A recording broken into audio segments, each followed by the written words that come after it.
Hello, everybody. Welcome to day 2 of the Teamfight Tactics Fates regional qualifiers for North America.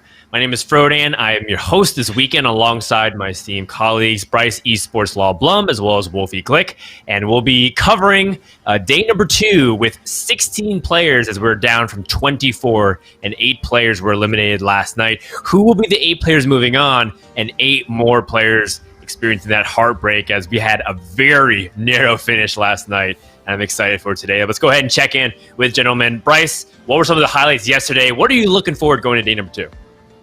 Yeah, I loved yesterday, right? We went in saying that the patch was very open and expect to see a lot of diverse comps find success, and that proved out over the course of the lobbies. We actually had 19 different carries, top 3 a lobby yesterday. Dan, that is a insane statistic. I think the overall balance of the game is at an all-time high for the set, and it's really rewarding player agency. People can just take what the game is giving them and run with it in top 4. Yeah, very much so. And we talked about this at length. Wolf, is there anything that also stood out to you in terms of yesterday, either in terms of the meta or player stories?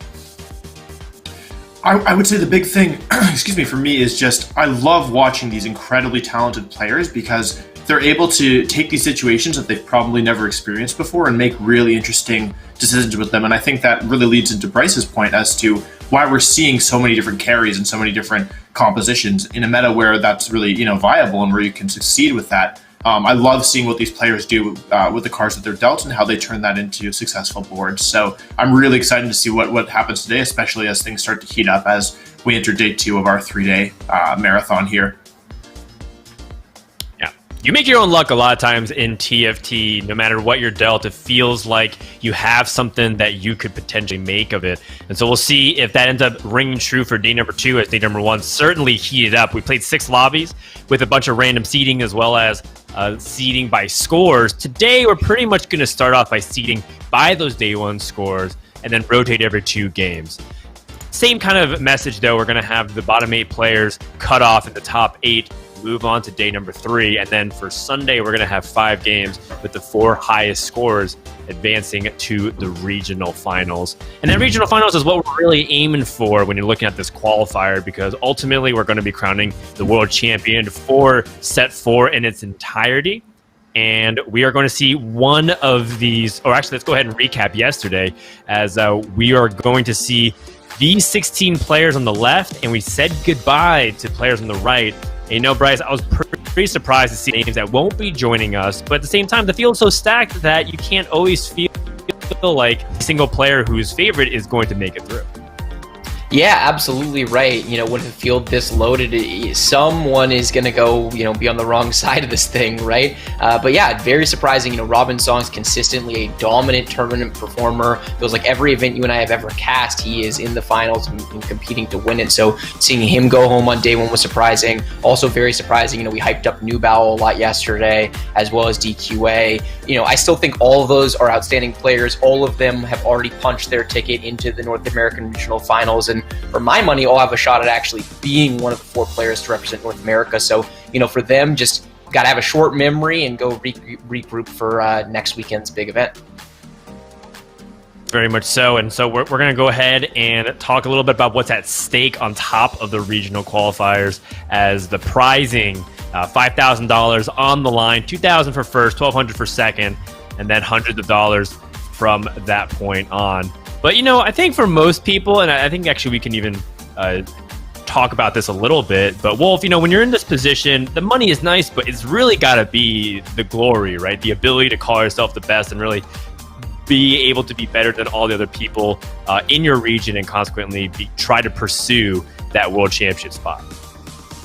Yeah, absolutely. I mean, coming from someone who has won a world championships, at least in the game that I'm more familiar with, I feel like all of the players who have won are players who aren't playing for, the money or the fame, but they're playing because they really have that drive that they want to be the best, and they really want to show the world that they have what it takes and that they are at that moment in time the best in the world. And so I think that for a lot of these players, they're playing not for the money, and of course it's like a nice bonus, right? Where if you end up going home with some money, it's like, cool, I got some money. But especially in a game where there's RNG involved, I don't think anyone here is expecting to walk away with that first place prize. But if they end up with the money, it's a pretty nice bonus, and they get to play a game that presumably they all love and enjoy, and to do that with some of their friends as well. So the money is a nice bonus, but I don't think anyone here is really. I hope for their sake, I hope they're not counting on it, because this is a difficult game and there's a lot of good players here.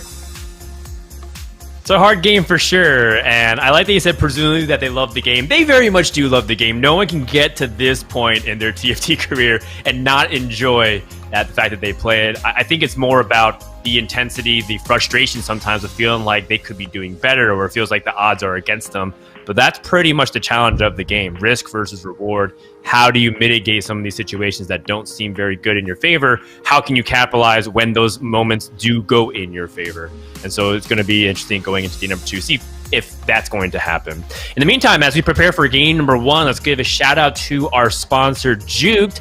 Juke.gg is the site that you can follow along with us. We're going to be hopping from perspective to perspective in one of the lobbies whenever we're doing commentary over it. But if you want to watch all the players from their POV, head over to Juke.gg. Also, they're going to be releasing a new app for esports fans where you can discuss things like TFT meta, the winners of the events, and all these things related to this tournament. You can sign up at juke.gg/jukedmobile and be one of the first to try out the Juked Alpha later this spring. And so with that, let's go ahead and talk a little bit about expectations going to day number 2. Bryce, I know you talked a lot about the meta. I know we talked about some of the players. The one thing that I want to point out, we do have a few players from the Open still left. And, we haven't really talked too much about these Open bracket heroes because I think a lot of people are, rightfully so, discussing about the Sojus, the Sox, the Grand Vices. Who from the Open brackets are you rooting for day number 2?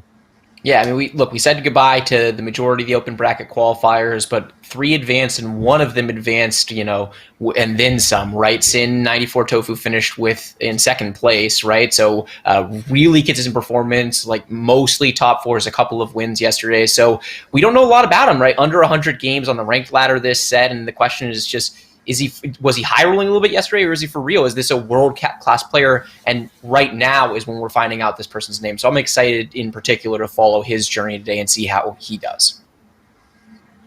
Yeah, very much so. And then, when you look at some of the favorites also, Wolf, yesterday was a little bit of a scary moment. That 4-way tie that featured, Treebeard and Sox and Robin. And unfortunately, Robin was the odd one out there.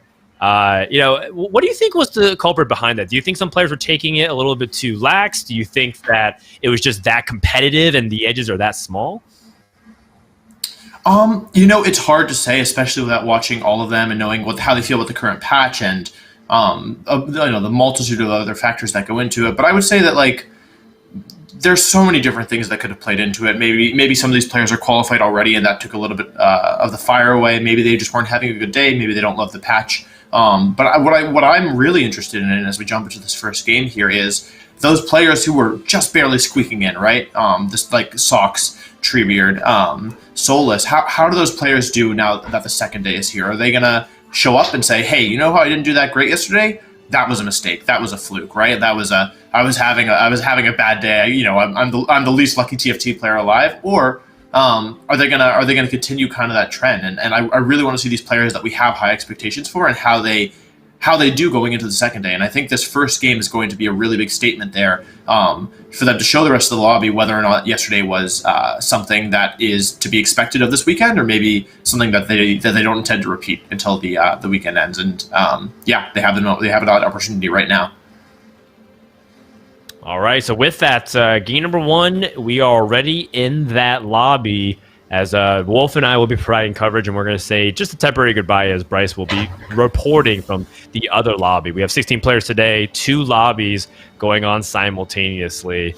This one we have Grand Vice, Treebeard, Sox, Sin, Calico, Setsuko, Captain Latte, and Noster, the point leader from day number 1. Already off to an early potential Mages start, has the tier, has the cloak. Finds a chosen Yasuo, and he does have also the Mages kind of ready to go with the Elderwood buff as well. So it does seem like in his mind he probably wants to lean towards that skip. However, it does feel like Mages require a little bit more on the startup in order for you to feel like you can lean into it. So how do you feel about this start here, Wolf?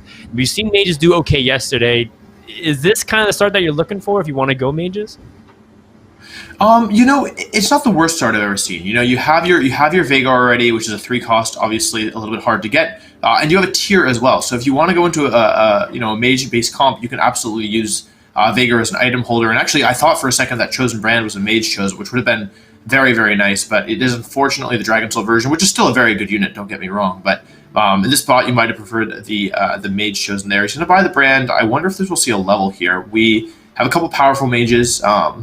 Actually, yeah, 3 Dragon Soul is going to be the pick here. So something that I'm really interested in is seeing when players choose to run Dragon Soul, because it just feels so strong in the early game. Actually going to level and get the mage trait as well. So what do you think about this board? All backline really and no frontline, but the Dragon Soul trait is quite powerful. Yeah, I mean, a good offense is a lot of times in this early game a good defense. Just killing your opponent's board is often what you're really thinking about. I'm not necessarily sure if Noster thinks that this board is win streak material. I think it's just being competitive onto the board more than anything. And also, having that frontline Tristana just means that his Dragon Soul buff will be pretty effective on the brand as soon as she dies. But I anticipate that Noster will probably play around with this board a lot. As you can see some of the other players doing so as well. Not just Noster, but Sox and GV8 also lost by 1 unit. So people are trying to fight for that board control as much as they can to eliminate opposing champions so they don't take as much damage. And we've been seeing a little bit of that. People saying, hey, I want to play a high tempo style, ensure that even if I do end up streaking a bunch of losses together, I want to minimize the amount of damage that I take in that process. That's right. In TFT, it's not a game about just winning or losing each round. It's also about the margins, how much you win or lose each individual fight. So, Chosen Brand, definitely a solid chosen for getting kills. Really, any Dragon Soul chosen is pretty good, because once that Dragon Soul procs, you're going to be doing a decent bit of damage to a lot of your opponent's enemy champions. So, it looks like another loss here for Noster, but got 1 kill. That's probably all they're getting. Yeah. Although honestly, 92 HP after 2 losses, it could be a lot worse. It could be a lot lower. That first loss was really nice, and definitely getting a good shot at an early carousel pick here, which is nice. And we do see 3 of the 4 people who won the first round also won the second round. So looking like we might have an early dichotomy here, though it's a little too early to tell. Jumping in with Kyun, Campin now. With a chosen Elise and an early Callista. What do you think about this? Early Callista is fantastic. I believe that she is still one of the high premium 3 costs that you can have early to help carry you from stage 2 to 3 on a win streak, especially when you have an item to support it and you just have basic synergies. In this case, this is very close to the ideal start to play a Callista board, having the Duelist and the Cultist. So providing the DPS through the Duelist buff and being able to get Runins killing multiple targets at the same time. I like it a lot. I kind of put Shyvana and Callista and maybe even Akali, like some of these other 3 cost carries as some of the premium ones that you can get on stage 2. And even though Captain Latte end up losing here because Tofu has a really powerful start with that Tristana Rage Blade, he's still able to make gold and sneak in a little bit higher on the priorities. So a little bit unfortunate that he's not able to get that win and keep his streak going, but not the end of the world. Yeah, I want to call out that Tofu actually did something really interesting there, where they leveled to 5 before the carousel. So normally most players would choose to go 1 round after, because it only costs 4 gold rather than 8, but Tofu really wanted to win streak. And Bryce mentioned this isn't a player we're super familiar with, right? Coming in off the open bracket qualifier, but they have like a unique playstyle already. We're seeing really, really aggressive decision making here, and I like seeing that from players. I like seeing players who are willing to kind of break the mold a little bit, and we actually see both players leveled. I almost wonder if Tofu leveled just to match Setsuko there.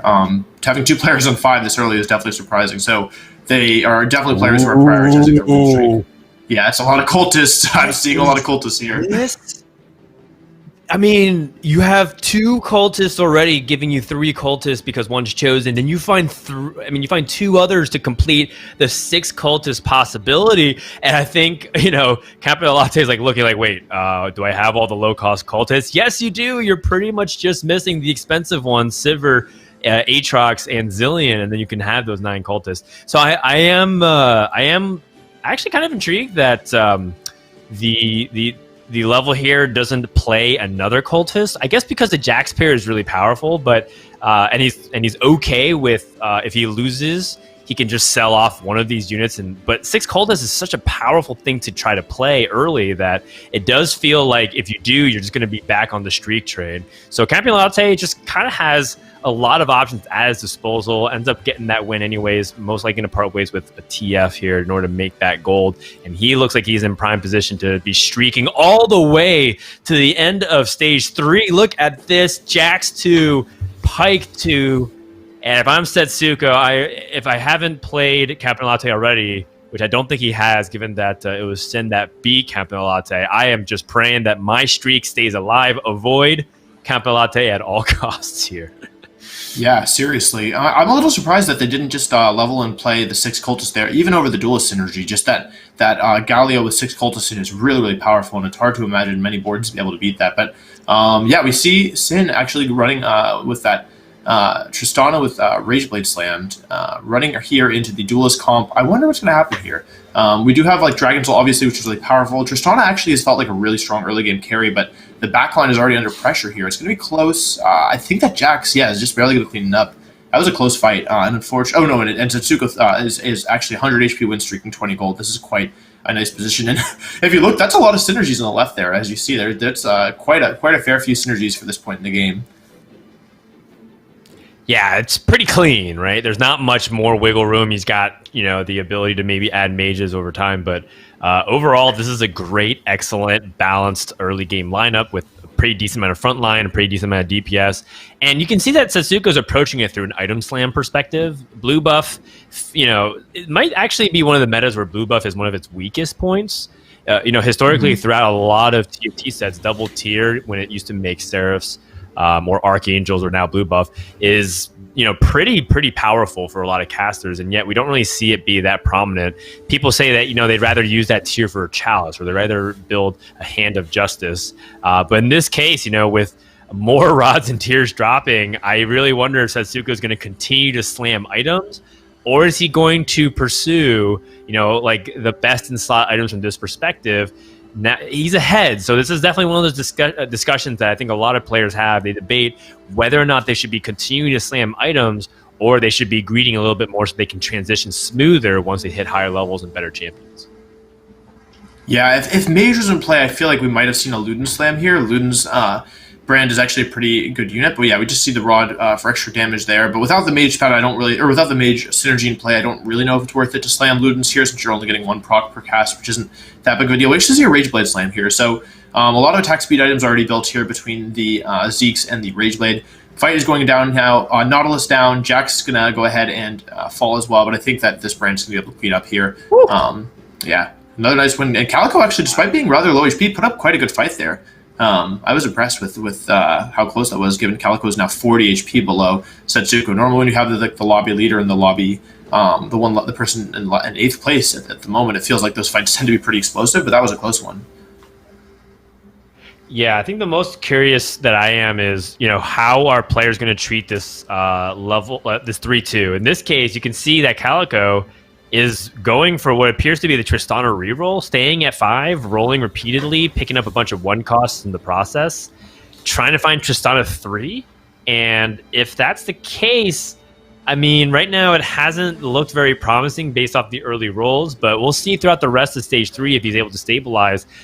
This doesn't look good enough to me to snap his losing streak unless his opponents also are in that process of transitioning, trying to upgrade their board. He's going up against Campi Latte, who has what looks like to be the 6 cultists fully online, and that Gao's going to pop right behind the pair of Tristana 2 stars, and that is going to be another loss here for Calico, who is racking up the L's at 7 straight losses. And at this point, you kind of have to wonder if Calico's, if the Calico can stabilize, will it be enough to make sure to pull it back? Because you definitely don't want to take too much damage. Even if you get that 3-star online, you might be in a rough spot. Yeah, this is starting to look really, really troublesome, I think, if you're Calico. You are running out of health, and you're spending gold now to try and get something going, but it's just really awkward. It's also so awkward because all the items are on the non-chosen Tristana. So like there's no Vanguard synergy in right now at all, which is again really problematic. Like you ideally would like to have at least Vanguard for a little bit more frontline, but you can't run it because in order to do that you'd have to take out the Dragon Soul synergy. So just overall really an awkward spot I think to be in, and I hope that they're able to kind of turn this around because they're losing fights by a lot and they're not really getting that much stronger. Like they rolled another like 10-ish gold there and didn't find any more Tristana, and again this is looking like a 3 or 4 unit loss. And yeah, like I really think they have to take something quickly and get this online like after like now, because otherwise I think they're just going to bleed out and be too weak and go 8th. So this next turn I think is going to be really a pivotal one. Unless, do you think maybe they should wait a little longer? Do you think the slow roll strategy is their only way out and just pray that they get lucky, or would you roll a lot of gold here? It's difficult. I mean, 42 HP isn't absolutely mission critical yet, but it's starting to get very dangerous. We're, around code orange, I would say at this point. I would definitely at least roll down just a little bit of the gold, down to 50, and obviously see what happens from there. But usually you have to wait till 4-1 to roll below 50 and dip. In this scenario, it might be one of those cases where dipping a little bit more aggressively before you hit these two fights might actually be what's called in question. Is that a loaded die though? Okay, that was a very fortunate drop there. Just one more. That was exactly what they needed. Yeah, we're now 1 away, rolling. Brand, oh no, dropping pretty low. If you drop below 30, I think you're going to be pretty not feeling great about this. Still rolling, still can't hit. Oh no, that's so unfortunate. It looks like they want to stay above 30 in the end, but that feels really bad. To be one Tristana away, roll around 20 to 30 gold and just not find it just feels so awful, truthfully. Yeah, that was brutal. Really unfortunate here for Calico, but that's kind of the nature of reroll in a nutshell. You kind of put yourself in the hot seat where you might not hit, you might miss, and that variance, when you try to test the shop odds, is going to sometimes bite you in this exact kind of scenario. So brutal start here for Calico. Rolled a ton more gold, still on the lose streak. The caveat is at least Calico still gets a big gold infusion here because he's on a perfect loss streak so far. Finally gets Tristana 3, but it still has a little bit of ways to go before he can feel like he's out of the woods, because part of the problem is that how much gold was invested into getting to 6 here, and in the worst case scenario, Calico might actually win and then not have enough gold to even get to 7 and still be under leveled. And Tristana 3-star, solid, right? It's still pretty powerful, especially if you're able to get it before stage 4. But the question still remains, like, is it enough for Calico to pull himself into a top 4 contention, which I'm still on the fence about right now. Yeah, no, absolutely, and there's no real frontline anymore. But this Tristana actually definitely shreds through Treebeard's team there. So but like you called out there, the unfortunate point about that is that they were on a 9 loss streak, which of course caps out at 5. But now going into the creep round, you can see they only make 7 gold, where they would have made a fair bit more with interest. If they had lost that round. But if they had lost, they would have been even lower HP. So it's just like a really tough position to be in. Jumping with Socks, what do you think about this board? It looks kind of like it might be going for Kale. I worry about these kinds of boards sometimes because you might accidentally die to like the last wolf if you're just not careful. Yeah, and it's probably not going to happen because he has a bunch of divine units. But there's been times where like when I play an entire 1-star board, I'm like, it should be fine. Wait, he gets dropped a fawn. A second spatula, Force of Nature appears into the item bench for Socks, rolling down, trying to find, in the best case scenario, an Executioner chosen, given that he has a dual gauntlet already. But at this point, very clear, going up the Kale train and trying to find any way to stabilize. Finds a second Kale, maybe can roll one more time to see if he can find another option to play. But right now, things are looking pretty good for Socks, I'd say. Yeah, I mean, he has no more gold is the thing, but he has Fawn, he has 2 Kale, and there is that loaded dice. So he has the option, of course. No, that's so unfortunate. He actually double missed the Zeeks there. He tried to put it on twice, and neither of them worked for some reason. Oh boy. But yeah, there's you have 2 Kale and you have the loaded dice, but using it on 7 is really risky, right? Because if you're unfortunate or if you're unlucky, you might just not get the last Kale, and then you'd be out of resource that everyone else would also have. So I think it actually next turn might make some sense to use it personally. Even if you don't get Kale, you might get a chosen Kindred, which could be really useful. And there's a whole bunch of other things that could be beneficial here. So he actually gets 20 gold here. I'm really curious. Forget it. He just hits it naturally. Wow, it must be nice. Wow. Just hit.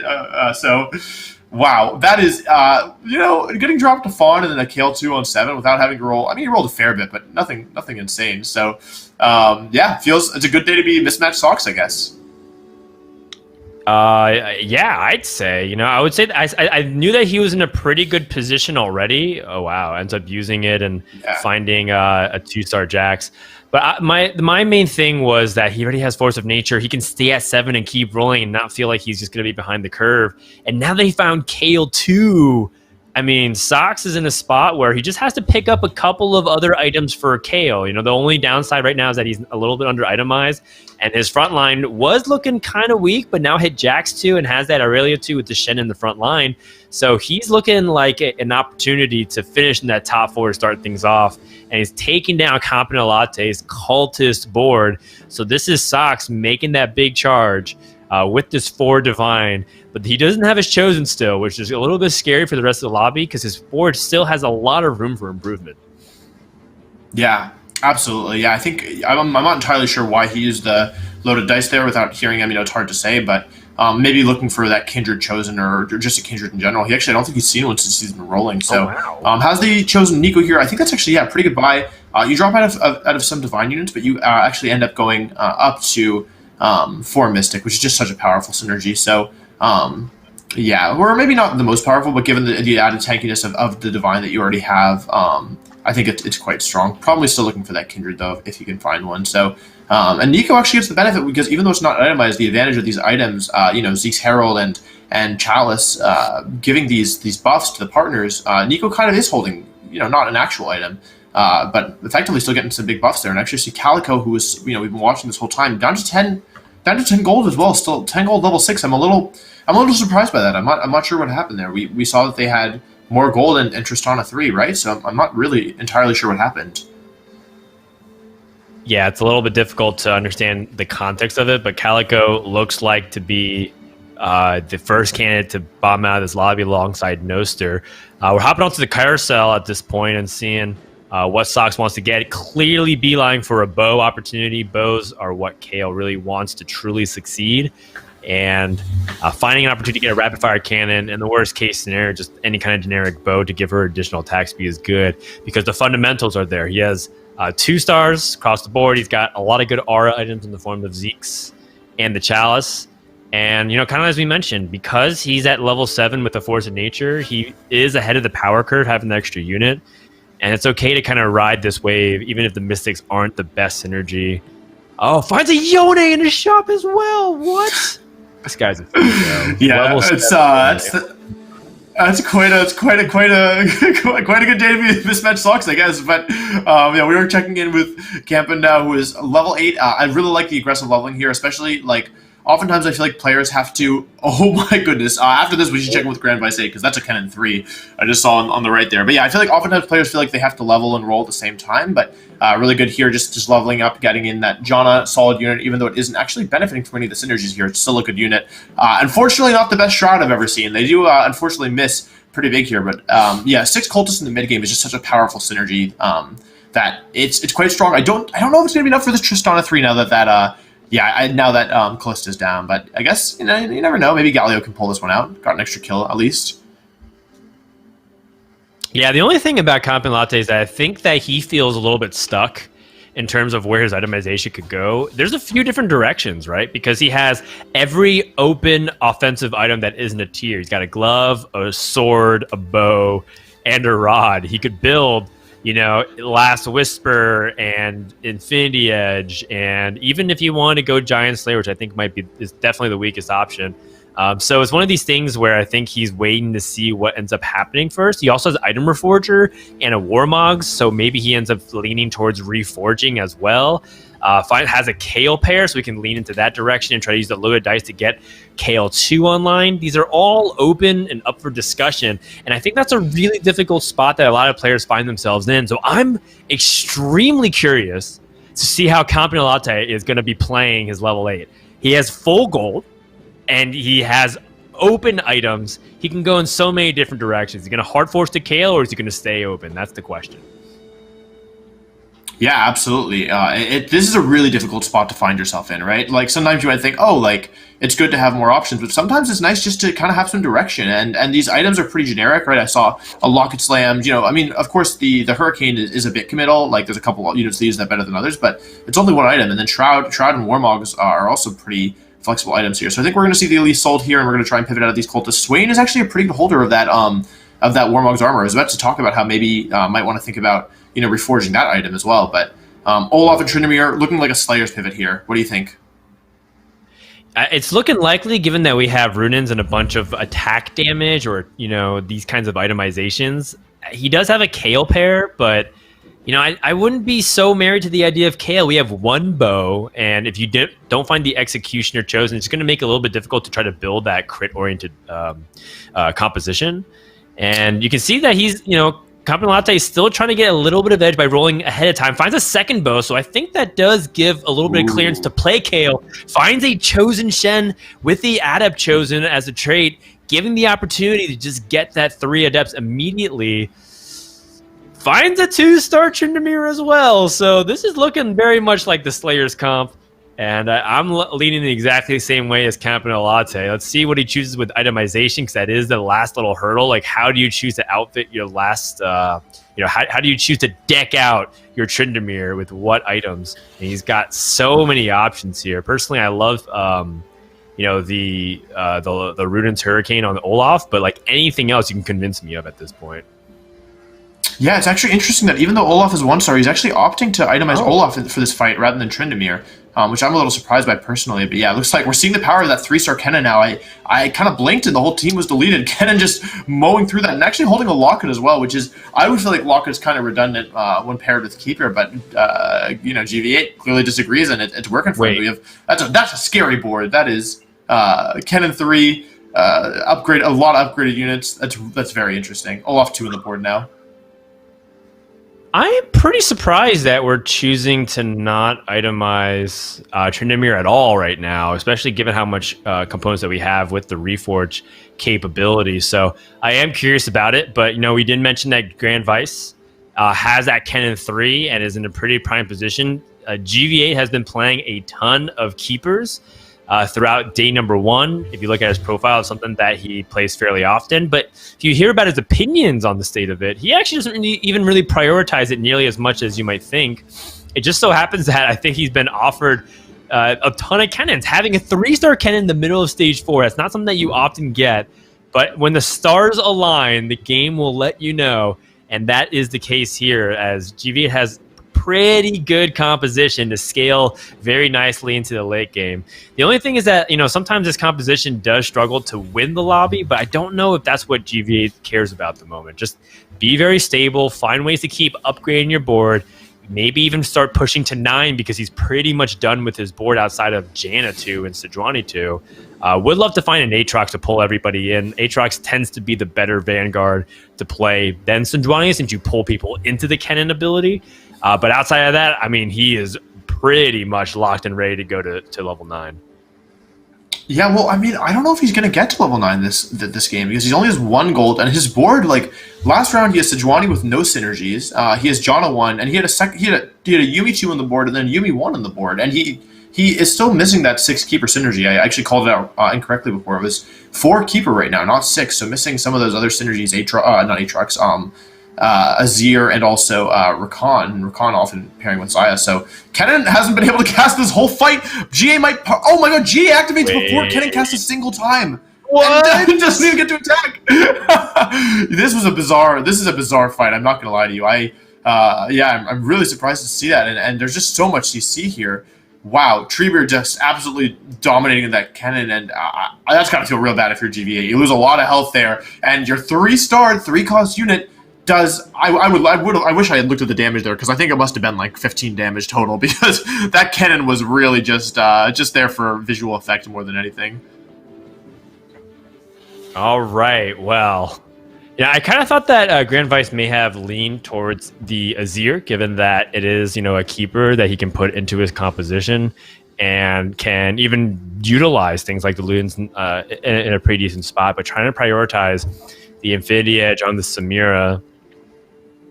And from here, I think GVA probably feels like he's not strong enough, has to keep rolling. So we'll check in with him in a little bit. In the meantime, the play that took him down, Treebeard with the chosen Fabled on the Nautilus, playing a Nico, not really having the best of the best items, but solid enough. And, these kinds of boards, I always struggle to... I always find myself in the exact same spot where I feel like I'm 5th or 6th and like trying to basically break into top 4. And that's going to be a lot harder. Now that Sin 94 token out, an Aurelion Soul at 3 stars, going up against Setsuko with a 2-star Lee Sin blue buff and that Zeke's. Everybody is power spiking in this lobby, Wolf. It is going to be a bloodbath for top 4. No one's going to be able to get it easily. Yeah, the whole lobby is just so strange to me. Like, Treebeard, I believe, has Zillion 2 already, which is quite a strong unit with 4 Mystic. I think 3 players had Nico carry this game, where we saw Sox with that chosen Nico with items, maybe not carry in that case because he had the Kale. Treebeard obviously playing Fabled, and I believe Noster was also playing Fabled. And we have Acel 3 from the lobby leader, which is like, I feel like oftentimes when players hit 3 stars at this point in the game, it's because they're, they've been desperate, they rolled down, they still identified it as winning condition. I feel like to get it while you're ahead, while you're already in first, is just, it's dangerous to say the least. And it also is the QSS, and I feel like QSS and GA are different, and when it comes to defensive items, but when you get to 3 stars, I really think QSS is so much better since there's so much CC. But yeah, we're going to see. I have bad news for that Nico and also for the rest of Treebeard's team here, because that Acel is about to cast, and it's going to do, well, actually, that did a fair bit, but that Nautilus is still alive thanks to the Fable trait. Still alive, but yeah, it's looking like it's going to be over, but definitely a better loss than it could have been, especially given the strength of that Acel 3. But yeah, do you think there's anybody in this lobby who can actually still have a shot at winning this, taking that Acel, or do you think this one's kind of playing for second? It's tricky. There's a couple of different things that you could do to. It does require you to have things like Azir corner base, so that way Aurelion Soul feels like it's wasting a good portion of its first casts. But at the same time, is that still going to be enough, right? Because we saw that the rest of the army from Sin died to what Treebeard had, and then Aurelion Soul was 1v5. Completely dunking everything and healing back up because of the Gunblade. So it might be one of those situations where maybe Sin isn't killing everybody with 15 to 20 damage on stage 6, but he's still going to be winning. It might be one of these slow bleed situations where if you match up and you're GV8 or Sox, you actually might not be taking that much damage because it's pretty much Aurelion Soul and friends. The other thing is if you're able to get a really impactful unit like Lee Sin that can find a way to Aurelion Soul and then just kick it out, that's another possibility, but that can't happen at least until 10 seconds into the fight. So I do think that everybody else in this lobby is already resigning themselves to second place at best because that Aurelion Soul 3 is in it. But we'll have to find out and see if that's the case. Yeah, I also want to call out that Treebeard's comp, this Vanguard Mystic Fabled, is one of the ones that's going to match up better, right, into that Acel because of all the resistances, whereas it actually matches up quite poorly into this Spear of Shojin Lee Sin, who doesn't really care about how tanky your Sejuani is because it doesn't matter how much health it has if it's off the board. So Sox 94 gold here, leveling looks like all the way. I think they thought about selling the... oh my god! Ooh. The first roll once, Adept Yone! Well, this... I mean, it might not be enough, but it also, it might be. The Chosen Adept Yone is one of the better ones. Adept 4 Adept is really nice. It's not going to do that much into the, of course, QSS of that Acel, but it is going to, first of all, help Sox maintain health versus the rest of this lobby, and also, just be very, very, very good in terms of damage and slowing down the entire rest of the team here. So we do see the fight. The Yone is actually kind of strangely positioned. Might attack into that Trap Claw. It looks like it gets it off. I can't tell if it got stunned. Yeah, it got stunned thanks to the Trap Claw. Lots of units deleted thanks to this Acel, but oh boy, yeah. Kale, not enough. Yeah, 2-unit loss isn't the worst, but Sox's HP is getting kind of low. We do have our top 4 as Treebird went out last time as well. We didn't call that out. So, yeah, Tofu first, and then Sox, Setsuko, and GV8 are all roughly around the same amount of health. Sox rolling here, doesn't want to... Oh, that would have been Samir too if he'd kept that last one. Side 2 on the board now, sells Leone. I like the Azir play, by the way, like you called out. Like, just it's so good into those Sand Soldiers. And we actually see 5 Divine... How many spatulas did Sox get this game? We saw him get dropped the Fawn, and now he has the Divine Spat? That's quite a bit of extra units and synergies. Yeah, I think Divine Spat may have been something off the carousel, but either way, Sox is in a spot where this Kale still has a free slot open. You can see how important items like the Rapid Fire Cannon are, so you can hit carries like the Aurelion Soul in the back. Oh no, and Grand Vice clumped up perfectly for this Kale to be able to swash out everything, which is going to be an exit from Grand Vice in 4th place. Kind of what we're talking about, expecting like a top 4, not really be able to go beyond that. So now we look at the carousel. Can either player take down Tofu? That's kind of the question. Tofu's not on the biggest winning streak, though. You know, he still has on a loss streak.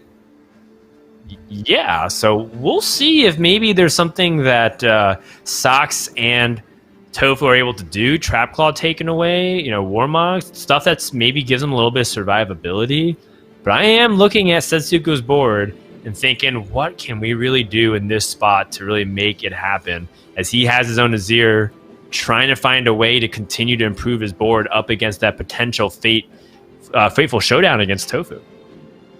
Yeah, well, actually, Tofu and Setsuko played last round. I had my eye on it, and Setsuko actually won. I'm thinking maybe that Tryndamere was able to get into the backline and actually reforges the Warmog. That's really interesting. Gets Morello. Not actually a bad item to get, but yeah, I wonder if the Tryndamere was maybe able to get into the backline and just deal some damage to that Acel before it was able to cast and destroy the team, or maybe the Divine increase in bulk was helpful as well. But yeah, Tryndamere doing a lot of damage here. He's not actually even watching the fight. Does get stunned though. Looks like Divine is procced. Yeah, I don't think it's gonna be enough this time, unfortunately. Although it's close. Yeah, I don't know. Definitely, it's actually not that close. Yeah, and that's gonna be the end of Setsuko. The question is, does Sox survive as well? I think he will. Yeah, looks. Oh no, he survives. Yeah, he does lose. So this is looking like a Sox takes second, Setsuko probably third, and then yeah, unless Sox is able to do something pretty ridiculous into this Acel 3, I think this one might be curtains.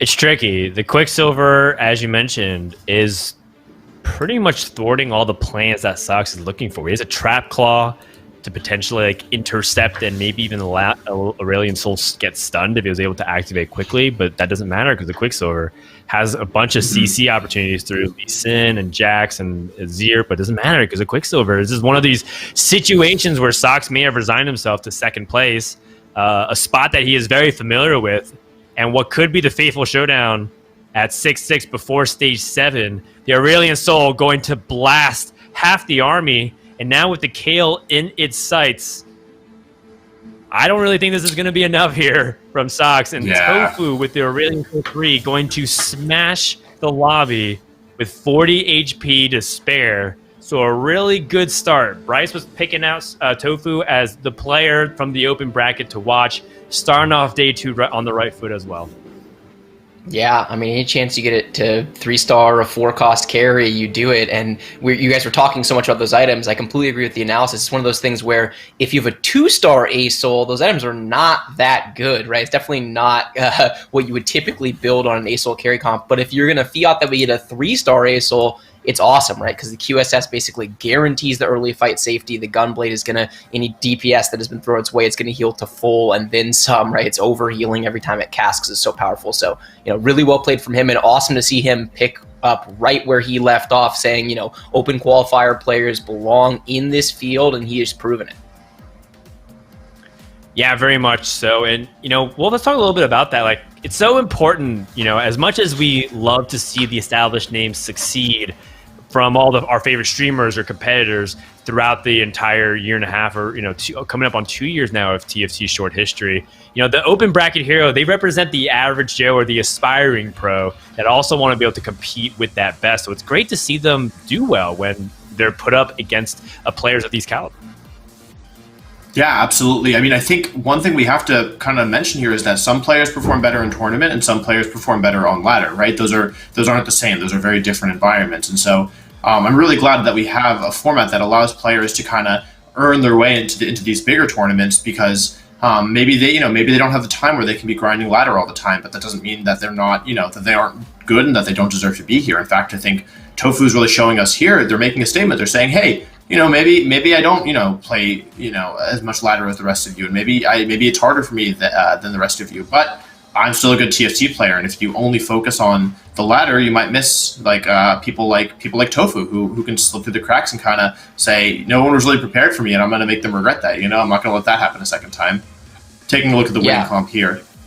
Yeah, I mean, it's a really good point, right? It's not just a question of are you a good ladder player, it's also do you have time to put in the volume, right? Tofu has under 100 ranked games this season. When you look at the top of the ladder, you're seeing, 200, 300, 400 games, and so it's hard to say. We don't know a lot about his play. It's a wild card coming in. We still have only seen him play 7 games, pretty small sample size. He wins this lobby with ASOL 3, right, which is a little bit of a higher roll, and so I'm excited to see how it plays out, each step of the way. Can he make it all the way to the end and be one of the top 4? But everything he's proven so far is that he belongs here, which is awesome to see. Yes, very much so. And I think we'll see the story of Tofu continue to develop. But what I want to know, Bryce, what happened in the other lobby? Were you able to check it out, or were you kind of glued to what was happening on stream here? Oh, I checked it out. Would you believe me if I told you that Kiyun pretty much stomped the lobby with a KO1 carry? He got an Executioner Chosen Kindred. He rolled infinite gold looking for his KO2, could not find it, but he found Lee Sin to Yone 2, positioned really cleanly, and took the W. So really good game from him, and not something you see every day, a 1-star carry taking home the lobby win of that caliber.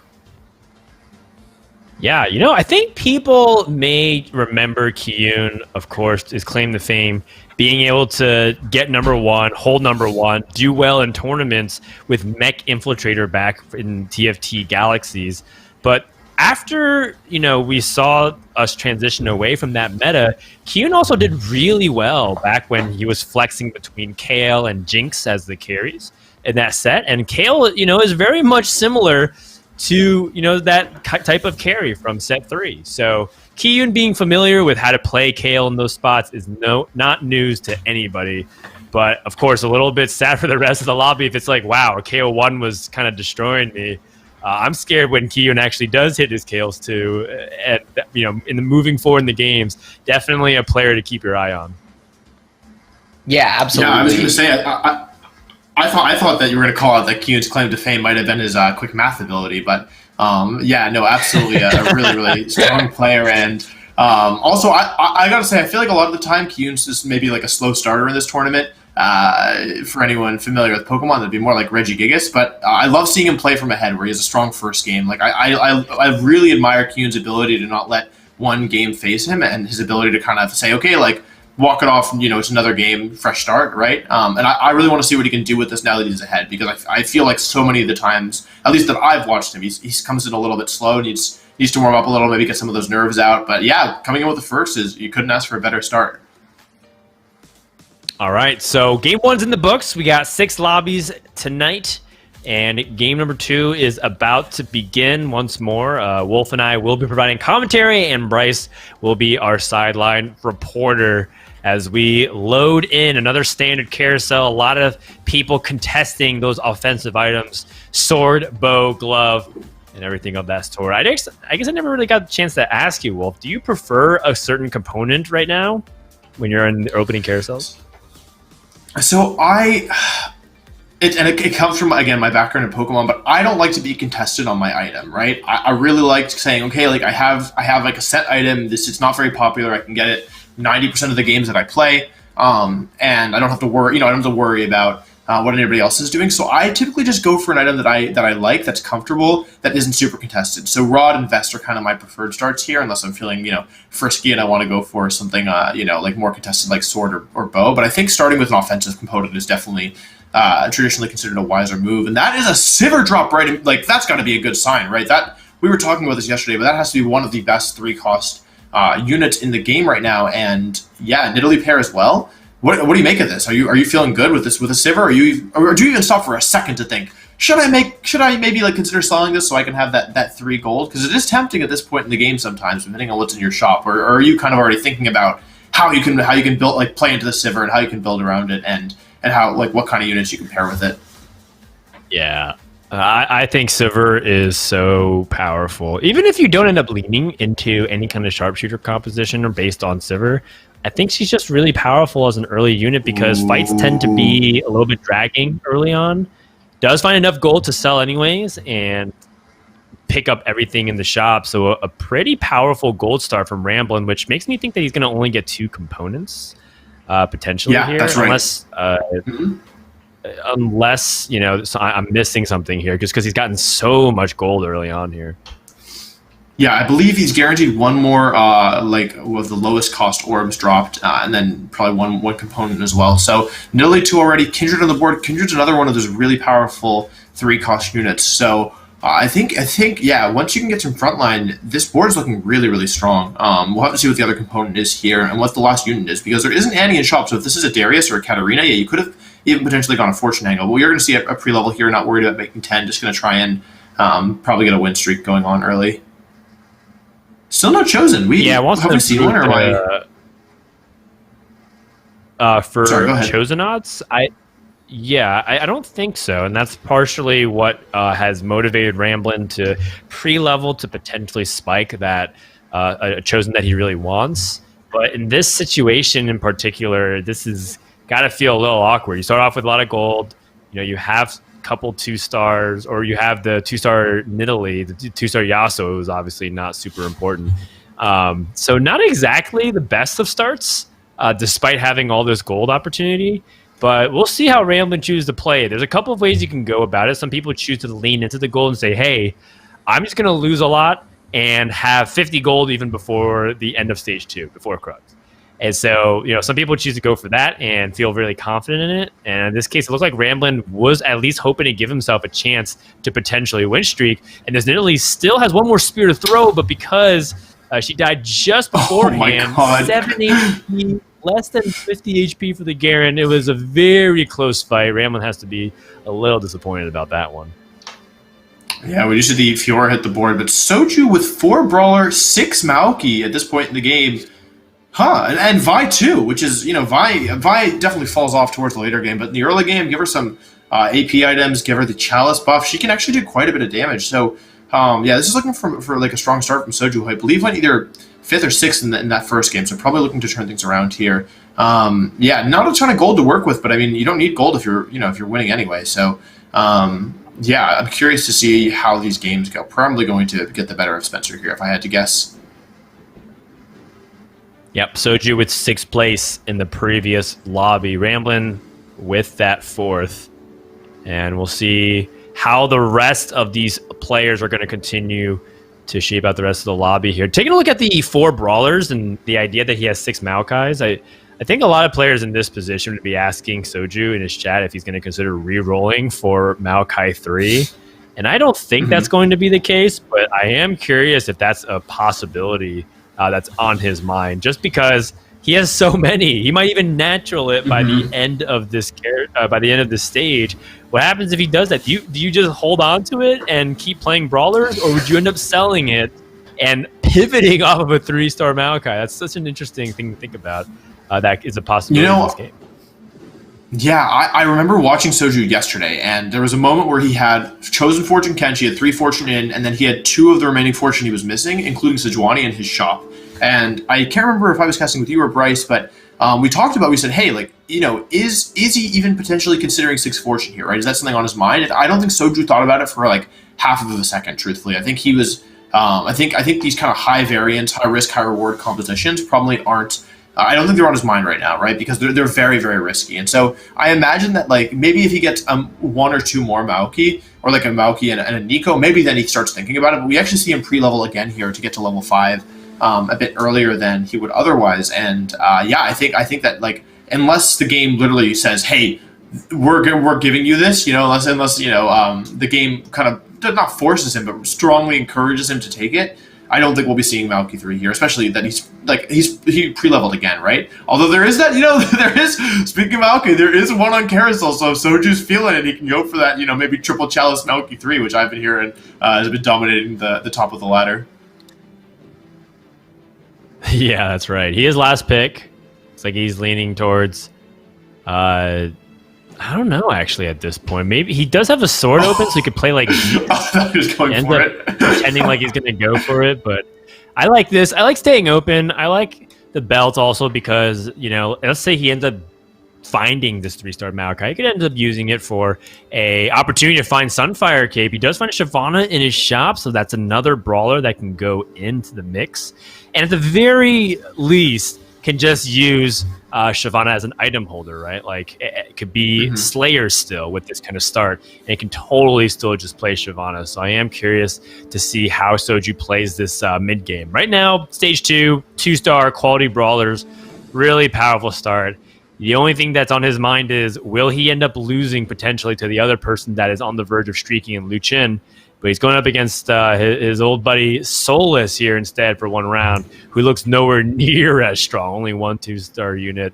That's worth noting, which is Garen, because I don't think that Brand is going to be doing much here. No, unfortunately not. I'm actually kind of surprised that he chose to play the Akali over the Shyvana, but perhaps it's a lobby dependent thing. Maybe in his scouting he realized that he wanted the backline access, and it does does pretty well here, able to eliminate that Nidalee, which can be annoying, and just get into the backline a little earlier than you would otherwise. So definitely makes some sense. But yeah, he's seeing now that he's not the only player win streaking, and has to think about this last round, because if these two players play, it could be really, really pivotal. So yeah, there's the Shyvana going in now. I wonder why that wasn't done earlier, but I'm sure Soju has a reason for it. Grabbing Kindred. I guess the other question here is, at what point do you play that a better unit instead of that second Maokai? Because it's definitely good, but there's no other with synergy on board. So is it better than that Kindred, for example? Also, yeah, the first place board doesn't even have a chosen in play. So I'm really interested that it's been able to win streak so much. I guess there's a lot of strong units on that board, like Rakan and such, but yeah, very, very interesting here, and they do not play. So Soju just has to beat someone who is not 100 HP win streaking. Yeah, I think if you ask me, you may have answered your own question during your analysis, which is that Liu Chen doesn't have a chosen, but he does have. He has quality 2-stars, and so kind of going back to how long is Soju going to play his pair of Maokai 2s until he has something better to play. I think stats are not. Sometimes just having too much HP and attack damage and nothing else, like ability synergies, it doesn't matter. If you just have enough of that raw power, that's enough to help you win streak throughout stage 2. What also helps? Not playing the other win streaker. So this is probably a really good ideal start for both these players. They're probably feeling really good. Sometimes I even hear players lament that they haven't queued into the other win streak player because they felt like they were stronger than them. So maybe Soju's like, oh, I wish I queued into Liu Chen so that I could actually take him out and make sure he doesn't have his streak anymore. So that kind of dynamic always cracks me up when players always find a way to be unhappy with the state of things, no matter how good it is going. Yeah, jumping over to Spencer now, we actually see Callista 2, this is quite early for Callista 2. Callista I really like personally, a really cool unit. Doesn't have that Runo's Hurricane, which she really likes, but yeah, really cool unit. And we also see the Cho'Gath online already, which is 4 cost, and when you're running 4 brawler, that's one of the better brawlers you can get, especially this early in the game. So this is a very, very different 4 brawler board than the one we were just looking at, but maybe even a more dangerous one. What do you think? Yeah, I mean, because so another thing to consider, which was one of the debates I think between the Shyvana versus the Akali, which because of the 4 brawler buff, I think it was Shyvana every time. But what Akali does is it gives you backline access. From here, Spencer has backline DPS. So basically, to have more balanced board instead of just everything be frontline and all 5 of your champions pile around one single frontline unit like a Garen, feels really bad. So I actually really appreciate these kinds of boards, which is just a fusion, kind of an amalgamation of a bunch of synergies that you don't expect to go together. And I feel like that's where TFT is really at its best. When it feels like this is kind of viable. Who plays Brawler Duelist? Spencer does, and he's about to pair together a really nice streak as he takes down Dexy. And it looks like it's a possibility that Soju and Liu Chen are playing here, so he would be one of 2 players streaking in this lobby. As Soju does get the win, and a really nice opportunity for Spencer to potentially continue to level up and power up. Let's see what happens on this level 6 roll down. Oh my! Which is huge for him to get some major spike in power. Yeah, that is a really, really nice grab. I couldn't see how much gold they rolled, but I think that was like the first roll. And finding Executioner Kindred of all things immediately, that feels really good. I guess my question is, do you take those items off of the Katarina somehow? Like, because ideally, I think if Kindred's going to be your carry for now, like, I'm not sure how much work Katarina 1 is going to do with those items with 3 Warlord. I mean, if she casts, she'll do a lot of damage, but I find Katarina can be a little inconsistent at times as to whether or not she's going to cast. So Kindred, on the other hand, is going to be casting quite a lot and getting good value out of that. QSS and of the Gunblade as well. So I'm really curious to see what happens here. Let's see if Katarina's able to do some work. Might not matter here. It looks like gonna come down to that Diana anyway. But yeah, you see Katarina 1 took a long time to kill even that Pike. So it is, many units versus 1 here. But I'm sorry, I missed that Yumi. But yeah, we'll have to see. I actually think Diana might have this. Depends on if she casts. Yeah, just barely. So yeah, I think maybe putting the items on Kindred, giving her that extra survivability, giving her the dodge chance of QSS might have been better. But I mean, you don't really have a replacement for the Katarina right now, so I understand why it wasn't the choice. Yeah, I think that, the itemization on his carry, Katarina versus Kindred, is not nearly as important by the fact that Solus's front line is completely fraudulent. It's a pair of brawlers that have a little bit of buff. I think it's got 1 or 2 Warlord stacks to give Vi just a few dozen hit points extra. This is a paper-thin front line that Solus is playing at this moment. So I think that's the bigger concern. If the Kindred has the Gunblade, maybe he ends up saving the Quicksilver because he has a chosen Executioner, can just lean towards Kale. I just think that he has to worry more about that than his backline situation here. And you can see, right, Burt melting the front line means that Kindred doesn't have the time to stall, and that's going to be yet another loss for Solus going into the Stage 3 carousel. Yeah, no, you're absolutely right. Yeah, there is. Sorry, I'm just laughing. We saw two Star Callistas scoring off as the last 2 units of the board. That's kind of something you don't see too often at this point in the game. But no, yeah, you're absolutely right. I mean, the majority of Solus's board is 1-star Vi, 1-star Shyvana. It's definitely an awkward position to be in. But you only have 30 gold as well, so. You're not super wealthy, and if you roll to 0 at this point, or even down to 10 or 20, it's going to be really difficult to keep pace with the rest of the lobby. Grabbing a bow here, it's a nice item to get if you are looking to play that Kale composition. But despite not having the strongest board, still in 4th overall, 64 HP is definitely not too shabby at all. And that Kindred, maybe it's not winning the fights, but it's definitely getting some damage in, definitely killing some units. Same with that Katarina, not winning the fights on her own, but definitely doing some damage and getting some. Work done. And if we're talking about executioners, there is one in the shop here, isn't there? Well, the fact that Solus immediately completed the Titan's Resolve may feel like he's still going to lean towards playing this Katarina carry for a little bit of time instead of saving that bow for a potential Kale item. And I think that is something that I want to check in on later and see how that pans out. In the meantime, we're hopping on board with Dexy, formerly known as Non-Tom, the qualifier number 1 winner, playing a chosen Diana, but not re-rolling for it, which I really appreciate. I think Diana is still underappreciated as a flexible item holder. You can justify her holding attack damage items, AP items, tank items, even aura items. She's so flexible. The only problem is that is exactly what you see right here, which is she can struggle in these transitionary periods at the end of Stage 3 to actually meaningfully carry.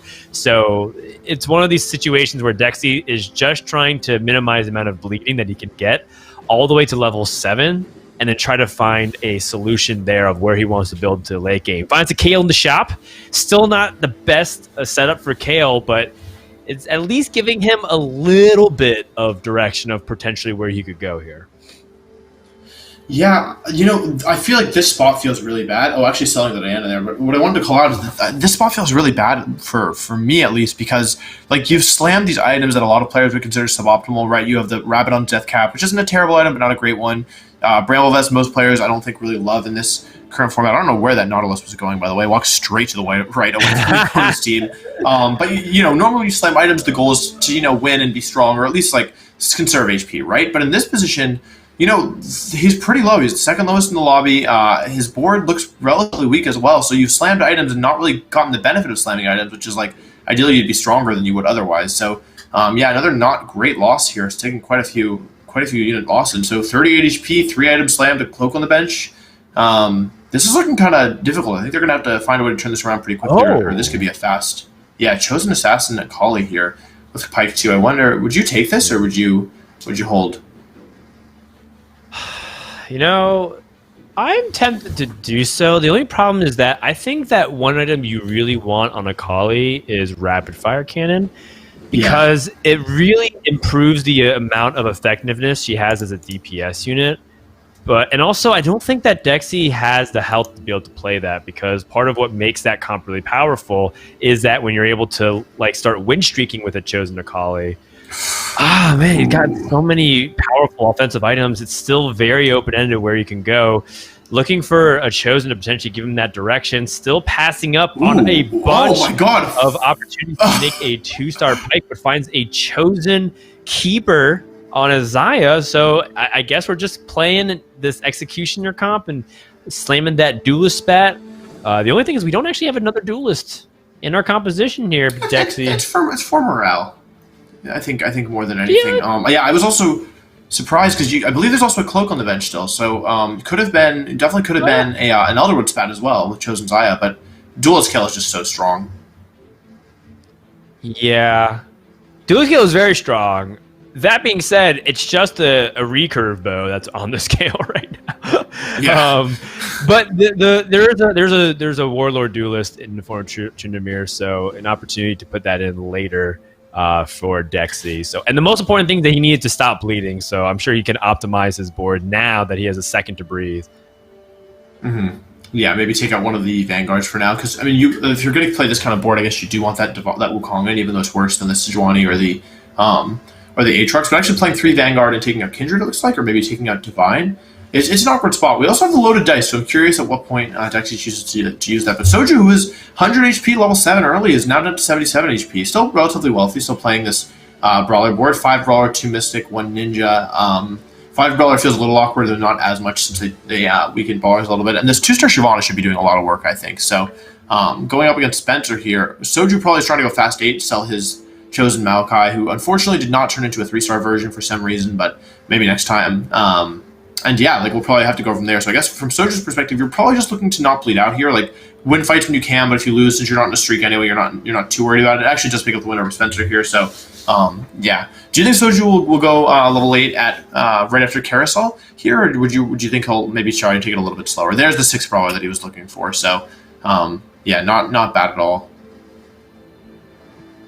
Yeah, you know, part of me actually thinks that Soju might even be in a position where if a couple of other things go right, he might even consider a fast 9. It's pretty rare these days to go for a fast 9, just because it feels like you'd rather focus on upgrading your board instead of prioritizing trying to go for like this fast legendary comp. But I think without a doubt, legendaries are still the strongest comp that you can get in the game consistently, assuming you're not getting like a 3-star, forward cost like Tryndamere, Olaf, or Irelia, Solar Kale. So I think that brawlers are very resilient. You can see that because his Shyvana is still putting out a consistent amount of damage, and the brawlers are doing such a good job stalling because they're so tanky. Soju could actually go to 8 and not even have to roll. And if he finds set just naturally, like after rolling a little bit of gold, that might signal to me that's a fast 9 opportunity. Mm-hmm. Yeah, I think probably the next 2 fights will be very indicative there in terms of can he go fast 9 or not. Because I feel like if you go fast 9, you have to accept that you're going to lose some fights and lose some health. And so how much health you start that kind of that slow burn to get to, I think is very impactful. But Soju has a glove on the bench. I saw he has, a rod on the bench. A bow, on the bench and a rod on the board. So I'm curious what item he'll take here. It looks like he's going for the death cap maybe. But it doesn't get it, so he goes for the other death cap. Or, I'm sorry, rod. There's no guarantee that he's building death cap here. Maybe a double Gwinsu's, or maybe just holding on to it because it was better than the belt there. I find that oftentimes belt can feel a little underwhelming once you already have one of those items that burns in play, but we'll see. Also holding Kale on the bench, so maybe this could be a Kale pivot as well. Seems like something he's at least keeping open because he's holding it. Yeah, it's totally possible that we end up still playing Kale. But you can see that Soju is kind of doing exactly what we described, which is slam items, keep your tempo up, level, not roll. And I think that this is him testing the waters. He's going to see how well his composition can fare. If it wins, if it wins narrowly, still not necessarily convinced, he'll probably hover. If he wins convincingly, and Bert is looking pretty weak outside of that Sivir chosen, like he does have the Sivir, but does not have a pretty solid front line. It's just Nautilus 2 and a Sejuani 1. If this ends up going really well for Soju, then maybe he feels like he's cleared for the Fast 9. However, his front line is starting to melt, and that Sivir is starting to wail away. So this does end up going Bert's way, and I do wonder if Soju feels like that still was not that convincing of a loss for him to feel like he has to start rolling down. Yeah, I think I'll probably wait one more and go after Carousel, but I do not think he's strong enough with this current board. I actually want to call it that Timo actually put in a lot of work in that last fight because it blinded the Soju's main carry in the Shyvana there. So it looks like Soju he has a cloak and a bow on the bench. Thinking about how to use those, and I do want to call out that he is holding a lot of these units that are typically common in Kale comps. He's got the Xayah, he's holding a Kindred, he's holding 2 Kindred, he's holding that Kale, holding a Jackson. He could make Econ here if he wanted, but also interesting is that he is holding that Shyvana and Maokai. So probably keeping his options open a little bit here. Not a great ult from that Maokai there, missing pretty much everything. Yeah, that's totally fine here. It seems like he is still going to crush the remainder of Kiyun's board. And he does have loaded dice still. So he has the ability to try and fish for specific odds on the Executioners if he chooses to transition. I still have the belief that if he finds Set, and especially the 8th Brawler in Cho'Gath, that he should be able to clear for a pretty reasonable fast line opportunity. He's at 7 HP going to stage 5. But it looks like he is going to open up the Chosen and try to see if he can lean towards Kale. Things aren't going to be the cleanest transition right here unless he finds a powerful carry, because he's going to be playing Kale 1 with minimal amounts of powerful items, right? He has Zeke's and he's got the Rage Blade, but he needs to have a little bit something extra here. Finds an Executioner Kindred, and I think that might be good enough. Yeah, I think obviously you'd prefer a chosen Xayah or a chosen Kale, of course, but I like that Soju's choosing not to be greedy. He actually gets dropped a full Guardian Angel, it looks like, which is a solid defensive item. You're not mad if you ever get that. Another Xayah as well. So I feel like Xayah 2 already. Ooh, I feel like if he gets another Kale, we may be seeing. There's that 4 Executioner online already, and we also get the Adept in, looking probably for an Irelia now to get Divine, or I guess just benefit from Divine UV2. I feel like he wants one more Kale and then maybe use the loaded dice. Let's see here. He is going to use the loaded dice and is going to completely whiff, but maybe he'll hit it anyway, rolling a bit faster now. I feel like you can feel that his tempo's kind of increased. Also doesn't get an Irelia off of that, which I believe he wants. Not entirely sure. Sells, kind of at a loss as to what to put in here, but there's the Guardian Angel like I called out. There's the Zeke's Chalice slammed.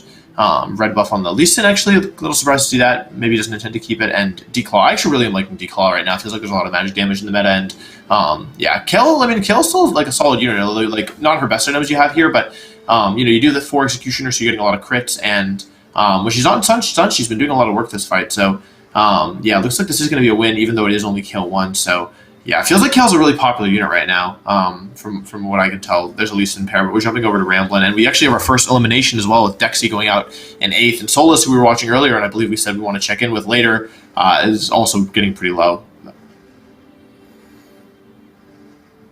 Things are not looking good for some people in the bottom of the standings. They're 16 life or less for Kiyun, and all the way down to Solus, as Soju and Lucian are polarizing this entire lobby. Some players feasting, others picking up the scraps, as Kiyun does have the chosen Darius, what looks like to be the Slayer's comp. Wait, is he playing Fortune straight up? It's double Darius. Hard to tell just right off that. Darius trying to dunk. No Darius 3, though, for Kiyun. Trying to get past this Sejuani with the Dragon's Claw. Completely unkillable. Impossible to get resets.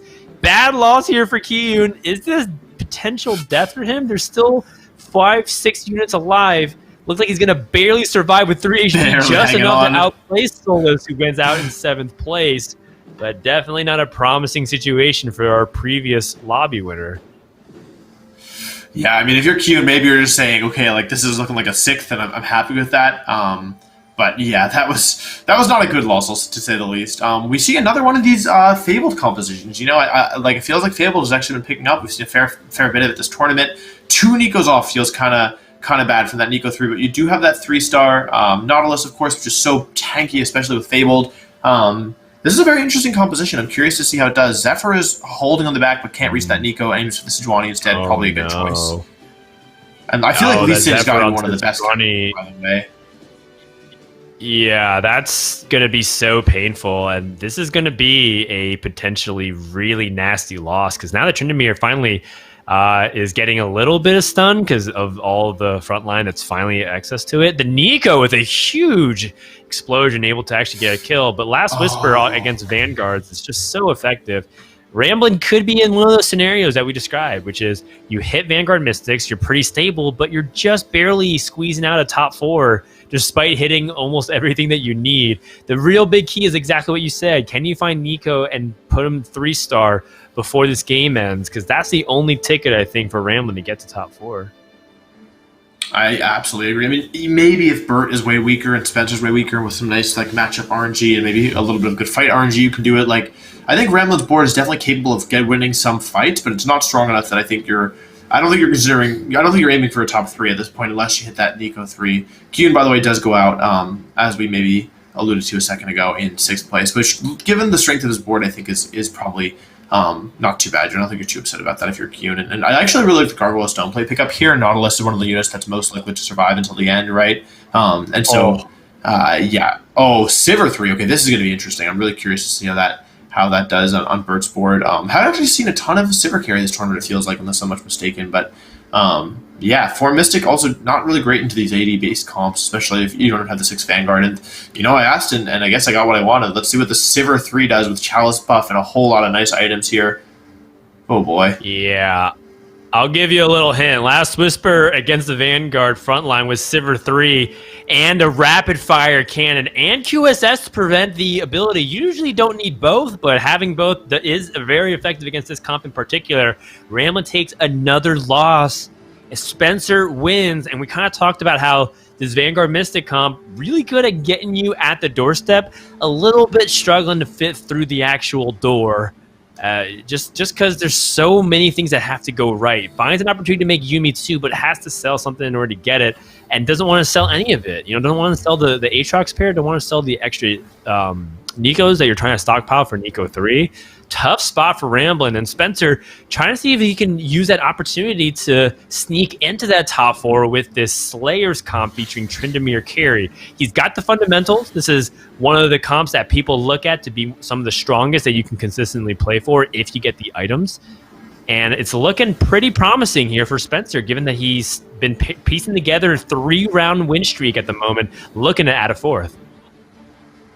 Yeah, that Tryndamere actually spun all the way across the enemy team and just basically 2-tapped that Olaf and got brought down to the GA range, and then once again just really did some damage. So it's going to come down to whether or not Ramblin can win this fight against Soju, who's the strongest. He actually does. So Vanguard Mystic hanging in there. This is looking like it's going to be a close finish here. It might come down to a matchup.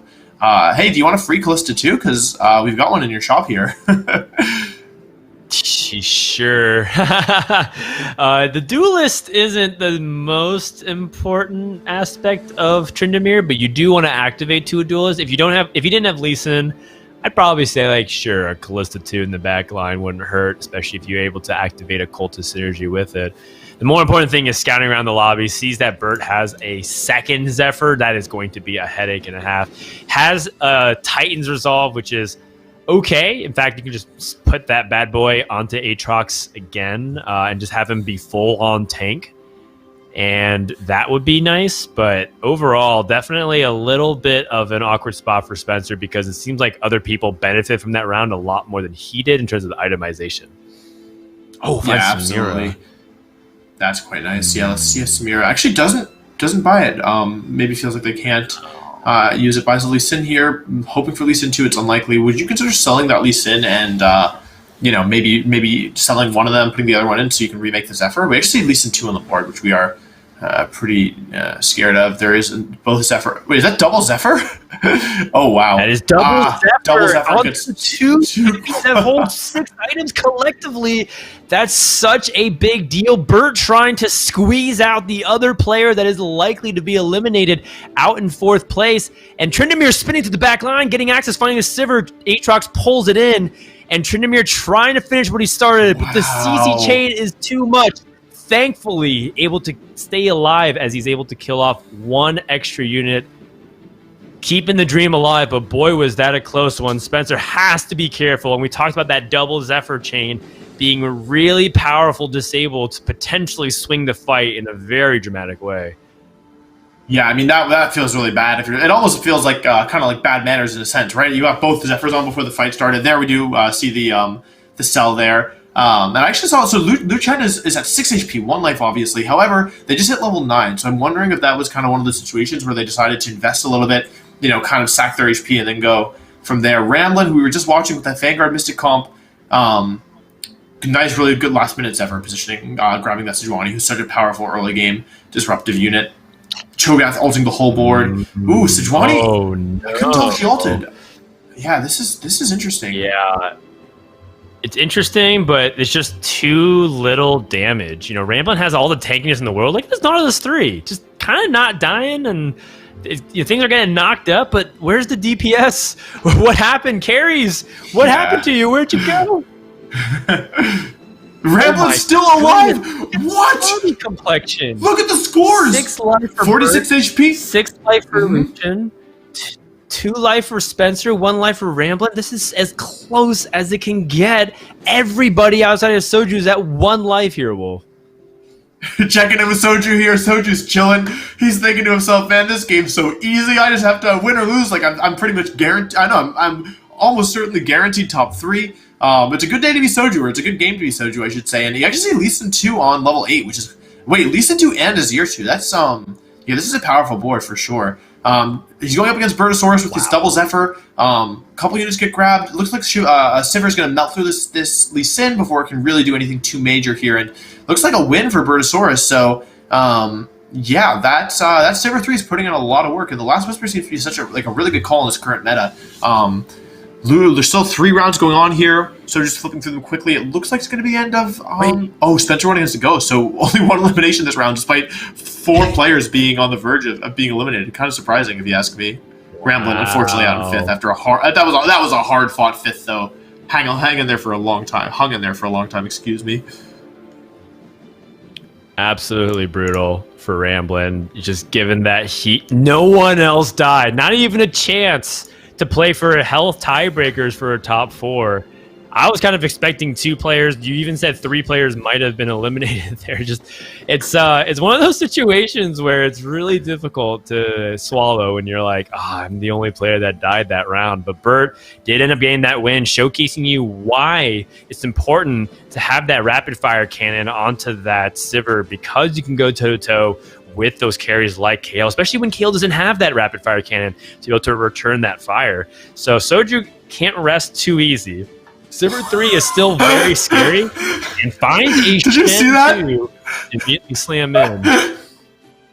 He sells the Shen to remake the Wait, what is he doing? He has magnetic remover on the bench. He sells Shen 2. It's like she sells seashells to get access to the shroud again, and then immediately finds it again despite having the magnetic remover. So I honestly can't really fathom that. But so just playing against Lu Shen now, looks like he's going to win this. I really like that Last Whisper on the Xayah it pairs really well with the Executioner trait. We do see Lu Shen fall, so we're going to have our last 2 after this round. It looks like it's going to be Bert. Yeah, Bert and Soju are the final 2. So yeah, I wonder if Soju will sell his Shen again, or maybe he will. Okay, yeah, maybe. I mean, there's one of them. So no, okay, it was on the Yuumi. Okay, that makes more sense. So yeah, has the Shroud. That's really cool, actually. I've never seen that before, where a player will use the Shroud on the bench to kind of create that illusion. I don't actually know if that's how it looks to the other players, actually, so maybe don't quote me on that. But yeah, what are you thinking here? Do you think Soju's got this one? Do you think that Lee Sin 2 is going to be able to handle the Sivir, or do you think Sivir's just kind of going to mow through a lot of the opponent's team? It depends entirely on the positioning. Which side is that Sivir on? It's on the left side. That's a really promising start because now Kale has access to that Sivir. Second, Why did he not? Kale has dodged the second Zephyr that was thrown out there. Last time they matched up, Burt was able to get Zephyr on both of them. Lee Sin, though, not able to stall long enough. And Soju didn't even use his Shroud. It was stuck onto the bench.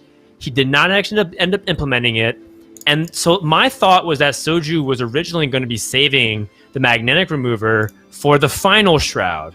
So he would be able to keep moving it up until the final fight. But guess what? Comes stage 7-1, it's going to be the last fight no matter what happens here. So he needs to use that Shroud. He can't be greedy like that. I'm not sure why he didn't use that Shroud. I'm just going to go ahead and chalk up the fact that he maybe temporarily forgot about it because he was so focused on positioning.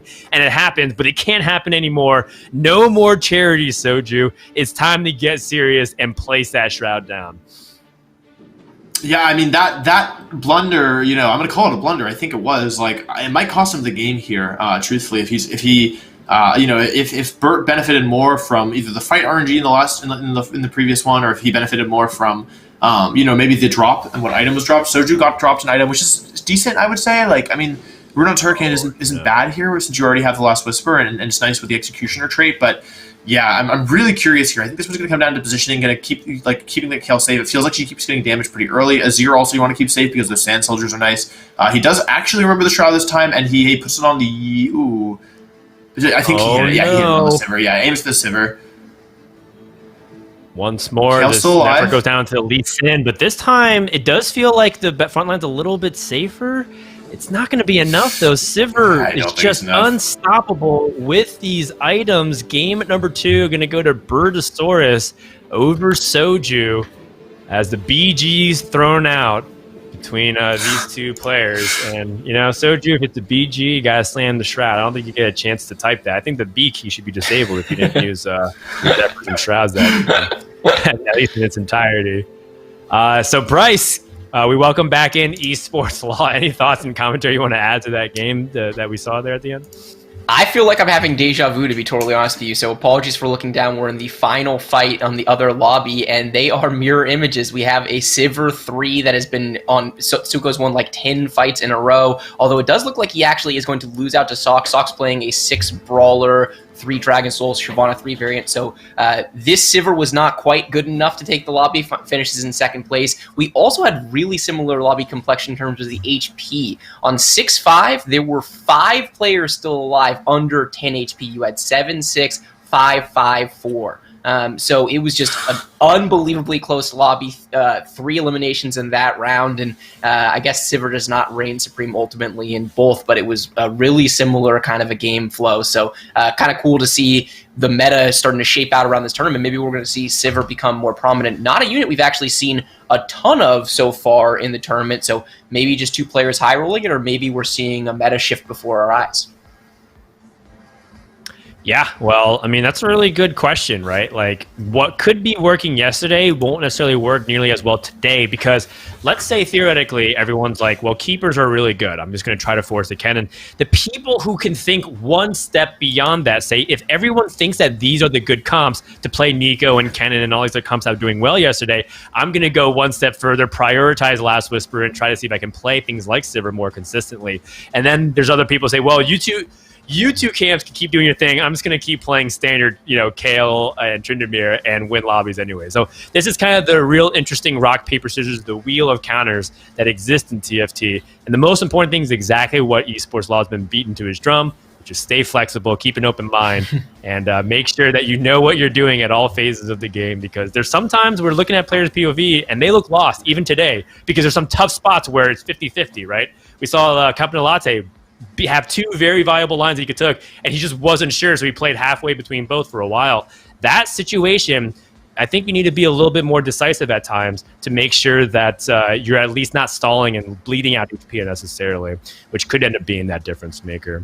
So let's take a look a little bit at the some of the winning comps and the points and see how the other lobbies shook out according to what Esports Law was talking about, as we have an opportunity to see the lobbies develop. This is the end of the first wave of lobbies. Next lobbies, we're going to have a different group, but I am really excited to see what's going to end up happening in lobbies number 3 and 4, because I feel like those first two were pretty exciting. What do you think, Wolf? Yeah, no, I'm really excited. I do think we're jumping to a quick break here.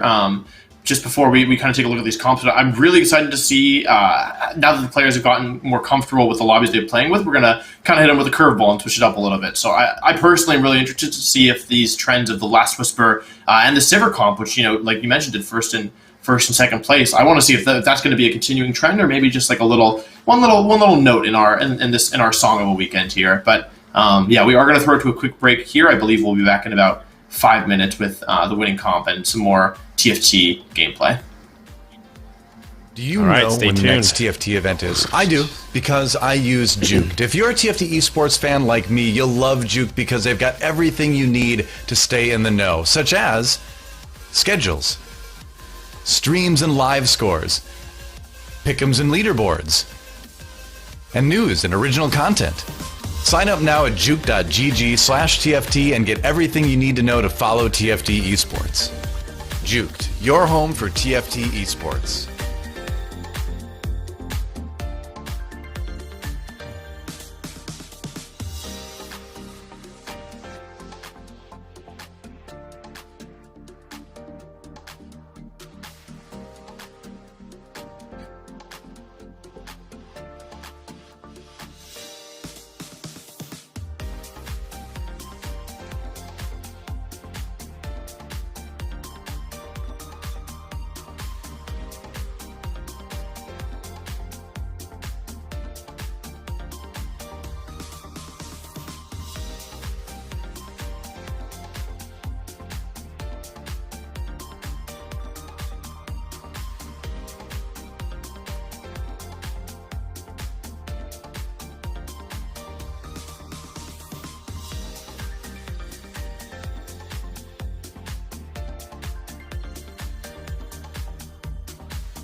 We are back with the Teamfight Tactics regional qualifiers for North America. We're 2 games into day number 2, and we've got a new lobby for 2 games as well. So coming up next, game number 3, Esports Law Wolfie will be covering it and casting. Let's go ahead and look very quickly about what's happened so far, as the first 2 games has some really interesting storylines that we can bring up in terms of the scores. So let's go ahead and talk a little bit about what we've been seeing. So Bryce, what's caught your eye so far a little bit to day 2? A little bit of a mini meta shift, if you will, right? I mean, we saw Sivir perform really well in both lobbies in the last game. There was a broad consensus, and it's kind of bore out statistically yesterday that Slayers was the best comp, but people are starting to play things that are very good into Slayers, right? Both these Sivir 3 compositions were making quick work of that comp. We've also seen more KO played today, which is a very good matchup into the Slayers. So it's fun because there's the ladder meta, and then you can also get a mini tournament meta as that rock, paper, scissors you were talking about is playing out as we look at this very strong Sivir 3 board with, for my money, the best in slot items. I think that RFC QSS to make sure she stays safe and kind of ramps up, plus the Last Whisper is putting in so much work against the extremely popular Aatrox Sejuani frontline. Yeah, absolutely. And, also great positioning battles back and forth, as you saw all those little micro positioning adjustments could have made differences, but also certainly definitely mitigated some of that damage, as every player was really sweating it out towards that later stages of the game. Bert able to get that big win alongside Mismatch Sox, 2 players who are leading currently at 18 points apiece. They are our current leaders at the moment, followed by Setsuko, Tofu, Luchen, Kiyun, GV8 with that solid 4th and 4th, and Soju with a very nice 2nd place. The bottom half, though, a little bit not too far behind for the 10-pointers with Campanelate, Spence, and Ramblin', but the rest kind of lagging behind with consistent bottom 4s. And one thing I want to call out, Wolf, Noster yesterday was the lobby leader across all 3, getting the max amount of points. Not able to get that interview, but was considered the winner for day 1. What's happening? Back-to-back 8th places. Yeah, it doesn't feel good, and I can tell you that personally because when I played in the second one of these qualifiers, I was first place after the first day, thank you, and then finished second to last on the second day. So I have been there. I really hope that Noster turns things around. I also noticed Treebeard was also in the bottom 8 there, but I want to keep an eye on Treebeard because we saw Treebeard's resilience. And the play really improved, or at least the finishes improved significantly towards the end of the day. So I'm really curious to see whether or not Treebeard is going to be able to repeat that kind of miraculous wonder story and just barely squeak into the final day, or maybe if this starts a bit too much for them to overcome this time.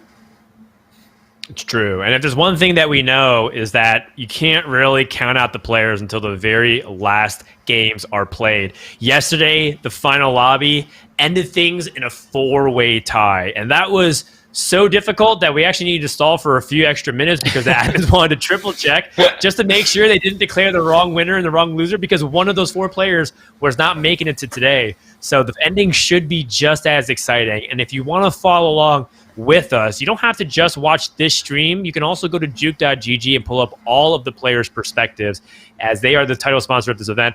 And we want to give them a shout out, given that they're releasing their social media apps soon, so that you can talk about your favorite esports, talk about strats and meta, and maybe some of the comps that you feel like you can theory craft for your own gameplay. So with that being said, game number 3 is underway, and we're going to hop aboard with Treebeard, just like Wolf said. So Bryce and Wolf, take it away. We're starting on your favorite boy, Wolfie. We're starting on Treebeard. Definitely didn't perform that well at the start of yesterday either. So maybe he's just a slow starter. He needs to warm up his brain a little bit, get into the game, and then he's all set. Yeah, I'm not even necessarily a huge Treebeard fan. I mean, I'm not that familiar with their gameplay, truthfully. But I always admire when players are able to kind of have that resilience. But we do see a Cloak start here, and I mean, Cloak, I don't know if it's the worst start, but I mean, maybe you can give more insight into this one, Bryce. But if I start Cloak, I'm already mad. I'm not feeling good about that one. Yeah, it's probably the worst start, right? But I talk all the time about the different layers of RNG to the game, right? You lose Carousel, you get a not great start, and boom, in your shop you get one of the best Chosens right away, right? This Cultist Chosen has had its ups and downs throughout the set. There was a period early on where Cultists were broken. Everyone was buying every Cultist unit they could possibly see. And now it's back to, it went through kind of a downswing, and now it's back to being good. Sorry, I missed it. What happened? Was it something crazy on another board? Oh, I will tell you. I will absolutely tell you. Are you sitting down? Because I'm sitting. At 1-3 and presumably at 1-2 had 2 Nikos. They decided, you know what, I kind of miss Galaxies, and that Niko versus Galaxy, that was fun. But you know what, I don't think everybody else has to start with that one. I think it'll just be me. Imagine getting dropped 2 Nikos on 1-2. Like, any 5 cost you find later in the game, you can instantly 2-star. I feel like it's such a huge advantage. I mean, we saw, like, back when Nikoverse was popular, such a big meta kind of like around it, do you use it early on an early 3 cost to just win streak for a while? Do you save it to the late game? Do you try and maybe get a 3-star 4 or 3 cost? But yeah, I saw some pings in the chat, and I think it must have been because of that. So you see it there. You have double Niko. Well, so yeah, double Niko. What I will say is that is a very high risk, high reward proposition, right? Because on the one hand, double Niko, I think he's very likely to use it on a 4 cost, maybe a 5 cost if he omega high rolls early and can get to level 8 and find one of those impactful 5 costs. But when you do that, you will. I mean, we didn't get to see a start, but there's a very decent chance he started with 0 gold, right? One of the Nikos out of a gray box instead of gold, and the other Niko he comes out of a blue box with the 2 gold, and that is a very punishing start, right? Because you fall way behind the economic curve if he's not given a good kind of collection of units early. He's not going to be put in a position to be able to roll a lot of gold to find them, to search for the unit to be able to Niko. So very, very kind of dangerous for him as to whether or not he will ultimately get the maximum value out of this potential high roll.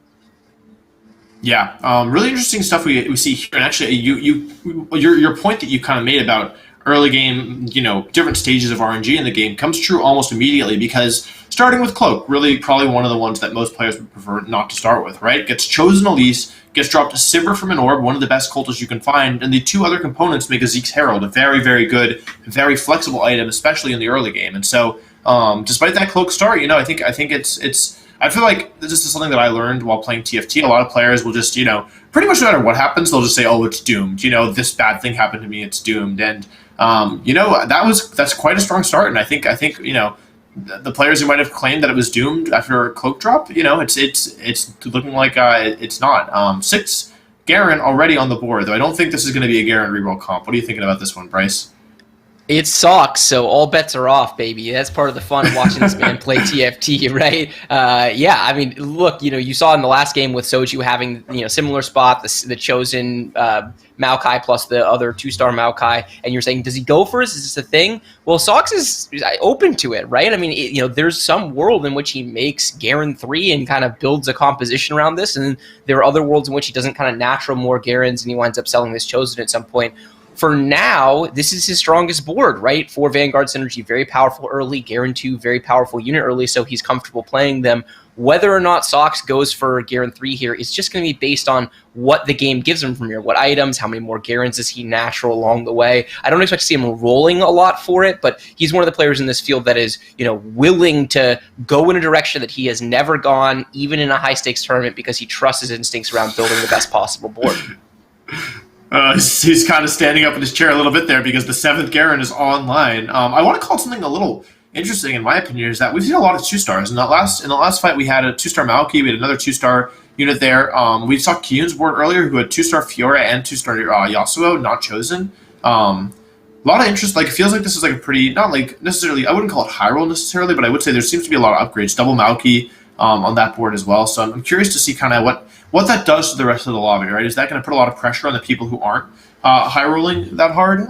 Checking back in with Treebeard here. Garen, I think that was a bug, because Garen walked towards Galio, maybe just give him a little high five before they started. But what do you think? What do you think about it? It angled him around the back of the fight. Yeah, I agree. I mean, look, when your whole lobby gets powerful really early and you do not, it feels really bad. It's extra punishing because every single board you face, it's like, how is this guy so strong? strong, and you just take a beating. So, instead of being a 5-loss streaker into Krugs with, 70 HP, 72 HP, sometimes you'll even dip into the 60s if you're one of those low rollers. So, yeah, not ideal when you're the person who is weak looking around the lobby and seeing everyone else really strong. It also creates an interesting dynamic around, boards that you would normally play for win streak. You might not in this situation, right, Wolfie?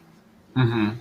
Yeah, no, I think that's very, very, very wise, talking about win streak versus, not win streaking at all. We actually see Sox sell the Garen there, so I think the Garen 3 dream is dead. I've personally played Garen 3 a couple times, and it has to be one of my least favorite 3-stars I've ever done. It feels like Leona 3 and set 3 or set 3.5, where it just was not really worth it. So if I know Sox, I think I'll probably take tier here. Yeah, I know that Sox is a player who likes to play flexibly, and Chalice is such a flexible item that at least it keeps the option open if he wants to slam that immediately. Also gives him a little bit more power on his Garen. But yeah, I feel like this is kind of an awkward start because although Sox's frontline is lasting forever, he can't really do damage. Like, I wouldn't even be opposed to him dropping another Garen. If he kept that other one, if he'd won that fight, he would have 8 Garen right now. So, wow. I really hope we see the Garen 3 here. A lot of interesting items over on this board, though. 3 Brawler with Ramblin'. They have the option of building the Last Whisper if they're interested. 2 Gloves, also Thieves Gloves. Do you ever slam Thieves Gloves early? How do you feel about that item? I feel like it's pretty polarizing. Yeah, I like Thieves Gloves a lot. I think it's an item that is good early, middle, and late. It's not like we're in a meta where gloves are so valuable that you absolutely must save them for other to slam other items. Though we are starting to see a rise in prominence of the Last Whisper in reaction to how strong Vanguard frontline is and how popular it is across basically all compositions. Slayers use Vanguards, KO uses Vanguards, Vanguard Mystic uses Vanguards, obviously, right? So on and so forth. So maybe he's choosing in this situation to not slam it because he's already lost streaking, so it's not like he wants to win here. Let's evaluate what items we get off of Krugs, and maybe he winds up slamming a Thieves Gloves coming out of Krugs, right? But might as well wait a couple more turns to kind of see, collect a little bit of additional information and then make a decision. Yeah, actually, and there's another component on the bench there, which is the vest. So four unused components, probably. At this point, you have 1 round left. You definitely don't slam at this point, I think, since you're kind of committed to losing. Actually, it looks like he's considering selling the upgraded brand just to make econ. I actually don't disagree with that. You want to lose here anyway, and the thing about brand is that it feels like it never kills units until it's unless you're so strong already that an early 2-star brand just feels really bad because it always targets the enemy with the highest HP total. Right? And so because of that, it's just so difficult to actually get into kill units because, it actually ends up doing a decent bit of damage and providing some nice CC a lot of the time, but unless another unit ends up, accidentally standing in the brand circle of death, it feels kind of like it's not doing a lot of damage. So I like the decision just saying, okay, I accept I'm going to lose. I might take 10 damage here if I can't kill anything, which looks like it might be the case here. It looks like it's probably the case here. But you make 30 gold, and you kind of know when to lose and when to go for a win. Treebird, by the way, who our first viewpoint was of, with that cloak start is win streaking, the only win streaking 100 HP player. So not a bad start at all for Treebeard. Yeah, exactly, and that's the exact point that I was making before we got sidetracked by the incredible 2 Nico opening. Is there are so many different versions of luck in this game. You just have to be a little mentally resilient. There's a popularized thing in TFT which is largely a meme, but I think has actually permeated the mentality where something bad happens and people just go, it's an 8th, right? And okay, fine, meme around, but as long as you understand that it's not an 8th, right? There are so many different things you can impact, so many different opportunities to get lucky over the course of a game of TFT. Wait a little bit, see what else happens. You start Cloak, it's not an 8th because you can get a Cultist Chosen, you can get a Sivir out of a box, you can get Zeke's components, and you can be the only person 100 HP in Krugs. So, a million different ways to get lucky and unlucky. Don't focus on what you can't control, focus on what you can control. If you're struggling to grind the ranked ladder, a little bit of mentality shift could go a long way. Oh, this is an interesting choice. Okay. Well, what I wanted to call out there was that there was a Morgana in the shop, right? And the 2 components dropped were Morellos, and you have 2 Nikos. So if Dexy wanted, even though it doesn't synergize super nicely with the rest of this comp, that could have been a Morello or a Morgana grab. Play Morgana, give it make it 2-star, and did probably just win streak right from there, if I had to guess. So looks like the Morello is going to be the slam here. Maybe wanted valued econ more, maybe of 2-star 4 costs, I would say Morgana isn't the most impactful. A really nice support unit, but isn't the only thing that you need in order for a win streak. But yeah, would you have considered it there, or am I kind of off my rocker here? No, you're not off your rocker. You definitely have to consider it. These are spots you don't get into very often, and you have to make that decision very quickly. So it's not like he knows, has his conditions for how you use a double Nico opening, right? He does, right. And he also didn't have Morello's components going in, so he gets those components. He's like, oh my god, now is it buy Morgana and play it, right? And you have 5 seconds to make that decision. I think I would have passed to.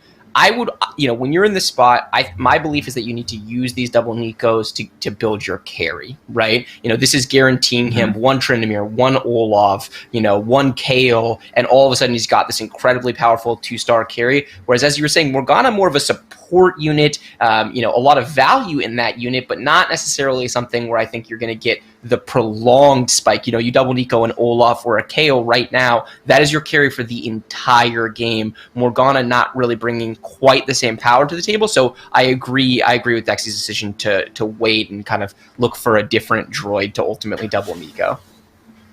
Yeah, absolutely. Makes a lot of sense. We do see the Chosen Spirit Kindred had to roll a lot of gold to get there, though. So this is definitely a little bit concerning, I think. You're 60 HP, definitely not out of it by any means, but this is looking like it's going to be another potentially bad loss even, depending on how this Kindred works out. Yeah, Quicksilver wears off, unfortunately, before anything else before I can save her from the Galio stun.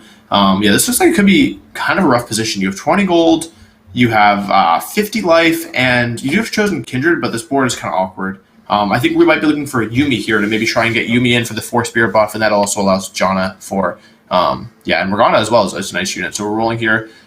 These are kind of this could be a Talon pivot. What do you think? We have a Talon already.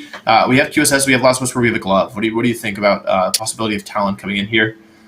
I don't think so. First of all, playing Talon from behind is brutal. It's not a great comeback comp. It's a comp that's played very well from ahead. Another thing that is just kind of awkward in the situation is QSS is just not a very good Talon item, right? It doesn't synergize very well on Morgana or on Talon. And lastly, you have no Morello components. And, while Talon we call it Talon comp, right? Like playing Talon, as much as I was just kind of saying Morgana's not a carry, the only comp in which she kind of is the carry, or feels like the more impactful unit at least, is in the Enlightened composition. And you absolutely need the Morello in order to make that work. Anyone who has played this composition knows that if you are starting from a premise of, 3 amazing items on Talon, but an unitemized Morgana, it's not going to perform as well as kind of middling items on Talon, but a Morello, maybe a Locket or a Chalice or some other kind of good item, so you can frontline that Morgana and get a ton of power out of the Morello combined with the Siphoner trait. So I think it's tough to play in Ramblin's spot. He's, when you get low on HP, he wants to pivot to something that he feels like he can consistently hit and can actually, bounce back his game. Yeah, no, very, very well said. And actually, this is a very interesting lobby because Ramblin has 44 HP and the person at 7th has 71, which is, not to do, public math, but I believe that's 27 HP difference, which is quite significant for this point in the game. And I feel like if you're Ramblin, you have to be feeling really nervous at this point. No matter how comfortable you are playing from behind, this spot in particular seems concerning, to say the least. Like, you have really good items, so there's absolutely the possibility for comeback, and this Lucky Lantern might swing things as well. Let's see what it is. Gloves and Nico. Another Nico. Now, you might notice that there are 3 Nikos on Dexy's board, and they are win streaking. 3 Nikos is extremely, extremely concerning if you're anybody who's not Dexy, because if you get a chosen unit or like let's say you 2-star any 4-cost unit right later in the game, and then you get a chosen of that unit, that's a 3-star. That's an immediate 3-star. So I'm really, really interested to see where these Nikos go, or like I don't know, like do you think it's maybe too many, like too tempting at this point, or like too, I don't know, like is it too good? Is it too much of a good thing? Like would you think is there a chance that like Dexy, I don't know, holds it too long and ends up being punished for it, or is this just like is this a point where if you're in this lobby you're thinking, okay, the best I can do is second? No, I don't think we're quite at that stage, though if we're handicapping likelihood of winning the lobby, Dexy certainly has the highest likelihood from his position. Clearly a strong board, 80 HP, the 3 Nikos, there's a lot of power, but how greedy you are will kind of dictate a lot. You can basically guarantee top 4 when you have this triple Nico by rolling it down on 4-1. You get a random 4-cost carry, you double Nico, and maybe you get 2 carries, right? Like there's a lot of potential power in that. Or you could greed it, go all the way to 8, go for a 3-star carry like you were talking about, go for a couple of legendary 2-stars, right?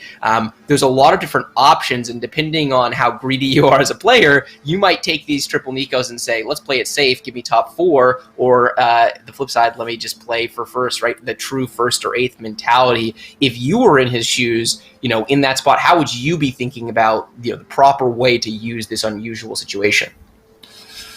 I think it depends a lot on what the game gives you, but he has a lot of health here. Like, I feel like oftentimes a Nico start will lead to you playing, at least for me, maybe just because I'm not as good of a player as these competitors. Like, I feel like often when I get Nikos, I'm playing from behind. But he's in second place overall and just looking quite strong. So yeah, I would say I can't say without like really being in his shoes what like the right or wrong way to do things is, but I'm really curious just kind of to see how things shake up. I also want to call out something that I really love here, which is this Vladimir carry for Kyun. Like, this chosen Vladimir is really strong, and with the healing that you get from having Siphoner in, it just feels super, super strong. So Kyun's actually going to win streak with that Chalice, Jeweled Gauntlet, and Hajj all in the Vladimir, and makes it 50 gold, 90 HP on a 5-win streak going into stage 4, and that feels pretty good, right? I feel like Kyun's in quite a nice spot here, especially after less of a good game. Second game, he finished 6th overall, as I recall. So he keeps getting this 6 cultist Treebird as well, who also is Nico too, without any real synergies. So yeah, curious about if he's concerned about that in particular. Yeah, he is, right, and the position he's in is overall very favorable, right? He's win streaking, he has a good chosen Vladimir, an excellent item holder, right, for these AP based items. He finds another Nico. What is happening? Did Mortdog like bless this lobby? He was like, and you get a Nico, and you get a Nico. This is going to be, we are in for a wild ride, Wolfie, because when everyone, as we saw in the Nicoverse, when everyone gets a Nico, it's a question of how do you play around a first in a lobby where everyone is going to be strong. We're used to looking around and being like, okay, half the people have kind of 2-starred the carry or the unit that they're looking for. Everyone is going to wind up with the 2-star version of their carry. The overall power level of these boards is going to be insane, Wolfie. Yeah, we already see Nostr with Ace 2 on 4-1, and actually, that's 2 Ace 2s already, because Lucian also has Ace 2, and Sox has an Nico, so he's one Ace away from Ace 2 as well. So yeah, it looks like it's a lot of Ace this lobby, which we haven't seen too much of so far today. I feel like, except for that, of course, big Ace 3 in the first round. But yeah, what do you think about Sox's decision to put Ace in the front row? Because it seems to be really paying off here. Takes out the other Ace, and I think that's going to lead to a win for Sox. Yeah, frontline ASOL, if you are not aware of the tech, become aware of it, study it, value it. It is a really, really good place to put the unit. Having it take a little bit of damage in that far corner spot so that it ults before your opponent's ASOL or just ults earlier in a fight in general. Very, very strong, right? Especially when you have that Guardian Angel, you can essentially guarantee that it's safe. It will cast. It's a channeled ability, so it will cast through the GA. So a lot of power in that frontline ASOL. It's not correct in all situations. Oh, this is a fun shop. I always love this is a very interesting shop. Yeah, he sits there, he pauses. I agree. Shop, right? Yeah, I agree with the decision, right? He's you look for these Nikos, you don't want to greed them forever, right? As much as we're talking about these power levels, you can't spin them in the next game, so you got to use them where you can, and getting a 2-star Aurelion Soul on 4-2, certainly a very large power spike for this 5 mage comp, and I think the correct decision from Sox, although he is going up against Treebeard, who seemed to be in a good spot, and then Aso ulted and killed everything.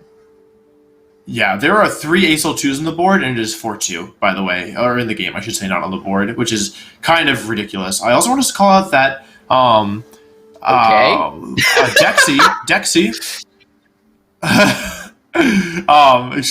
Excuse me. I was just saying that Dexy, who we called out a second ago, was in second place overall with that triple Nico board, is now in 7th place. So they went from 2nd to 7th rather quickly there. So I think maybe they should have used the Nikos earlier. Although I think I personally would have agreed in them, which also might be why I'm not playing in this lobby. But yeah, Sox is having a good day here. Scores 2nd and then a 1st, and Ace 2 still in the front line. I kind of thought he might have been doing it just for specific matchups, but it seems like that's just where Ace belongs now. And I think the GA is definitely helping there with justifying the positioning in the front line. But we're going to see here that Sivir comp again. It looks like it might actually be a full commitment here, because there is 2 Sivir on the bench and a Nico. with really good Sivir items. So yeah, this frontline Hazel, it's so funny to me. It just does so much work on the front line. Feels so counterintuitive. But yeah, Sox winning again and 64 HP versus 31 from Ramblin'. I'm really curious to see if Dexy wins this round because I feel like they're going to have to really make a big move soon. Yeah, agreed. I would love to pop over to Dexy's board and see how many of those Nikos he has left and get a sense of what's going on, right? Because he could be just trading HP to get to level 8, right? He might have said, I know I'm at 80 HP on 4-1. My board is not that strong, and I know I'm going to take a beating. But hey, even if I get crushed, which he did in the next 3 fights, I'll be 40 HP. I can level to 8 on 4-5, which is a very common leveling interval, and then he can use those Nikos, have this massive power spike, and maybe win streak out for the rest of the game. So it's hard to say exactly what's going on there without taking a look at his board. But that's exactly what we're saying. There's a lot of options. There's a more greedy route. There's a safer play. I think we can say he did go for the more greedy play as Sox scouts his board for us. Thank you, Mr. Sox. We really appreciate you. Dexy still all 3 Nikos, over 50 gold. So if we could hop over to his board, that would be awesome because I imagine we're getting ready to see a very fun transition as we see on the right side. Yep, he does go to level 8. Let's roll some gold, Wolfie. This is all a 1-star board, by the way. I want to call it as well. This is an entirely 1-star board, and rolling for this Enlightened Talent composition that we were just talking about, not really finding... Oh, wait, hold on. Oh, can you believe that? I feel like I gotta say, can you believe that? You had 8 Olafs. There were 8 Olafs. Like, you had 2 on the bench, 3 Nikos, and then chosen Olaf in the shop. Oh my gosh, there is no way that is correct. There is no way. Yeah, that was very greedy. And this is the thing that happens. People get so tunneled, right? He's decided he's playing Talon in his head. He has 1 Talon and 1 Morgana, and he says, it's a Talon game, right? I've got the good items for this composition, whatever, but like the IE, Hodge, Last Whisper can go on anything. The Morello can be slapped on a Sejuani. You've got 3 Nikos, right? So like the opportunity of 8 Olafs, 1 more Olaf, and he's got Olaf 3. I just can't envision a world in which this is correct, right? Like, especially with he had 45 gold or something he's rolling, you have to be open to more compositions than just Talon in the spot. So, this is a great opportunity to highlight, right? Like, these are incredible players, but there's a lot of pressure and there's a lot of different things a game of TFT can throw at you as he sort of gets bailed out here with this Samira. Maybe that's what he was looking for the whole time. Maybe it was, in his head, it was a Samira game, not an Olaf game, not a Talon game. This Samira 2, certainly an incredibly good unit. The items on it are nuts. Will this be enough? He has a pretty paper frontline, really essentially only this Shin 2. A little bit of work to do for him to catch up, and it's also worth noting that with so many Nikos around the lobby, the power level of the lobby is going to be overall higher as well. Yeah, no, I think those are all very, very intelligent, impactful things. The Samira kind of 1v everything in this situation. So this looks like it might be enough to stabilize. But I think even if you were playing Samira, like what better chosen are you going to get than that Olaf, right? Like having a 2-star Slayer on your board is quite nice, right? So maybe a little bit of decision paralysis or a little bit of lag there in the decision making process, or maybe just maybe they were just looking for, maybe it wasn't always going to be a Samira game, but. Would you take this Fortune Sejuani? Because I feel like that was going to be tempting. I think I would. You're not going to get much better than that, in my opinion, but I'm interested to hear your thoughts. Yeah, he needs frontline. I would do it. I'm not sure he's comfortable playing the Samira comp because he's still backlining the Samira, which was already a relatively shortly ranged unit, and just got another range nerf to 420, so it's a 2-hex range. So, maybe he wasn't thinking Samira, maybe it was just Talon, and he gets the Samira, he says, okay, I've got 2 Nikos, I can bail out and play this, but he needs to move that Samira up. I think he needs to build a real frontline around that composition. So, he's probably stable-ish, but I'm not sure I'm looking at that board and saying that he's going to go great places. We swap over to Kiyun's board, who has the very fun chance of using double Niko on Niko, which I just assume it's the Hunger Games, Wolfie. I don't know if there's like a special achievement you unlock in the game under the set of circumstances. There should be. If there's not, there should be. No, I completely agree with you. There's one. Okay, we are 1 Niko away. Is he going to get it 20 gold? Looks like he's content to stop for this turn. I kind of like this, not just like rolling, focusing on the Niko. You have a lot of items. You got to figure out where they go. Probably Sunfire the Nautilus, Hodge and the Niko, I assume, and then Redemption probably on one of your frontline Vanguards. Yeah, or even Cho'Gath would have been okay there, I think. But I think there's a very real possibility we're going to see Niko 3. But with no defensive item, we might, see like Tryndamere, for example, with the stun. It was enough to take out the Niko. I don't know if it'll be enough to win the fight, especially with the Sunfire here, but we see the Vest going in the Sejuani, I agree. It's kind of funny to see all these units chase around the Tryndamere, but yeah, Tryndamere without GA, I think that's going to be enough because of the reduction in healing. eventually we will get there. Yeah, it takes a couple units out with it, but yeah, hard fought. I think this is the turn. I feel like Nico's coming in, and I wonder how much he's going to roll for it. No, not yet. Buying up the 3 costs, trying to reduce the amount of units in the pool so that he has a higher chance of finding it. Cho'Gath 2, an upgrade for his board. Still a couple more upgrades on this board that we're looking for. Aatrox 2, Sejuani 2 would be big, although they're probably contested. The roll continues. He's taking his time. He's thinking about if he wants to roll more. There's another Sejuani, 1 away from Sejuani, 1 away from Nico. Continuing to roll. Take Shen. Going to play Shen over the Janna. Kind of interesting because, yeah, there's Zilean who you'd probably prefer over the Shen, so just upgrading again. I'm surprised that he isn't rolling harder, but I guess maybe he doesn't feel like he's under that much pressure. Yeah, Nautilus 2 on the board as well, so now we're actually 1 away from either Nico or Nautilus 3, depending on which one he prefers. Yeah, I assume it should be Nico, though, of course. Yeah, I assume it prefers the Nico, and it's worth noting he's playing Ramblin's board, who we watched earlier when he was really struggling, trying to figure out what his pivot was. He thought about Talon right a little bit and passed on it. Ultimately finds the Chosen Sivir and actually gets Sivir 3-star online, so a huge comeback from Ramblin, who is win streaking and in a very good position, right? I mean, we have seen the power of this unit just in the last 2 lobbies. This composition finished 1st and 2nd place, so Ramblin from kind of death's door into power position. Kiyun, meanwhile, still just looking for one more Nico. He does find it. Achievement unlocked. I assume we're going to see the double Nico here. I guess he can roll a little bit more to see if he maybe finds another one, which he does. Puts him in. Wait. What? He. What? What? Oh, Kiyun! Someone screenshot that for us, please, and immediately put it into. Is this a joke to you? Okay, whatever award he was gonna win for his Nico play, take it away. He's going like that. Oh my god, this guy's. I don't even know how his brain works, but I don't understand at all what's going on here. Yeah. Instead of buying, the Nico sells his Nautilus, rolls more, and then I don't even know. I also. I'm at a loss for words. It's nice that they're human, right? You're watching like the best TFT players that North America has to offer, which is not my way of saying that this is the best TFT that they're capable of playing. We're seeing, multiple relatively major mistakes happening so far, but we're all human, right? Everybody makes mistakes. Maybe, I'm sure his chat has spammed up and down, Miss Nico in the situation. The look on his face is being told by his chat that he skipped Nico, right?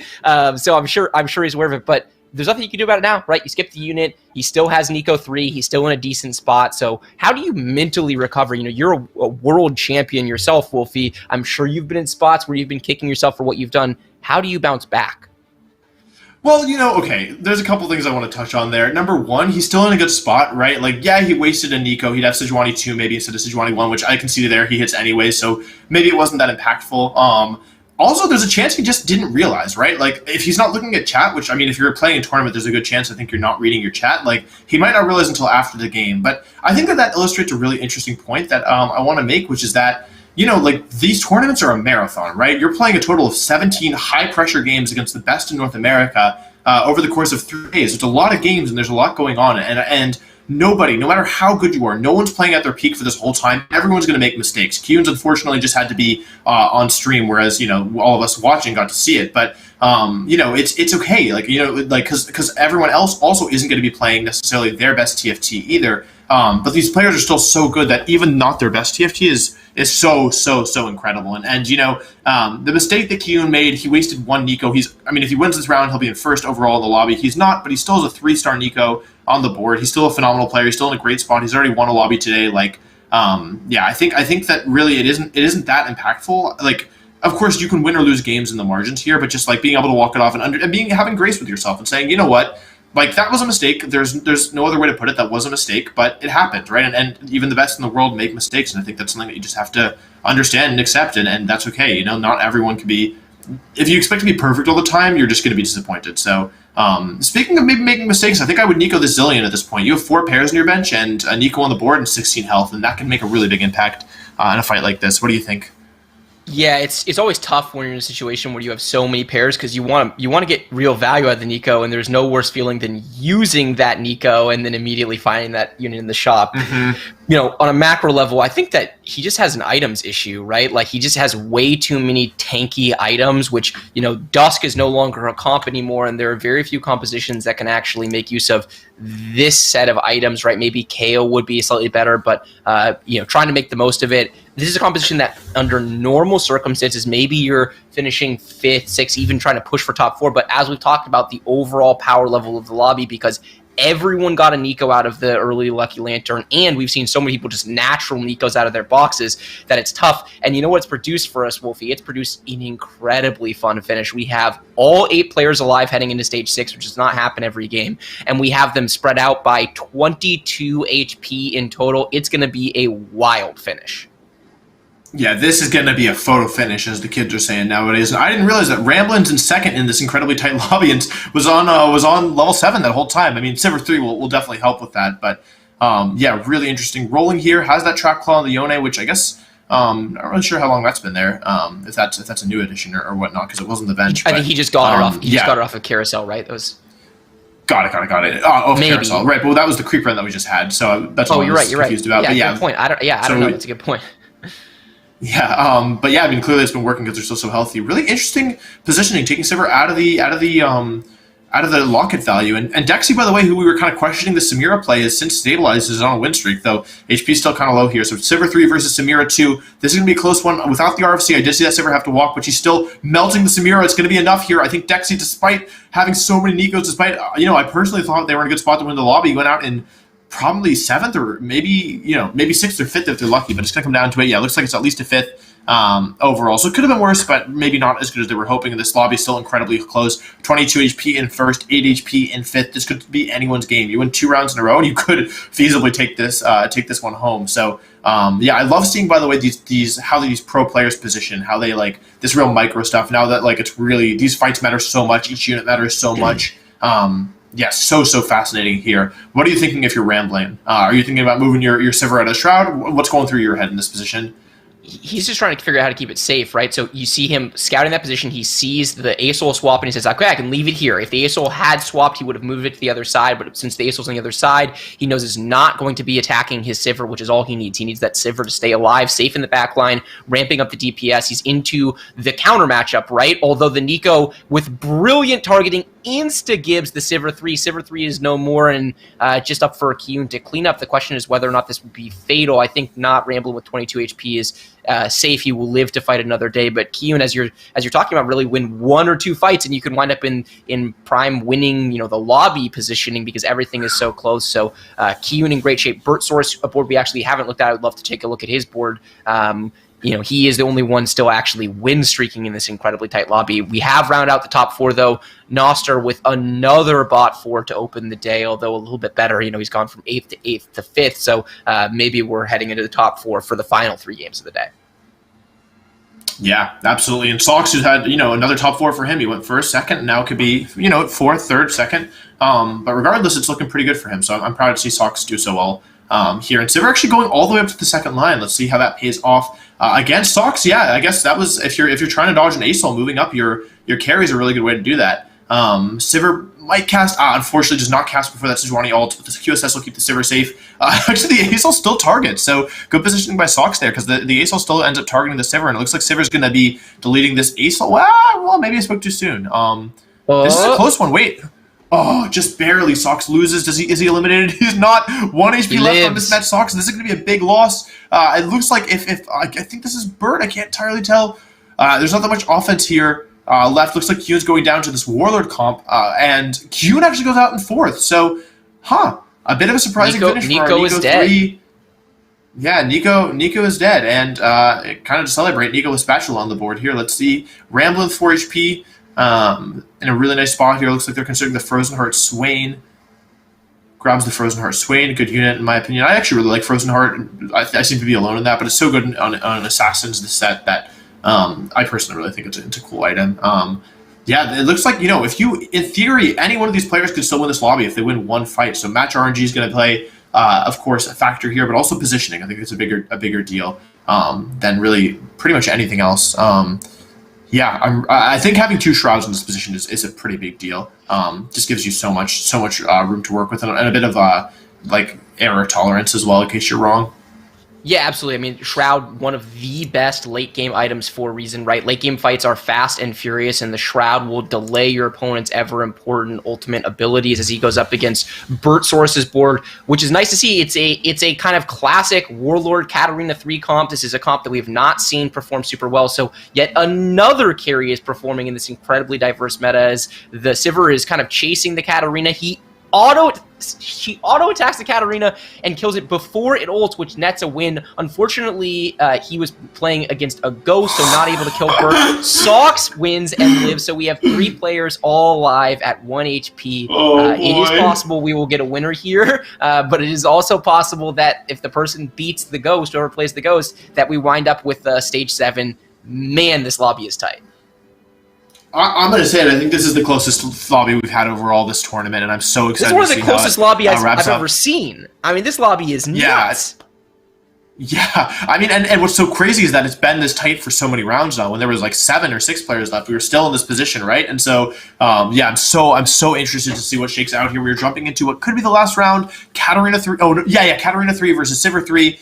This is so exciting to see, and such cool to see the diversity in comps as well. 3-cost carries really shining. Sivir walks forward, has a fair bit of damage. Tryndamere's on the Sivir. GA pops on the Tryndamere, but Sivir takes with the kill. Oh, Sivir's so slow HP, but looks like Redemption pops. Katarina's still alive, but the CC's going to be too much, and it looks like the end there. But Sox also winning the fight against, I believe that was actually the ghost of Ramblin'. So we have our final 2. Bertosaurus going 3rd with Katarina 3, and yeah, it's down to mismatched Sox or Ramblin', and Sox has 3 consecutive top 2s. So quite a strong finish with that frontline Acel here in a very tight lobby. Yeah, and we get to breathe finally.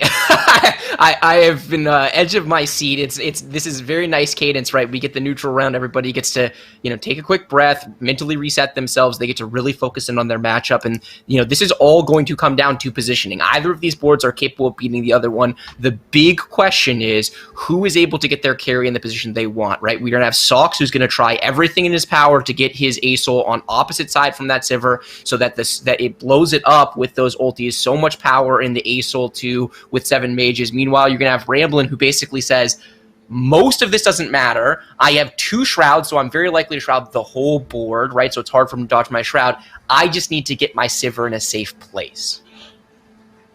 I want to also call out how impressive it was that Sivir didn't get his Katarina ulted, or I'm sorry, Ramblin' didn't get the Sivir ulted by Katarina even once, despite playing I think 2 separate times against Katarina 3. They were able to dodge the Katarina ult 2 separate times, and that's so incredibly impressive. Zephyr's cheese can be really important here. They aim it for the Acel, but not able to hit it there. Acel still alive, and Shroud on the Acel as well. Sejuani ults here, which is going to stun a big chunk of the board. Acel targeting down. Sivir stuck on that, excuse me, Swain. I totally got caught up there. This is going to be a close one. I actually can't tell if Acel deletes the whole board. Gets rid of the Sivir. Oh my gosh, this is Sox so close. Sox has it. Yeah, that was an incredibly close fight. There were so many small micro interactions, and then you know what? I'm going to tell you. I think I know what caused the victory there, and it was Brand. It was Brand's ult stunned Sivir right after the QSS immunity wore off, and it stopped Sivir from melting the rest of the team and putting out that incredible DPS. So incredibly well played by all players there. That really could have been anyone's game, and congratulations to Mismatch Sox because, yeah, that was extremely impressive. Yeah, really well played from Sox. I'm going to say that Ramblin' wants that final fight back. A couple of very costly mistakes. He doesn't reposition his Sivir, so he gives the Acel angling that Sox wants, and he moves his Aurelia in 1 so that it gets maximum value out of the Shroud. But the downside of that is when he places that Zephyr, it gets on Lulu instead of Acel, which is disastrous. I mean, if that Zephyr hits the Acel, he's winning that fight almost every single time. So, a bit of misplay from Ramblin' at the very end there. Very well played game from Sox, yet again, showing why he is the #1 ranked player in North America. Yeah, that was a really exciting finish. No one dying for a long time, holding out longer than I thought. I want to talk to you about the other lobby, by the way. The lobby final 2 players was Spencer and Grand Vice. One of these players had Olaf 3. That was Spencer with 2 Zephyrs. GV8 had Olaf 2 with 2 Zephyrs. In the very final fight, GV8 was kind of scrambling, trying to position correctly, and he was doing all these really complicated things. But at the very last second, he actually misses placing the Zephyr because he put it on a unit that had 3 items. He was trying to position for it. So he missed the Zephyr. But because Spencer double Zephyred GV8's front line, Olaf couldn't get through to the front line. So he walked all the way around. Oh. And by the time he got to the second row of his opponent on GV8's board, he got chain CC. So Olaf 3 never popped. And Olaf 2 won the lobby versus Olaf 3 that had like very PIF. It was absolutely ridiculous. So much chess. Like, congratulations, Spencer. You played yourself because he ended up Zephyr'ing the least to you and everything else. It was so funny to me. I couldn't believe it. And, you know, obviously GVH chat loved it, exploded like, my streamer, next level 5-head Galaxy Brain plays, missed the Zephyr cheese into the first place finish. But the reality is, it was really cool back and forth stuff. Highly encourage you to go back and watch it. And the coolest part, too, was that the game that Spencer, you know, obviously he got Olaf 3, but he started off with a Zephyr Slam in the lobby, which I think was particularly interesting. And so these kinds of, like, different tempo plays that streamers are whipping out situationally, I'm learning so much watching these other lobbies, guys. And it's such a pleasure to watch high-level TFT like this. Yeah, it absolutely is. And you know, maybe it's a decision we'd have to ask Spencer about it, but it's something that on the ladder you might not do because you're confident you have such a significant edge on the field. But when you're in a field that's this stacked and you're playing against all of the other best players in North America, you can't afford to sit on components like that. It's just too punishing. So I love to see that adaptation of the tournament play and building the Zephyr early as we take a look at Sox's board. Dan, you didn't get a chance to watch the full lobby. Are you surprised on some level that this board was the winning board given all the Nico shenanigans and all of our conversations about, you know, the high power level?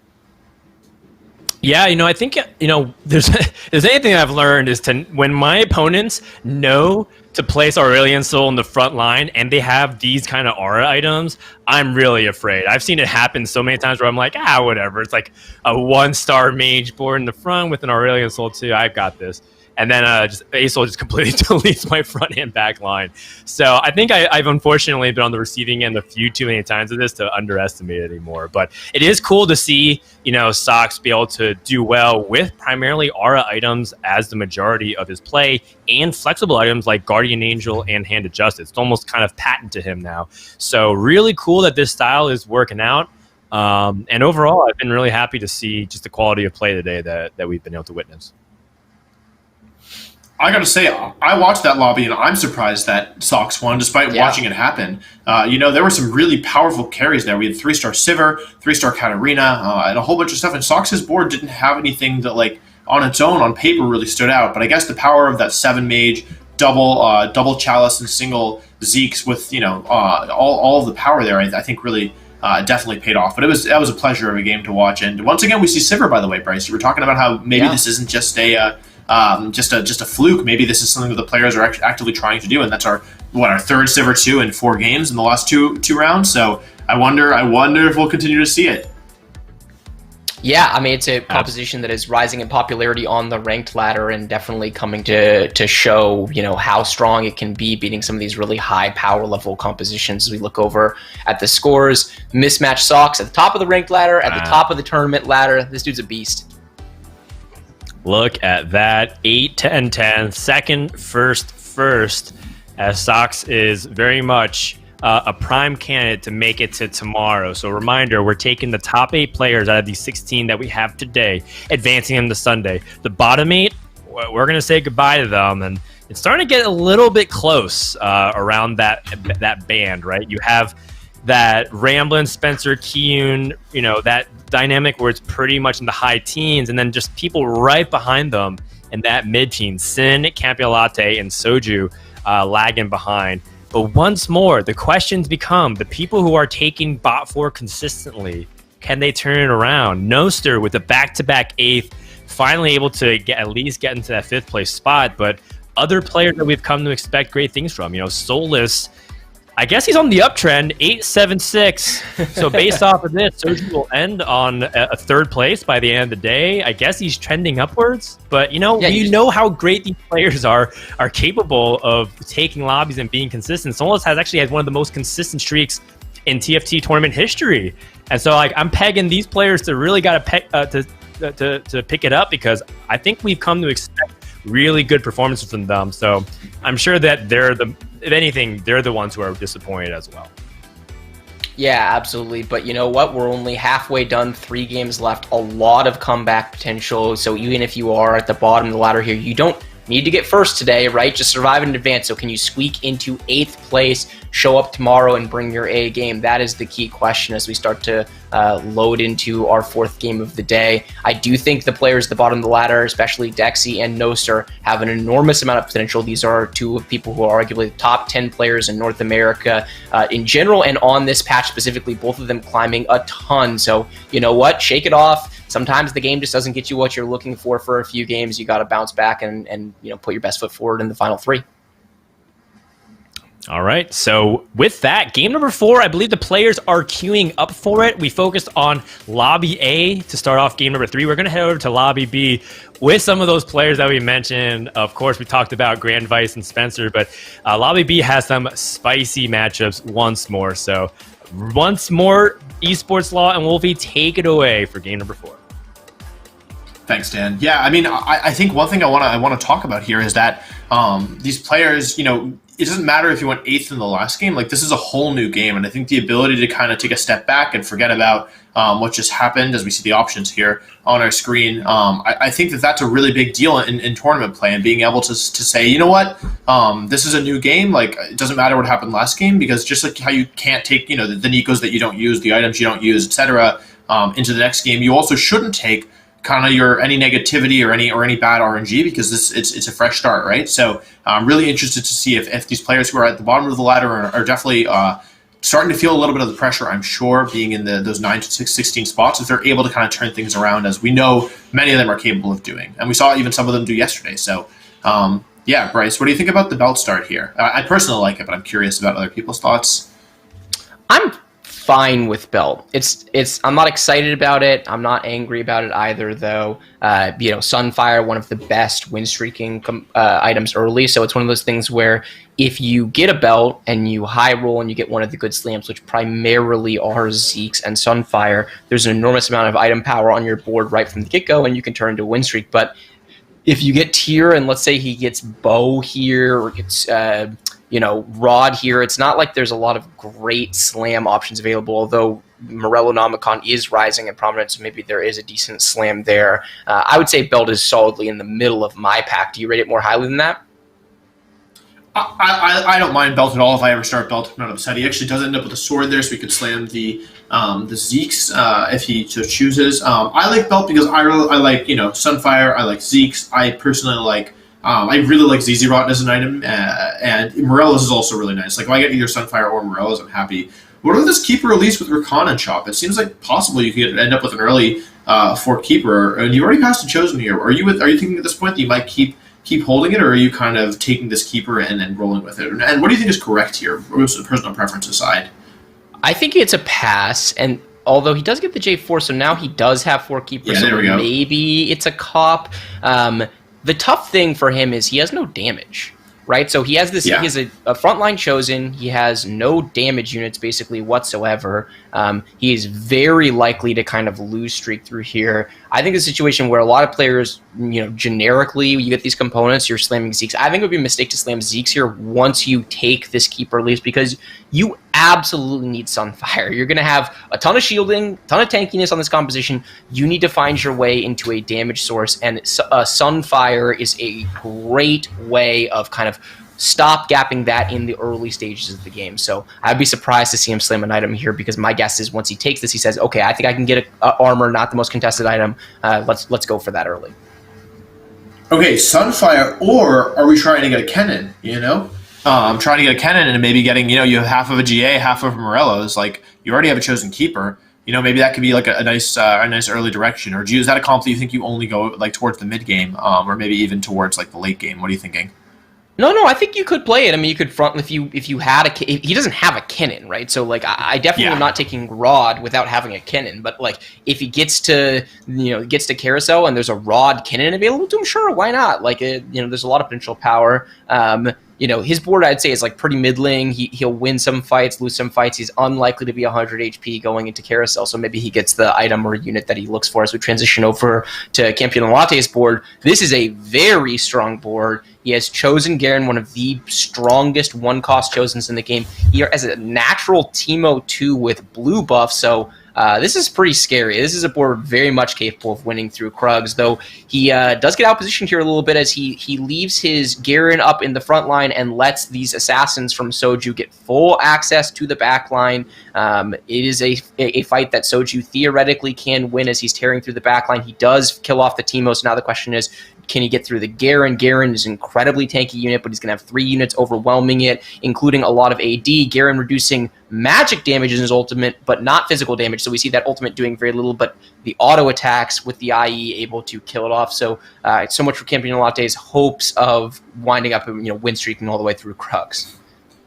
Yeah, well, I mean, I'm sure this isn't something that this player is thinking of, but you actually do have Vi, Jarvan, and Katarina and Chop, so you could theoretically play 6 Warlord next level if you want, and I don't think it's really the play here because you have that Teemo 2, of course, but you do also have the option of subbing out your Nidalee if you're not really happy with Nidalee 1. Katarina typically considered to be a better unit in general, or even Jarvan or Vi could be okay, but I guess since they're giving you Sharpshooter, that Nidalee's probably the best one here, but yeah, I guess when I play Warlord, I tend to get kind of stuck on when to go 6, when to just play 3, when to play some of those middling values. Yeah, and I think I don't really know what you do at that level 5. I guess is my question. Ideally, you'd add a Mystic in, right, and get that nice Mystic value. But barring that, I'm not entirely sure what the best course of action is because you would like to get to more tankiness on this Garen, or I guess a Vanguard as well. Yeah, would be really Vanguard. Nice. Yeah.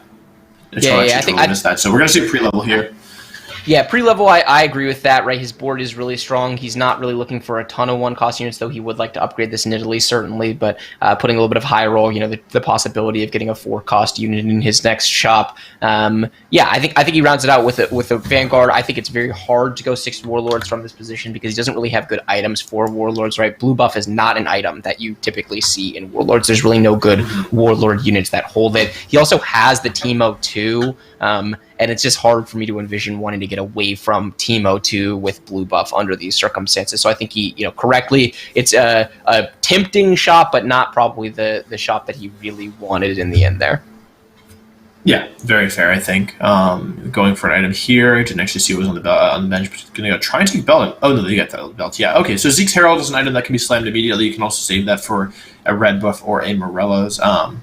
Yeah, I feel like when you're last pick, but like you've already lost your streak, I feel like that one feels especially bad. 98 HP, having lost one, five Teemos if you wanted. I don't think they're going to take this, but I've been wrong before. And there is that Nidalee as well. So we're jumping over to Soju, who has no chosen, but has IE plus Runon's Hurricane here on the board on that Shyvana. That's looking like an item holder for maybe one of the Slayers later in the game. What are you thinking? Yeah. This was actually a very strong build when Brawlers was really popular. The ability to critically strike off of the flat AD boost that you're getting from Brawlers is quite valuable. So Shyvana, an excellent item holder. I think he's unlikely to go Brawlers from this situation, but we have seen, not just once, but a few times this tournament, if Brawlers are no longer, here's a Brawler Tom Kench or Brawler Maokai to start the game, turn off your brain and go 8 Brawlers, right? That's no longer the situation. But Brawlers still have shown to be effective if you get the right conditions for it. And, maybe he gets a Brawler or Shyvana chosen, for example, in which case he could lean all the way into playing Brawlers for the entire game. We saw Mismatched Socks win a lobby with it earlier today. We saw someone else win a lobby with it yesterday. So quite strong, either as a comp that you go or just as a transition unit. Yeah, I also want to call it that Shyvana 1 did 4,000 damage, and actually it was looking like a really bad fight for Soju initially. Like, he ended up stunned from Galio, then stunned from the Kennen CC, then Shyvana ulted, and then from there, yeah, she just pretty much mowed through the whole team. I agree with not taking Fabled Nautilus here. I think it doesn't really fit with the rest of your comp, although it is a really good chosen if you can get it early enough. You do have Cho'Gath already, though. I guess you could just... Would you ever consider taking this and playing it over the brand? Because that brand really doesn't feel like it's doing much right now, right? It's better board, but the opportunity cost of shutting off your chosen in this situation, I think, is not worth it. Particularly given the items that he has slammed, it's not like he's going to take this chosen and transition into playing Fabled, right? That's very unlikely from the situation. And so I agree with the idea to pass. I think this Chosen is kind of mediocre overall. Even if you're playing the Fabled comp, by the way, it's not like you want the Fabled Chosen. You would much rather have the Vanguard Chosen Nautilus than the Fabled Chosen Nautilus. Right. So yeah, I agree with the decision to pass on this. Maybe if he was like 4 streaking going into it, maybe do everything you can to improve your board in order to guarantee the 5 streak through Krugs. But with only 1 win heading in, I think this is correct. What's going to be very interesting to see is without a Chosen, but with a few upgraded units, he's obviously got a lot of HP.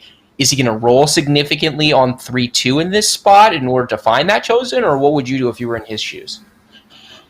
I think you see kind of where you're sitting after Krugs here.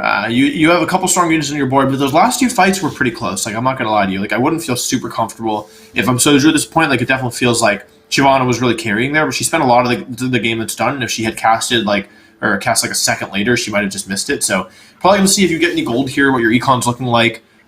Get a couple good units there. Can make 30 here if you want. He will opt to do that. Get a Jeweled Gauntlet as well, or Jeweled Gauntlet components if you want it. So 30 gold isn't bad, 2 streak isn't bad. Might be able to make 40 here if he wants it. But that is quite an interesting Chosen. Yeah, I think you absolutely take that. I think that changes things a little bit significantly. I still don't know if you play 8 Brawler in the long run. I don't think with the Ice Slam that's really going to be your goal. But yeah, I think the gloves there probably reinforces that idea. But I do think that this is a really, really strong early mid, and this should almost certainly get you to level 8 in my opinion. Yeah, and Soju's a player that thrives in that fast-paced environment, right? Like, there are some players that are really good in different elements of the game, and Soju is very good at building best board, getting to level 8 with as much golden HP as he can under the circumstances, and then transitioning from there. And this is a game that he's in a great spot. That Chosen is the exact Chosen he could pick if he wanted to. It gives him the 6 Brawler synergy. It is the only Brawler, like, low-cost Brawler that he did not have, right, under the circumstances. So there's just so much value for him in getting this Chosen Vi. It's also just a really good unit, right? Chosen Vi, very, very strong. So Soju's looking very clean to be able to get to the level 8 and transition to, like you said, some form of Slayer composition from here would be what I would expect, either carrying Olaf or Trendemir, both of which are very viable. Hopping over onto Spencer's board, who is once again rolling at level 6. He has kind of good generic AD items as well. He gets offered Duelist Callista, which is a very, very strong Chosen. So many 3-cost Chosens are viable right now. Don't see a ton of Callista getting carried in the late game, but it is an incredibly powerful unit in stage 3 and 4, particularly the Duelist Chosen, which is a necessary condition for this unit to kind of ramp up and really reach its full potential. Yeah, I couldn't have said it better myself. I really agree. We do see a bit of a lack of frontline here, though. Like, we have this upgraded Callista. We now have upgraded Diana, 1-star Janna, 1-star Talon, who does not feel very good. The frontline's already gone, by the way, before I could even finish explaining the board. But yeah, a lot of 1-star units that are really not going to cut it here. And despite this Chosen Callista being a truly amazing unit, well, actually, she managed to bring this back because the Hodge. Don't counter out just yet, friend. She's got healing rolled off of the Hodge, and she's ramping up her damage with the auto attacks. I think Spencer thought he had that fight too, if it makes you feel any better. And really Spencer rubbing it in on his buddy Setsuko with a little ping action at the end. You love to see it. Yeah, absolutely. I mean, there's a couple interesting things you can go here. You can look to play Fiora maybe instead of Talon if you want, or over one of the other units, and then try and get a Jackson Port, try and get 4 Duelist in if you want. You can also have the option of going 4 Enlightened here, but I really am concerned about this front line. I'm not going to lie to you. I feel like this is really concerning, having a Maokai 1 and Shyvana 1 with no synergies other than Brawler, and then Aurelia is a good unit, but without Divine, she's not guaranteed to cast, I would say, although still very likely. And you can see on the other side here, we have a couple really good units. We saw the Duelist. We've chosen Nico, who is a nice wide area. I feel like this is probably going to be one for the Callista player, but we'll have to see. But yeah, this front line is definitely concerning. But also, it's a mark of a good player who knows when they can stop rolling, right? Which is something that's way easier said than done. And if Spencer feels like this is strong enough to get him through the rest of this game, then yeah, then maybe it is. We see Callista here barely once again close out over that Nico, showing the power of that early chosen Callista. And just to pick up on that thread, I couldn't agree more, right? The strength of a good player is not just the roll down, but understanding when to stop the roll down, right? And it's very tough because I completely agree with your analysis, right? His front line is really weak. My guess is he's looking at his board and saying, I'm not going to win everything, right? This board is not capable of win streaking me all stage 3, stage 4. I'm not, fast aiding from the spot or anything like that, but it's enough. right? It's enough that I'm going to kill a bunch of units. I'm going to win some fights. Maybe I lose some fights. So far, we've seen him win 2 Razor's Edge fights, right? A meaningful amount of RNG coming to play. Could have easily lost either of those fights if something else had broken not his way. But stopping there is going to allow him to recover his economy and build back up to ultimately transition off of this Callista, right? If you roll too deeply there, you get stuck playing a carry you don't want to play for much longer than you want to play it. Yeah, no, absolutely. Kind of interesting that he took the Talon with Belt. Like, Belt is not typically a super desirable unit. I almost wonder, I mean, once again, I'm probably wrong once more, but I am kind of curious as to whether or not we might see a Talon comp there. We have 2 Talon, we're holding, the Enlightened units, and yeah, it's very interesting. IE and Hodge are both quite good items on Talon. So Suga with the Chosen Nikali versus GV8 with the 4 Keeper comp again, which we saw either, I think it was yesterday, or maybe today, where we saw the Kennen 3. I'm kind of blanking. The days are running together. So much good TFT. Both. But yeah, this is the answer. well then, yeah, right, regardless. Kennen 3, Kennen 1 actually putting in a lot of work here, slowing down the Nikali, who was melting the whole team. Sivir looks like it's going to cast. Don't think it's going to be enough here. Yeah. Galio, I don't think they can clean it up because the Hodge rolled, I believe, healing. So, close fight, but GV8's not in bad shape at all. 68 HP, 50 gold. This is not a bad spot at all to be in. Yeah, I would say it's an okay. I mean, like, he's, bottom half of the lobby in HP, 68, not that healthy heading into Wolves. He has good item components, right? He's got the Last Whisper already very powerful. He's got another glove which could become an Infinity Edge, synergizes very well with the Last Whisper. He has half of a Guardian Angel, very powerful item. His board is pretty sus, though, if we're being honest, right? Like he's rocking a 4 Keeper synergy with this 1-star, 1-star Sivir carry. Maybe he winds up transitioning just playing Sivir, right? That glove could become a QSS, and he could just play that straight up. I do expect to see him sell his Chosen and roll as deep as he has to here to stabilize, and we'll get a chance to see one of the best players in North America do exactly what you were talking about. Roll as much as they have to stabilize, and then figure out when it's time to stop. Callista once again in an unlikely fight, but looks like she's actually going to lose this one. So Sivir 1 was enough. GV8 ready to transition now. 60 HP versus Spencer 62. Yeah, I'm really excited to see this kind of transition in this role. I don't imagine this Chosen Cultist Elise with all 1-star boards going to be enough to carry much further, and that's an unfortunate shop. You don't normally expect to get the perfect shop without rolling, but to have Garen, Twisted Fate, Diana, Elise on 3-7 when you're level 6 feels kind of insulting. I'm not going to lie to you. What do you think about that? Yeah, those are not the droids that he is looking for, Wolfie. I can say that with absolute certainty. In terms of what droids he is looking for, he has an enormous amount of flexibility, right? His items are kind of versatily good for AD carries. There's all sorts of high roll, 4-cost Chosens, Talon, Tryndamere, Olaf that he would obviously take. If you're rolling at this, I'm not sure he wanted that Akali too. Actually, I was thinking about selling the Akali. I don't think so.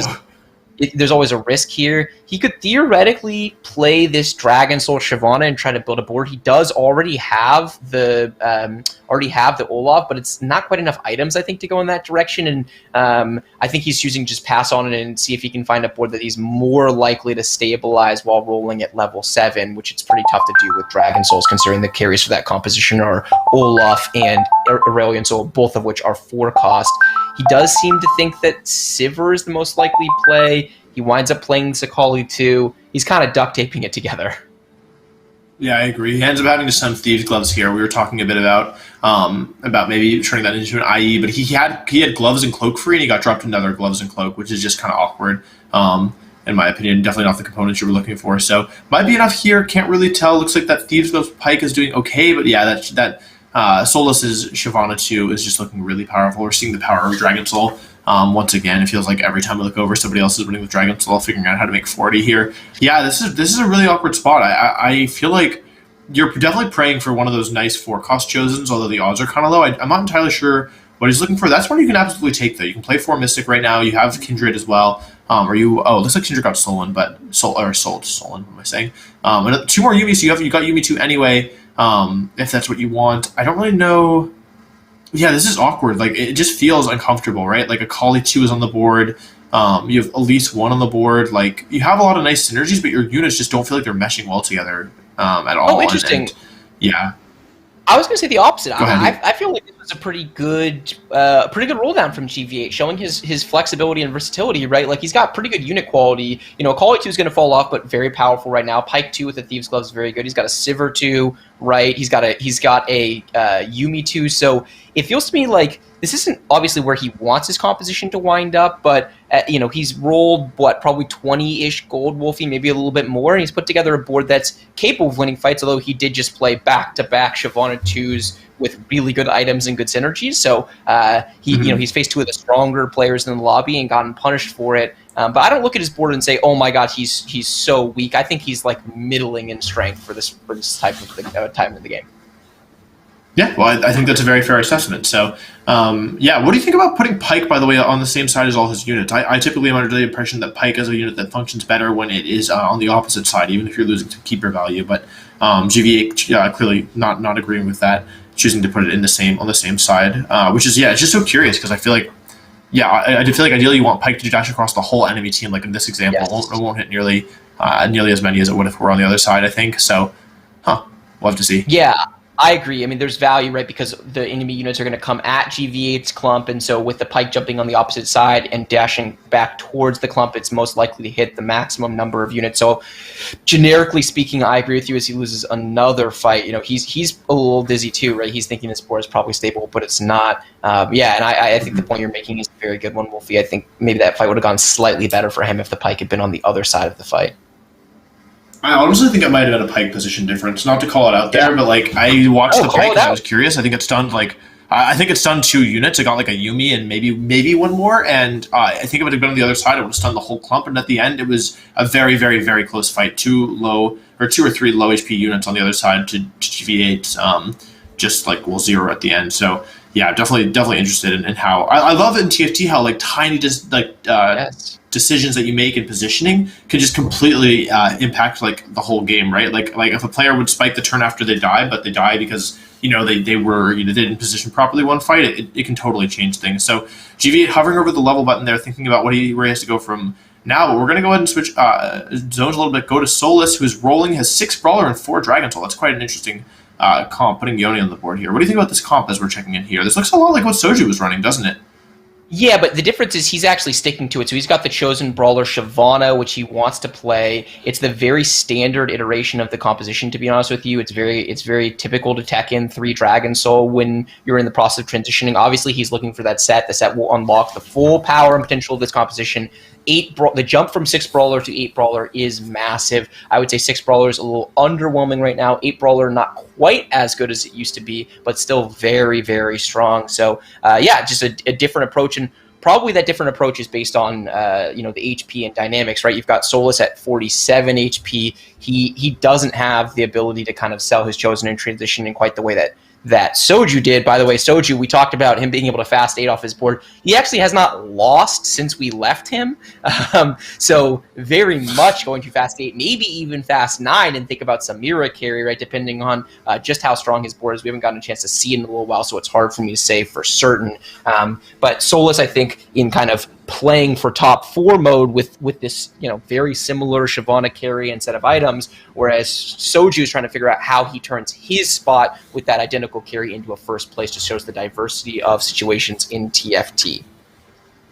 Yeah, we're actually the pleasure of watching both of them together. So, yeah, QSS now on the Shyvana, still holding that chosen Vi. It should be interesting. I really like that visual of the 2 Cho'Gath circles interacting with each other. I think Nunu might have a nice, delicious meal here, but no, it doesn't eat the Shyvana. It's going to be close here. That Nunu with the Sunfire actually picks up some last extra KO, but the Dragon Soul proc exactly picking up the win there for Soju, who is now win streaking going into the creep round.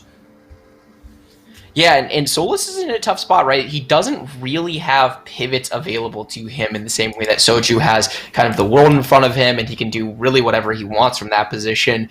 Solus is kind of stuck, right? He did find this Ornn early, which is very, very good. Ornn items are one of the win cons for playing brawler-based compositions, but he's really just going to be stuck at level 8, rolling and hoping he finds a set. If he does, I think it's very likely a top 4. If he doesn't, it's very unlikely to be a top 4.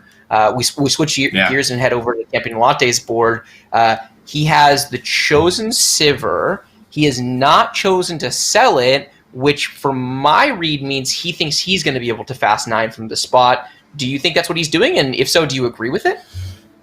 Well, if we look at their match history, we see that they lost the last 2 fights, which is interesting, of course. And these items are kind of awkward as well. If it were me, I think I would sell this thing every day of the week. You have no items on it, but yeah, clearly they disagree, and they're rolling here, which is interesting. They actually They're going for Sivir 3. They're picking up Sivers. Yeah, so I guess it's looking to be a Sivir game for Campanu Latte, which is not what I would have expected from this spot, given they have no items built on it, and well, for a number of reasons on top of that. But yeah, I guess, I mean, if they have faith in the comp, they're now only 3 Sivers away. So yeah, I'm really curious to see how this plays out. If this works, I guess it'll be a really good indication that like Sivir is one of those really flexible comps that you can just like play with really anything, right? You see 4 Vanguard here, 2 Mystic, and of course it's Cultist because it is chosen Cultist here. But yeah, these are starting to look like kind of bad losses if this doesn't change soon. Yeah, I think yeah, I don't think that this board is strong enough. I think I probably would have sold the Sivir given what they were working with. A lot of good units that can hold these items. A lot of components still in play on the board, but yeah, I'm really curious to see how the rest of this transition goes. Yeah, this isn't going to work. Right? When we've seen Sivir work, there are some necessary conditions, and one of the big necessary conditions is the itemization, right? Sivir, not a carry that has incredibly flexible items. The Last Whisper is insanely powerful, right? A defensive item on Sivir is kind of mission critical in a meta in which like half the board's going to be playing Aatrox and pulling the Sivir in the middle of the field and killing it. So I really disagree with the decision here. I think that there are a couple of different directions that you could go with these type of generic, aura-based items. You could transition to Kayle. You can try to fast 9 and play legendary composition. But I think a Sivir 3-star here, first of all, he's gotten very lucky and found a bunch of Sivers already, so he's very likely to get the Sivir 3-star online. But even with the Sivir 3 and a Teemo 3, I'm just not sure that he's going to wind up with the results that he's looking for. So it's a good limit test, right? We're going to get to learn on Campen's, not LP, but his tournament results. But I would be very surprised to see him top 4 from this position. Maybe he kind of limps into top 4 because his HP was so high. But when you're 70 HP on 5-1, you don't want to be limping into top 4. You want to be playing for first if at all possible. I'm just not sure Sivir 3 is doing it. Well, okay, here's the thing. Sivir 3 doesn't have good items right now, but there's 2 Ornn in play. There's an Ornn on the board with the I think that was the Gold Collector item. Oh my God, there's an Ornn 2 on the board. Excuse me. So Ornn 2 or Sivir 3. I wonder if it's happening. Running out of thing here. That's the 3rd Swain they've passed here. I've actually, for whatever reason, noticed that. Choosing to drop a Vanguard here. Repositioning around a little bit. Still 1-star Vanguards. Gold Collector, yeah, is the item of choice, and Gold Collector is a really great item on that on units that have multiple, or units that hit multiple units like Sivir. So the economy is getting kind of low. You only have 12 gold left, but maybe if Sivir decides to start making some money, let's see. There's 1. Let's see, maybe 2. There's 2. Lots of money. Let's go Sivir. Like, cleaning up. I mean, if your Sivir is one of your last units alive, you lost the fight, but you made what? How much gold was that? 4 gold. Yeah, not bad, and especially since he has a lot more rolling to do. Sivir 3, obviously, as well as the upgraded Vanguards. He's hit a ton of Sivers. He's hit a couple of Ornns, but he has not found the Aatrox and Sejuani, which is mission critical for him, right? It's a huge part of what he's looking for in this comp. He's going for this Trap Claw. I definitely agree with this decision. We talked about the necessary conditions, and you know what? In fairness to him, Giant Slayer plus an Ornn item, Gold Collector, okay, not amazing, but decent, and a Trap Claw.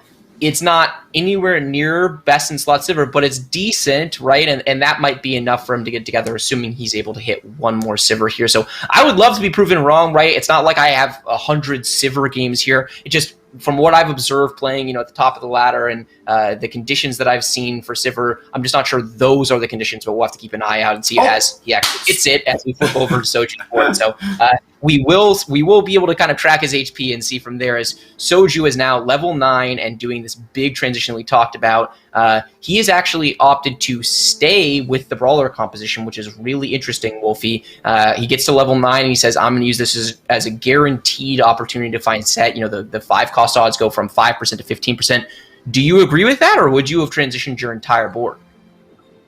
I think that this has got to be. I think that you should never be level 9 with gold and have chosen Vi, in my opinion. Like, I think that these items are relatively flexible. You could easily find another unit that they work on. I think that absolutely this is going to be a transition eventually. You can see Soju's on a loss streak, but still 52 HP. So what I expect to happen here is that Soju will kind of econ back up, have like 50 gold, and then transition into a legendary board. And that's what I would do at least. But we'll have to see if maybe he just thinks the 8 Brawler synergy is good enough. But based on his match history, I think probably not. Or based on his last few rounds, I think it's probably not good enough, and he's going to have to transition. But I think that this is really well played. I think this is really good awareness to recognize he was strong enough to go to 9. And yeah, I mean, level 9, 40 gold, 50 health. That's really strong first in the lobby. Like, you really couldn't ask for a much better situation than this. So I think it's really cool that this is what Soju's done. And I'm really excited to see the rest of this pivot. I also want to throw in something really quickly that we have we were talking about whether or not that Sivir play was correct now that there is the Sivir 3 in the equation as well. But there's something that we say in Pokemon, which is that you can play well and lose, and you can play poorly and win. So when you're like thinking about did you do the right thing or the wrong thing, you have to look at more than just the result. And I really feel that looking at the Sivir, because I agree, like, I don't think it was the right call, but also it might have worked out here. So we'll have to see. So down to 39 HP, still first in the lobby. I'm really excited to see what he does from here. Another Samira. Let's see if it's going to be the sold by this turn. Yeah, he doesn't. He's not. If you're going to transition, it would be now, right?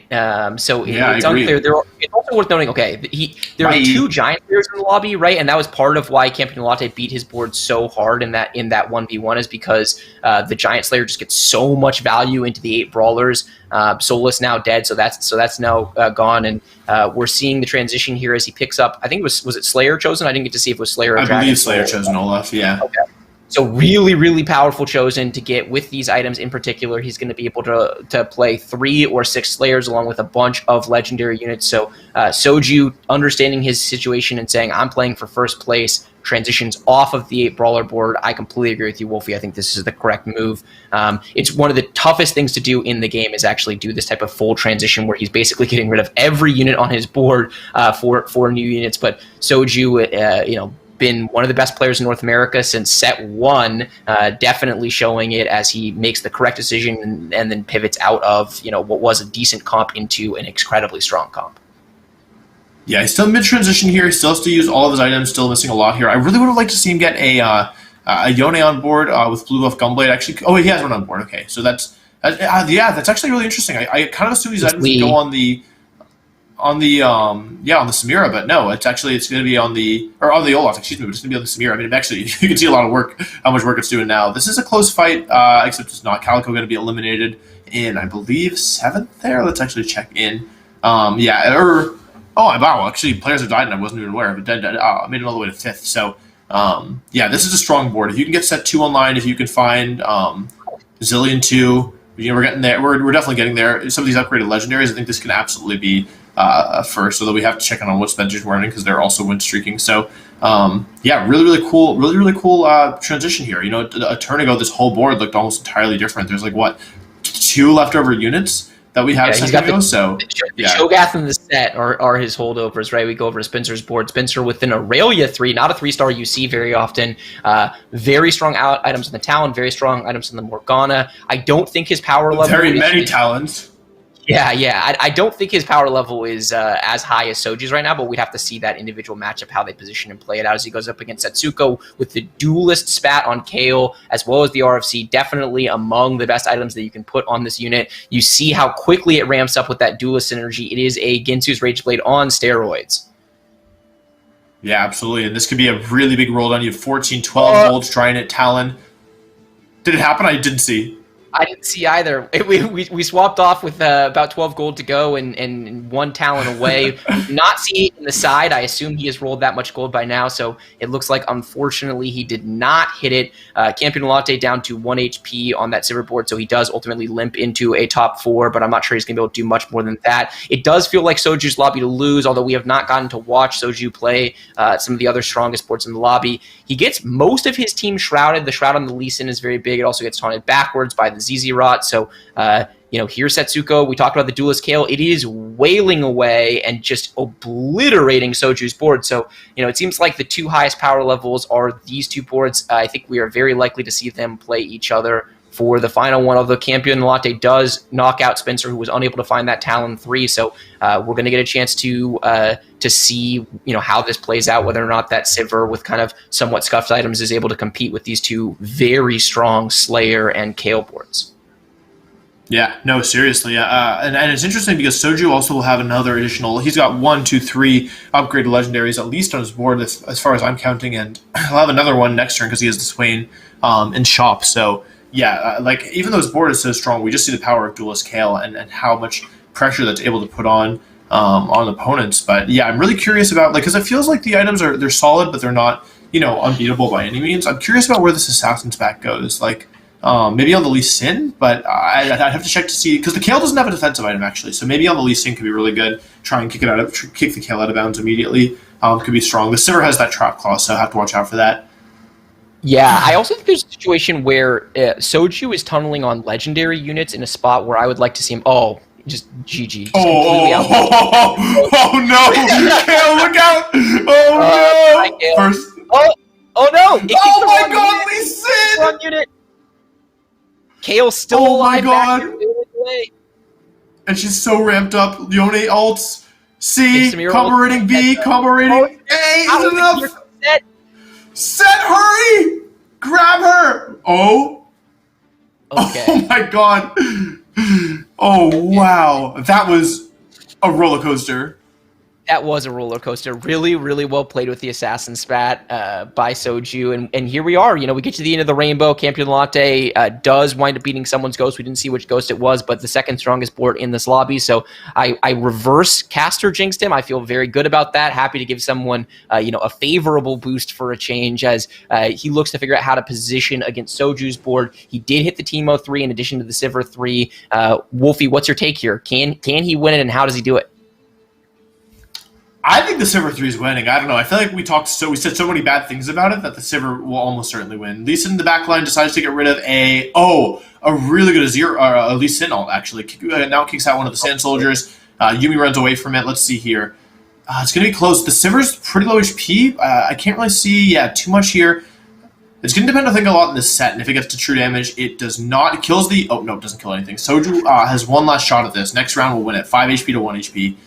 Very, very interesting here. Yeah, Alex Spark's really not the best item, I think. Yeah, definitely not the best item. It'll go on set a little bit of HP. Campion Latte got full capped out, by the way. He got the Timo 3. He hit the Azir 2 on level 8. He has the Aatrox 2. He has the Sejuani 2. So, as powerful as this composition is capable of being, minus the items that we talked about earlier, this is it. So, can Soju find a way to pull it off? He did get a very good Samir ulti, but, one thing I'm noticing is that because of this locket, it might be baiting him a little bit. He's getting locket value on the set, but it's causing the set to do setups very late into fights and never get to true damage state. So, I wonder if he would consider just solo frontlining this set in order to theoretically be able to transition. He does 2-star the Yone here. He also gets Morgana in, which is giving him Siphoner, which is really valuable, getting that, life steal on all of his units. So, look, Soju's boards is a lot more expensive, a lot of 2-star legendaries, but that's not who wins in TFT, right? It's all about the matchups and the positioning, and this feels like anybody's game. I'll let you take it away, Wolfie. Yeah, thank you. So we're jumping into the final fight of this round. Soju with either a first or a second. Campion Latte as well. Lee Sin jumping straight into the backline, aiming for, I think, a Wukong. Really not necessarily a great use of that. And the Lee Sin, I don't even see where he went. I think it might already be dead. Redemption cheese, but I think the Sivir's already running away with this. You can see Samira, unless she ults, she does not, and Set is not going to be able to take this one. This is going to be a very decisive victory for Campion Latte. So a spot that we both thought was really not looking good. We thought that was looking like a bot 4 probably, or just not a great match at all. And they end up with 1 HP, taking the entire thing with that Sivir 3. And after every game, we've been saying, is Sivir 3 legit? Like, is it a trend? I think after we finish casting here, I'm gonna go get some LP on the ladder. I think I'm gonna go play some Sivir and just force it regardless, because I think these players have something figured out, which is that it's a very, very, very powerful unit, and it's doing quite well today. So, yeah, go ahead, Bryce. No doubt about it. It's he hit really hard, right? It's hard to cap out the power level any more than he did. He got basically all of the units he was looking for in his roll down. No guarantee when he started with literally just the original chosen 3 Sivers that he was able to do it, but he does. He hits and he winds up winning the lobby. So I don't know if I stand corrected or if I stand outlucked, but either way, GG, well played by him. Glad he got the first place. It was a really exciting finish to that game. If you take a look at what happened in the other lobby as well, Sivir did pretty well, ended up getting a 4th place for Bertosaurus. But what was the story of that lobby for Bert specifically in Sivir 3 was that he made a 1 HP comeback to sneak into top 4 and kind of talk a little bit about, how powerful Sivir can be. It's all of these 3-star carries. That lobby had 3-star Sivir by Bert, 3-star Nico by Dexy with, double Chalice and like all these crit builds, 3-star Shyvana by Noster, 3-star Annie with triple ZZ Raw portals from Sox trying to play an Aurelion Soul, 3-star Katarina with 9 Warlords of Spat for Kiyun. It was quite the chaotic 3-star where like the lower tiered carries getting to 3-star. Utter madness. But at the end, it was the queen of 3-stars, 3-star KO by Ramblin that won the other lobby. Woo! So talking about peak power levels, that lobby was quite insane to see all these 3-star quality units not even break the top 4. Things are really heating up, Bryce. And we talked a little bit about how these comps are doing. I feel like they're just taking turns winning lobbies and exchanging top 4s, or even like shockingly not even cracking top 4. So I'm really looking forward to see if anyone can like find consistency in builds, because everyone's kind of like rotating the builds that they're playing. No one seems to be sticking to one core strategy this entire tournament so far. Would you agree? Yeah, I definitely agree. I mean, look, I see your 3-star 3 cost and I raise you a 3-star 4 cost, right? So, I mean, it makes a ton of sense if you're capable of understanding all the different conditions for what make the different compositions good, which basically everyone in this field is playing at that level, right? Then you're just taking what the game gives you, and maybe sometime the game is giving you Keeper, or it's giving you Sivir, or it's giving you Shyvana, and then another game it's giving you KO or Olaf or Tryndamere, right? Playing at the peak level is about not just forcing a single composition or a single tree. It's about adapting to whatever units appear in your shop, whatever items you happen to get, and I think we're seeing that play out time and time again as people are trading through kind of the S and A tier compositions. Yep, and taking a look at what you may have just missed if you're watching, say, the other lobbies, as the sharpshooters coming out from Sivir 3 and Teemo 3, able to get that big lobby win. We can't show all the Ornn items just from the website limitation, but you saw that Ornn able to get things going by adding additional support there. And I think we talked a little bit about Sivir. I mean, people are even talking about whether or not Sivir needs to be a candidate to be tweaked and maybe nerfed for the upcoming patch. They're talking about Last Whisper and that interaction specifically, how Sivir is able to capitalize on it. So I do find it pretty interesting to see Sivir able to take that win. For a while, it seemed like one of these like top 4 comps or maybe top 2. Can it actually get that dub? And going into today, it seems like yes, very much so. Sivir is a giant threat. So that brings us to past the halfway point. We're 4 out of 6 lobbies. Once more, we're going to rearrange and shuffle all the players into their final 2 lobbies, and it'll be covered by myself and Esports Law. But we're going to take a brief few minutes just to give players a breather. It's a long day. It's a marathon of a weekend. So definitely an opportunity for y'all to, at home, to stretch your legs, get some water and a little snack. As when we come back, we're going to have the final 2 games of day number 2 here at the Teamfight Tactics Fates Regional Qualifiers for North America. Stay tuned. Do you know when the next TFT event is? I do, because I use Juked. If you're a TFT esports fan like me, you'll love Juked because they've got everything you need to stay in the know, such as schedules, streams and live scores, pick'ems and leaderboards, and news and original content. Sign up now at juke.gg/TFT and get everything you need to know to follow TFT esports. Juked, your home for TFT esports.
Welcome back, everyone, to the Team Fight Tactics Fates Regional Qualifiers for North America. It's Frodan Esports, Law, and Wolfie. I'm not sure if my face is frozen or my audio is going out on stream, so hopefully you guys can hear me. But it's been really fun so far watching 4 games thus far on day number 2. And coming up next is lobby number 5. So when we look at the lobbies and how they're reshuffling, and we're going to take a look at the point standings here in just a sec, is there anything that you want to call out, Bryce, as you kind of been, or rather Wolf, you've been casting all first 4 games, so you kind of had your eyes dialed in. Any comments that you want to say thus far now that we're here? A lot of fun moments today. I feel like things are a little looser than they felt yesterday, at least from my perspective. Feels like there's a lot more. We're seeing a lot more of these lower cost carries. It felt like we saw a lot of Slayers, a lot of Kale yesterday, and now we're seeing a lot more of these, a lot more variance here. And it also feels like the players are maybe taking it a little bit more fast and loose, some more risky decision making that sometimes pays off. And sometimes doesn't. Also love the ventriloquism, by the way. I think that's such a neat skill. I kind of wanted to master it myself at some point. But yeah, what about you, Bryce? Yeah. Any thoughts there in terms of actually we can take a look at the standings here. Any surprises here as we look at the players who are currently in the top 8? No huge surprises. I mean, Lucien is the only open qualifier player who's up in this top 8 and barely there, tied, for the 8th place spot with 24 points. It does feel like we're heading for another photo finish, though, right? When we look at the second lobby, you've got Kiyun and Soju both very much in striking distance. It is possible for, Sin and Calico, maybe Dexy to get in, although it will be very challenging. They kind of need a lot of help, but you've got a few people who are at the bottom of that totem pole at 24, and the boys, Soju and Kiyun, who are tied in 21 in striking distance. So those are going to be the people we have to watch out for and see, because they are the ones with the most on the line as we head into these final games 5 and 6. Yeah, it's really tight for, the bottom of the standings, Solus and Treebeard. It's definitely looking a little shaky. But yeah, okay, apparently my cam still hasn't worked, so as I fix it, Bryce, why don't you talk a little bit more about what to expect up for Game 5? It's okay, Dan. You're too pretty for us all day. You're just giving Wolfie and I a chance to shine here, right? But yeah, I mean, yeah. Very, very thoughtful of you, Dan. But look, I mean, we have to build on Wolfie's point about the meta shift. Like, it feels like we have seen a change of priorities in terms of what compositions people are really leaning into and what compositions have found success, right? I mean, we saw probably the most successful overall composition yesterday was Slayers, either with an Olaf or a Trinimir carry. That has not been the case today, Wolfie. So as we head into our final lobby, it'll be interesting to see if some of that stuff bounces back, or if the meta shift continues and we're leaning into a lot of 3-star, 3-cost carries, or some of the other units getting a chance to shine. Do we have Dan back? We do not.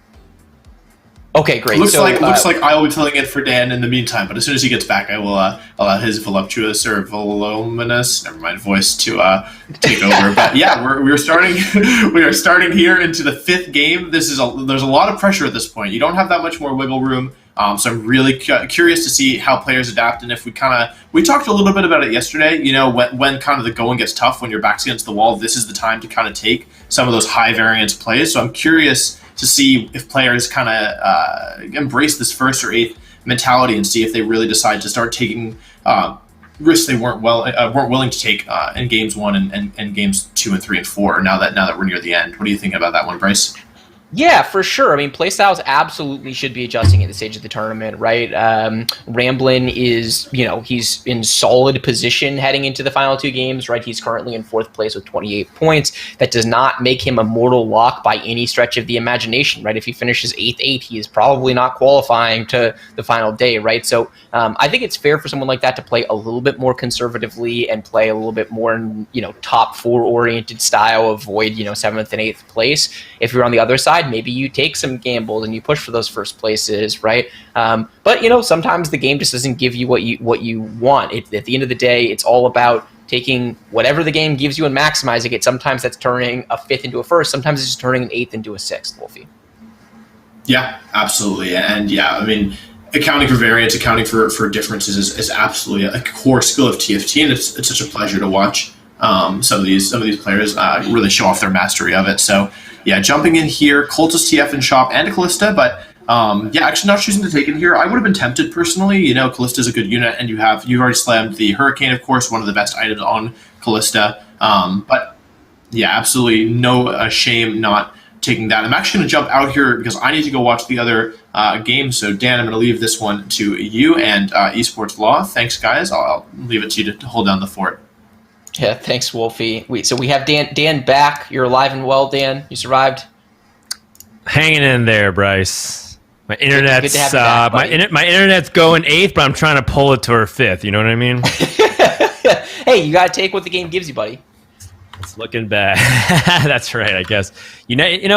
Everyone knows that American ISPs is just a game of chance and RNG. You never know what you get on the daily.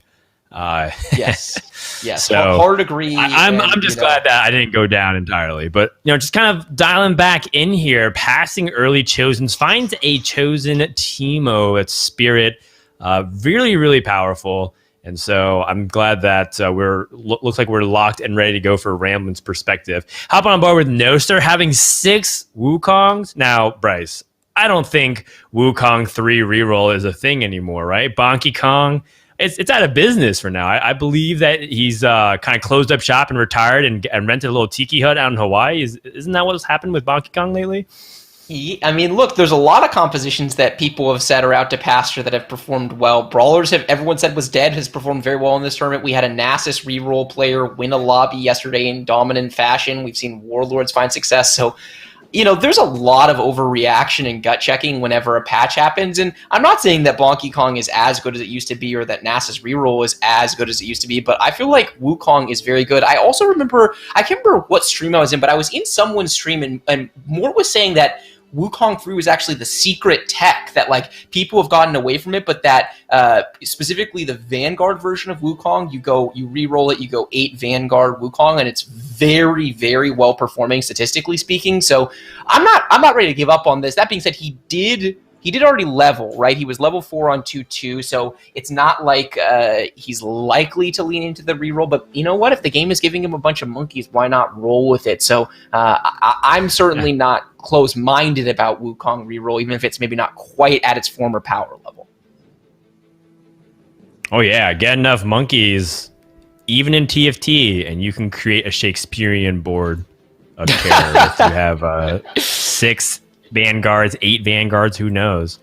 And honestly, it could be one of these things too, where we've seen players prioritize, getting as strong a board as they can. Maybe they hit a natural 3-star 1 cost, and then they just sell it and then pivot to something else later on. It's not completely unheard of to do something like that. It might sound like sacrilege for players who feel like, wait, that 3-star chosen, isn't that what you want to be able to have full power? But you have to realize when your board is capped versus going for other different, or rather leaning into what the game is giving you. And I think that's exactly the kind of dynamic that might come up for Noster. You can see that he kind of struggled even. What does he sell? Does he part ways with the 1 copy of Nasus? Is he selling Callista, which is a fantastic unit to try to build around, especially if you can find a Jax? So these are definitely some of the questions that Noster's even kind of asking himself, and it doesn't seem like he's entirely 100% sure in his camp. Yeah, it's tough. You don't know exactly what to do in those types of positions. It's not like you're often in a spot where you've already pre-leveled, but you happen upon 6 Wukongs, 7 Wukongs, right? And he is holding it, Dan. I think he is, he hasn't given up on it yet, certainly. I think there's a very real possibility that he winds up playing Monkey Reroll. And I like to see that, yeah. good adaptability from Noster. He's still 100 HP. He can lean into this board as a win streak board. And maybe if he happens upon a Monkey 3, what are you going to say no to that, Dan? No way. No way. I'm Jordan Belfort in this situation. I'm not selling. I'm not leaving. GameStop to the moon. Get all the apes together. Love it. Never sell. Absolutely. Right, we just buy all the Wukongs. Yeah, I do wonder, right, statistically speaking, how Wukong Reroll is performing now, as it's not in specifically targeting Wukong Reroll, but because Vanguards have become so popular, specifically Sejuani and Aatrox, we've seen, as you see on Dexy's board, a Last Whisper, there are a lot more Last Whispers being built in general right now. And so I wonder if this composition still can kind of hold up given that dynamic, right? Only time is going to tell here as we swap over to Setsuko's board. Setsuko, who has slammed 2 very good and flexible items, a Thieves' Gloves on his chosen brand, as well as a Chalice, so he's got a decently powerful board. He's the only person win streaking, Dan. He is in a very important spot this next round, one of the more important rounds of the game. Yeah, no, it's really important to just continue this streak. And Setsuko, a player that, you know, I feel like I overhyped him at one point, not because he's not that good, but because I think I set the expectation upon him as, you know, he for a while was dominating the ladders in North America. And I kind of felt like he was going to be one of the players to inherit that mantle of the next rising star in North America. And then, you know, it kind of had a little bit of inconsistent tournament results, but seems like today Setsuko very much is in that mix, in that running to potentially be a top finisher for today. And off to a great start in lobby number 5 here. The only player that is currently win streaking, but Soju hot on his tail. So can't rest too easy as we roll into the end of Krugs. Now, when we're in this position and you're slamming generically powerful items, as Setsuko sees the 3rd TF that he would have had if he kept that TF pair, you know, is there anything that you're specifically leaning towards when you have this kind of setup, or are you still just trying to play open and see what the game gives you? No, I think that's the beauty of these items, right? I mean, the game, you know, there are some people who have already slammed items like a Last Whisper where you have created somewhat of a narrow path, right? You need to play some form of attack damage-based carry to use that item. What Setsuko's built can go literally anywhere, right? Every composition can use a Chalice. Every composition can use a Thieves' Gloves. Some use it slightly better than others, so he might have like a slight lean in the back of his head. Though in my experience, when you get in these spots, your lean is more towards the thing you're most comfortable with as a player, not necessarily any one composition, because the items are pushing you there. Yeah, that's totally fair. And the items dropped is a ZZ Rot portal if you'd like to drop for tempo. But I can imagine that Setsuko wants to aim a lot higher. Don't dream so little, you know? Go big, or I guess stay home, because we're not really going anywhere at this point. Yeah, I mean, it's COVID, Dan. We're stuck inside anyway. So you stay home or stay home. Yeah. So going up against Noster, Noster does still have those 7 Wukongs, does seem to be going to 5 and naturally collected. But in terms of the lobby complexion, it doesn't feel like anyone's hitting these really big, definitive early game carries, right? Like some people you see have Shyvana 2 or Sivir 2 at a really early juncture of the game. But I don't feel like I've seen much of that so far in this lobby. And I wonder how that affects the rest of the players' power curve and what they're going to be doing on 3-2. Are we going to see a huge influx of players rolling at 3-2 at 6 in order to improve their board? Or because the power level isn't super high, maybe people feel a lot more satisfied having an okay board as opposed to a really powerful one? Yeah, the only person who, from an HP perspective, basically had to roll was Kyun, right? We flip over his perspective, and he has 60 HP. Anytime you're in one of your games, you're at 60 HP. If you are not rolling, then you're doing something wrong, friends. It is very, I mean, maybe if you're playing Fortune, I guess that's the exception. But in general, you know, if your board has been this weak to this stage, you need to do something in order to power up the board and kind of turn around your loss streak. The nice thing for Kyun is, like you said, the power levels weren't that high overall. We didn't see how many people rolled, though I did see on the side, Dan, that Noster 11 has a Wukong 3. Ooh, that's right. Oh, it's exciting to see where that monkey ends up going. We'll check back in momentarily as Kyun and Soju kind of reliving the end of Game of Thrones here. It's a dragon on dragon battle, but Soju has the better items and the better setup around it. So, you know, Kyun's trouble still hasn't been resolved. He looked like he had the chosen Dragon Soul, but he does not have 6 Dragon Souls because he doesn't have either of the 4-cost carries yet. with Aurelion Sol or Olaf, and he's just still rolling to try to stabilize at this point. This is such a painful decision because it makes his level 7 that much weaker, but in Kiyu's mind, he can't afford to wait. Yeah. I mean, he can't afford to wait, right? Like he didn't get stable. One of the best pieces of advice I ever got from a very high elo player was, if you're rolling to stabilize, you better keep rolling until you're stable, because if you just roll 15 gold and you get stronger but not actually stable, you have defeated the purpose. It's kind of the worst of both worlds, right? And so Kiyun taking that lesson to heart, rolling all the way until he gets a real carry, right? He's got the Sivir too. We've seen the power of Sivir time and time again throughout the day. Maybe he's finally stable now. I think he probably is, Dan. Okay. I mean, it's a pretty good start, but there's still some work cut out for him. And you can see Kiyun kind of floundering about a little bit on positioning, how he's going to best utilize the Dragon Soul buff. So he's still left the Braum in the front line. But those are some questions going to his carousel, like what Kiyun plans to do, as he does have a spatula available, but it's on the other side. And Spencer immediately passes it. That feels so good. Wow. It feels so good. It's also on an Asol, by the way, which he's now kicking himself for putting the rod on the Sivir, right? Because if he wants to slam the Dragon Soul spat, it would be so much better. Maybe he gets lucky, right? Maybe Mortdog is winning in the offing with a Lucky Lantern that has a remover in it, right? It is about to be stage 3-5, so that you got a shot. Fingers crossed for him. Yep. There's a 25% chance at the first four starting from stage 2 to get a Lucky Lantern right after the carousel. So 25% chance right here. Oh! And boom, there you go. Kiyun, is it time? And a remover. Oh, and a rod.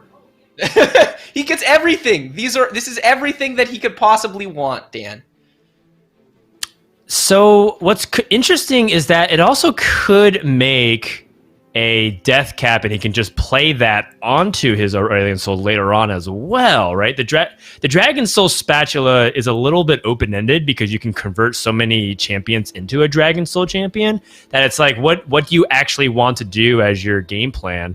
You can see that Kiyun actually goes for secret option number 3, which is a second locket to keep up his tempo. I think, and this makes sense to me given that he's really far behind in HP. And the most important thing I think in Kiyu's mind is to continue to preserve his life, because he does not want to be in a situation where it's do or die, and he has to hit, otherwise he's going to be out in 8th place. Yeah, I agree with that. And he did sell, we were talking about how in order to get 6 Dragon Soul, he needed to have one of these 4 costs. He gets offered the 4 cost via the carousel, but he had already sold his brand. So I think he's decided, I don't want to go back and roll a bunch more gold to be able to potentially get the 6 Dragon Soul trade online. I'm basically in playing for like 6th place mode, 5th place mode right now. And so, maybe the Dragon Soul spat isn't going to offer him quite as much as he's looking for. He could definitely take this and play Kale, right? I mean, he's really far behind in HP, but generically speaking, he's got an RFC, which is definitely best in slot Kale, and he's got a spatula, which is very powerful in the Kale composition. You get a duelist bat. We've talked time and time again about the power of that item on Kale. Divine Spatula, also quite good in the comp. Sometimes you can make use of a Vanguard Spatula as well. So maybe his brain's just going in a different direction, and he's viewing this Braum purely as a rental. Yeah, I would definitely think so, given that it doesn't even seem like, despite having this double locket and this RFC Sivir, that he's even as stable as, we were kind of hoping for him. This is looking real rough for Kiyun. The second lowest player in life total is 68, 40 hit points up. And, I did watch a lot of Kiyun's POV while I was watching game number 4. And it just seemed like Kiyun at times wasn't really as focused as I know that he could be. He was even talking about plays. This was the Warlord reroll where he got a 3-star Katarina very early. But he was like, okay, I need to reforge this item and use this spatula to combine for something. And then he ended up accidentally combining 2 different items I didn't want to use. So he had to use his Reforger on his Divine Spat, which doesn't make sense in the Warlord comp. And he was just for the rest of the game, he was talking about how he grieved himself, how he's trolling, and how he's really regretful about this kind of thing. And part of me wonders if that rattled him up a little bit. Part of me wonders if Kiyun is just actually totally fine and chill, and we're reading too much into it.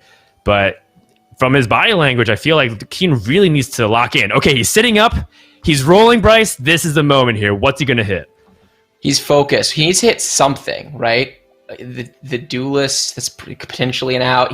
I think he's just all in on KO. I think he's basically just, his brain has just said, this is a KO game. I'm either going to hit KO and this will be fine, or I'm going to not hit KO and then this is a problem, right?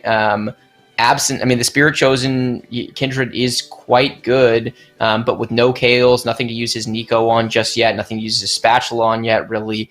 He's in a tough spot. I don't think that this board, I mean, maybe it's capable of winning a fight or two, but I don't think that that kind of moment of locking in is really going to net him the results that he needs in order to turn this around. Yeah, not yet. I mean, there's still opportunity. He still has about 30 gold he can roll, including the stuff that he has on his bench. You can see that Kiyun feeling like it's now or never, and an 8th place here will put Kiyun in a spot where I think it's too hard for him to make it to day number 3. Time will tell, but we are winding down the final minutes in this 11th hour for Kiyun. Yeah, we talked about it coming in that he and Soju were the first 2 players on the outside looking in, both 3 points back of 8th place. He finds the KO. That's a huge hit. Can he find one more KO then? If he finds one more KO, he is definitely stable. KO2 at this time of the game is very, very powerful unit. He does have a lot of the good supporting units already. He's got a Jax 2-star. He's got an Aurelia 2-star. He just needs to find one more KO.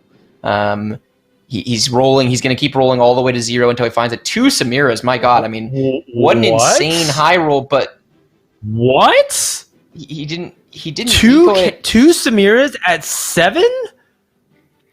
What are the odds of that specifically? I mean there's yeah, not good. 1% per 5 roll, and then all of the 5 costs. So we're in the 0.01% kind of land on this one. The thing is, I'm not even sure that this is a just hit moment, right? Because Samira 2, generically very powerful legendary, but it does need certain conditions. He has basically no other slayers. He has an RFC that would go on it, but he has no swords, no additional bows. Oh my. All right. Well, goodness.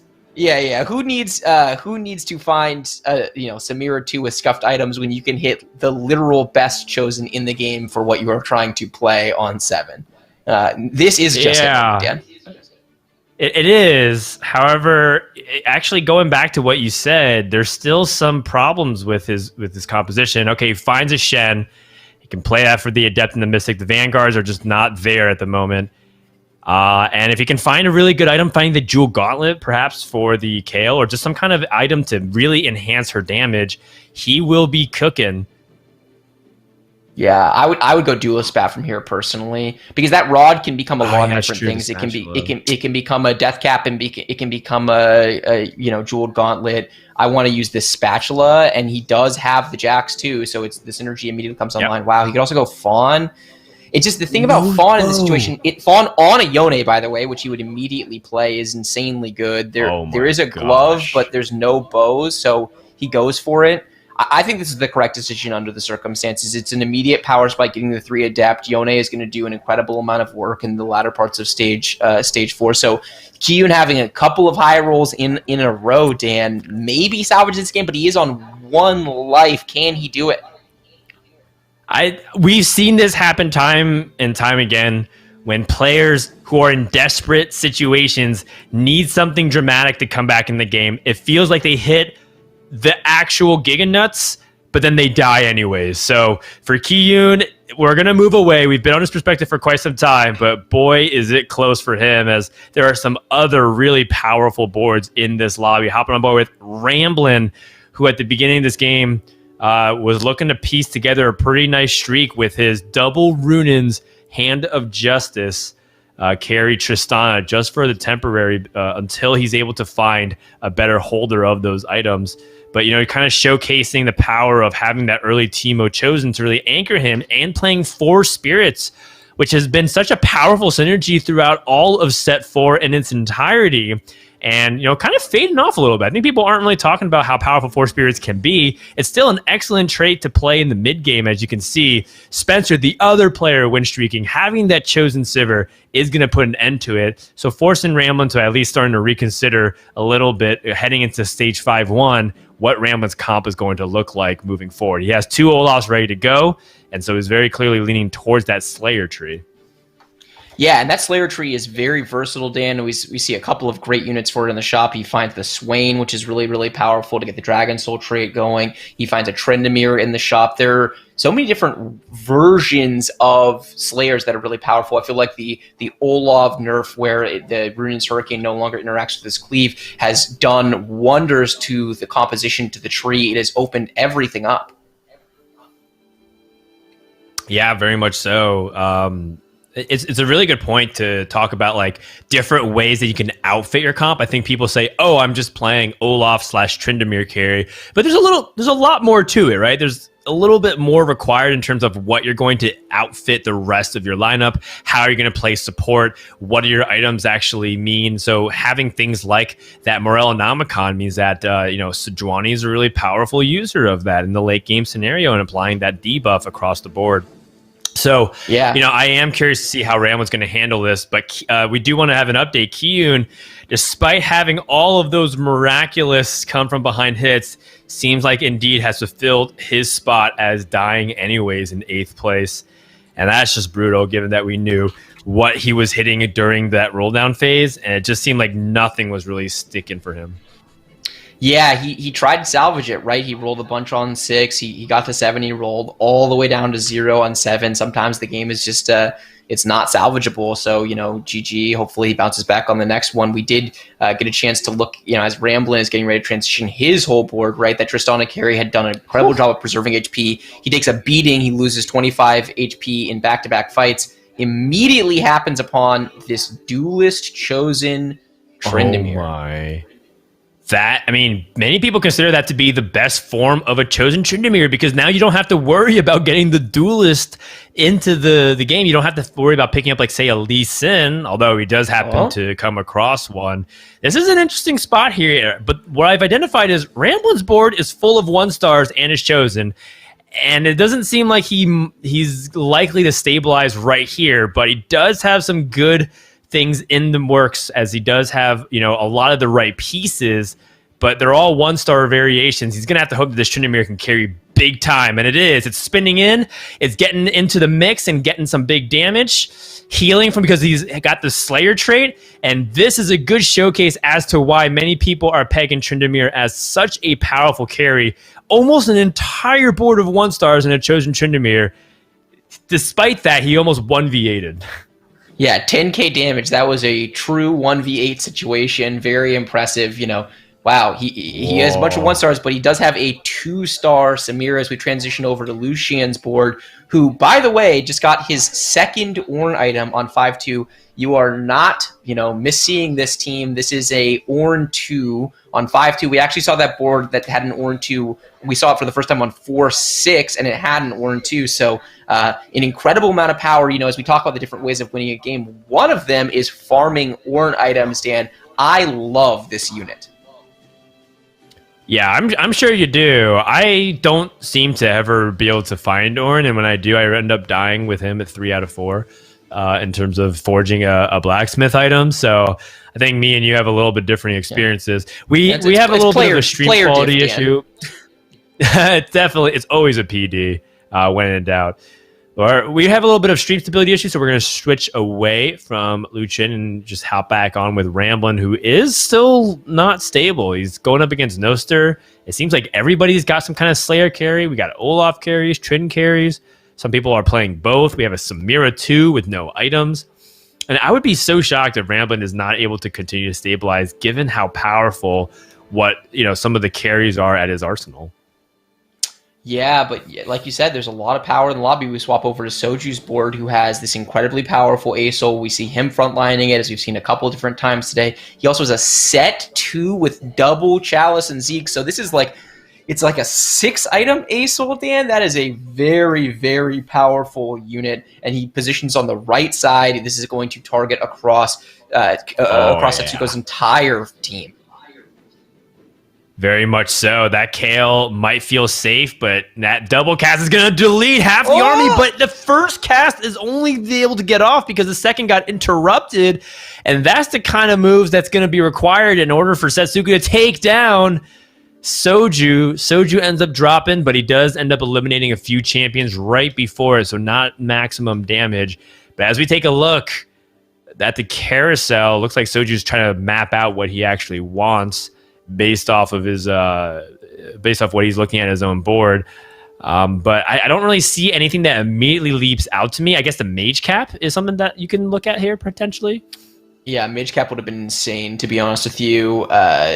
Swain is such a good holder of that. You could have put it on the Shyvana for now. It's probably Gunblade here, but like you could talk me into basically any of these items. It's unlikely he's going to tech an Elderwood, but he could tech an Elderwood from the spot where he's playing Lulu already if he finds an Ornn, for example. But definitely a bit of a bummer for him because that mage cap would have been so powerful under the situation, right? This Lulu is literally only in here for the mage synergy. There are a bunch of units that use that mage cap very well that synergize with the Aurelion Soul based board. So he, bummed to see someone else grab that out from under him.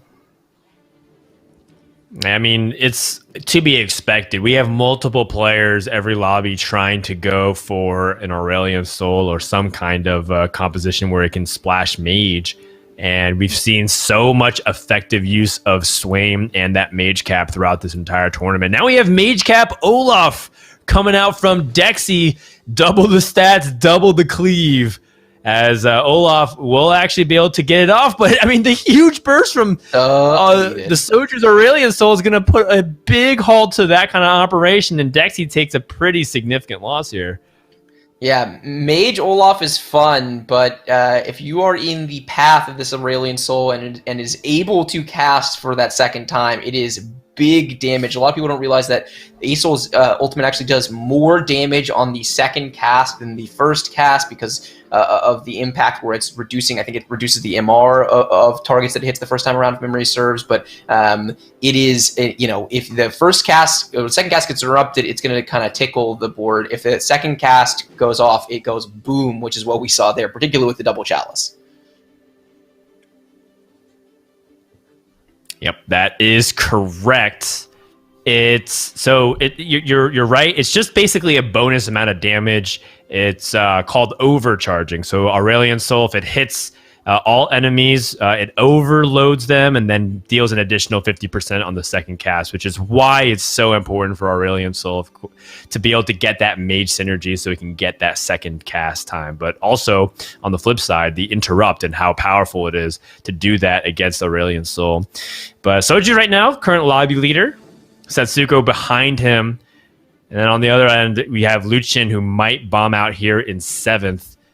And that's definitely a painful one because Luchin is also the one on the inside looking out at 24 points going into it. 7th place, right tied with Campanelate and Spencer. But if he takes this 7th in this lobby, Luchin might be a player that's not going to be joining us for day 3 heading into the final game. So a lot of movement. Keep in mind that some of these players might be playing the tournament meta, right? Some players might be trying to play for placement. So they're taking a little bit safer strategies without as much risk in gambling. And some players might have to take unorthodox risks in order to get a top finish to be a candidate that moves on to the final day of competition. Yeah, interesting for sure, those kind of macro dynamics. Also interesting to see Soju rolling here. Dan, what's your take on this? Yeah, the one thing that I want to ask is, what is he rolling for? I don't know if there's a specific... I mean, maybe it's like Aurelion Soul 3-star, maybe trying to find the Yone 2, and maybe he just feels like not safe enough to go to level 9, but he's at 56 HP. So I am curious about it. But overall, we also have seen, a pretty effective amount of people stay at level 8 and just try to prioritize getting the carry to 3-star and winning that way. Because Soju doesn't have too much going for him outside of it. And you can see that how nasty of a loss he took. Had he tried to wait for 9, I think he would have just ended up rolling on 6-2 anyways. Yeah, for sure. I feel like if you're gonna roll here and you wind up with a second Acel 2, do you ever play this? Like I feel like you can play it in this spot. You've got a second Gunblade and a Giant Slayer. Okay, there you go. Yeah, I feel like this is correct, right? If you're gonna do this, then this is the play. It's not like the Yone was adding that much value to the composition. 2 Adapt provides a little bit of utility, but overall not that much. And you're playing a board that's basically deleting everything, so it's not like you really care about the armor and Marshred. So I feel pretty good about that. We do get a full scout around from Soju for the first time in a while. We're seeing a very powerful lobby, Dan. You're seeing I think we saw a Sivir 3, we saw Kale 2 chosen with really good items. So, as we reflected on earlier, some very, very high power levels in this lobby, and that might be impacting his decision on choice to roll down, to be honest with you. Yeah, it's going up against Setsuko, who gets the immediate Shroud, and the way that Aurelion Sol is positioned, it makes the Guardian Angel get consumed immediately, and the Aurelion Sol a little bit confused because there's enemies that are actually farther away from him behind the Aurelion Sol as opposed to in front. Soju's set is not able to cast. That is a set experience in a nutshell for me. I really do not have faith in set 2 a lot of times because that ends up happening while he's mid body slam, ends up dying and not able to get off that cast. Meanwhile, we're hopping on board with runner-up in the lobby currently, and Setsuko, who did go for a 9 rush and immediately just playing Azir to try to see if he can have ways to counter things like Aatrox or the Aurelion Souls. Scouting around real quick, there's multitudes of all of those corner threats that he needs to put out those bait, but also a lot of Zephyrs that he has to dodge as well with no QSS for his Kale, so he's going to go ahead and try to do the loop-de-loo. Going up against Nost, who does have that very intimidating Tryndamere waiting the back to spin onto Kale, and he immediately gets onto it, trying to see if he can shut down this carry, and Kale is completely stun-locked by the Sejuani, and that gives a lot of time for these Slayers to get in. And so while Kale did used to counter the Slayers comp when it was anchored by Olaf, that is why Tryndamere ends up being the weapon of choice to shut down that composition. Yeah, Tryndamere, the big distinction between Tryndamere and Olaf is that backline access. That Tryndamere is 11 head, jumps straight onto the carry and DPSs it down. Kale does come back alive because of the Guardian Angel and puts out a little bit of damage, but by then it's too late, right? Like, Kale composition really needs that Kale to be wailing on the enemy team for the entirety of the fight. It is really an entire composition built around that one unit. So if that unit is not able to DPS consistently, it's just very hard to cut through the unit. So as we saw, it dies, it comes back up, starts damaging, but it gets completely overwhelmed by the power of the other board, and it drops him down to 1 life situation, and he's hanging by a thread. Another really, really close lobby. It feels like every lobby we look at is so tight, and it has so much of an impact on how you play these games because you're really trying to defend your top 4 where you can, and everyone keeps getting in situations where the whole lobby, it feels like, is 1 life.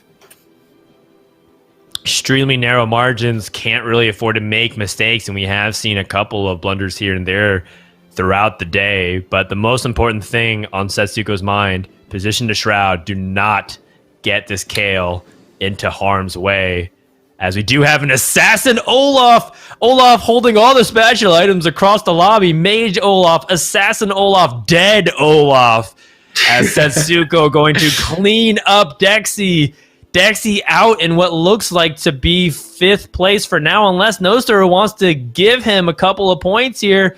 And he's not. Noster stays alive. The rest of the lobby in single digits of hit points, Bryce.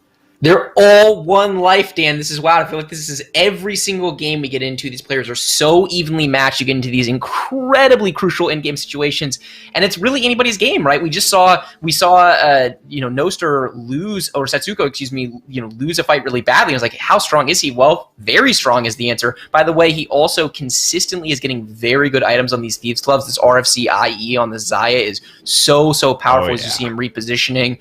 Who will he face is the big question.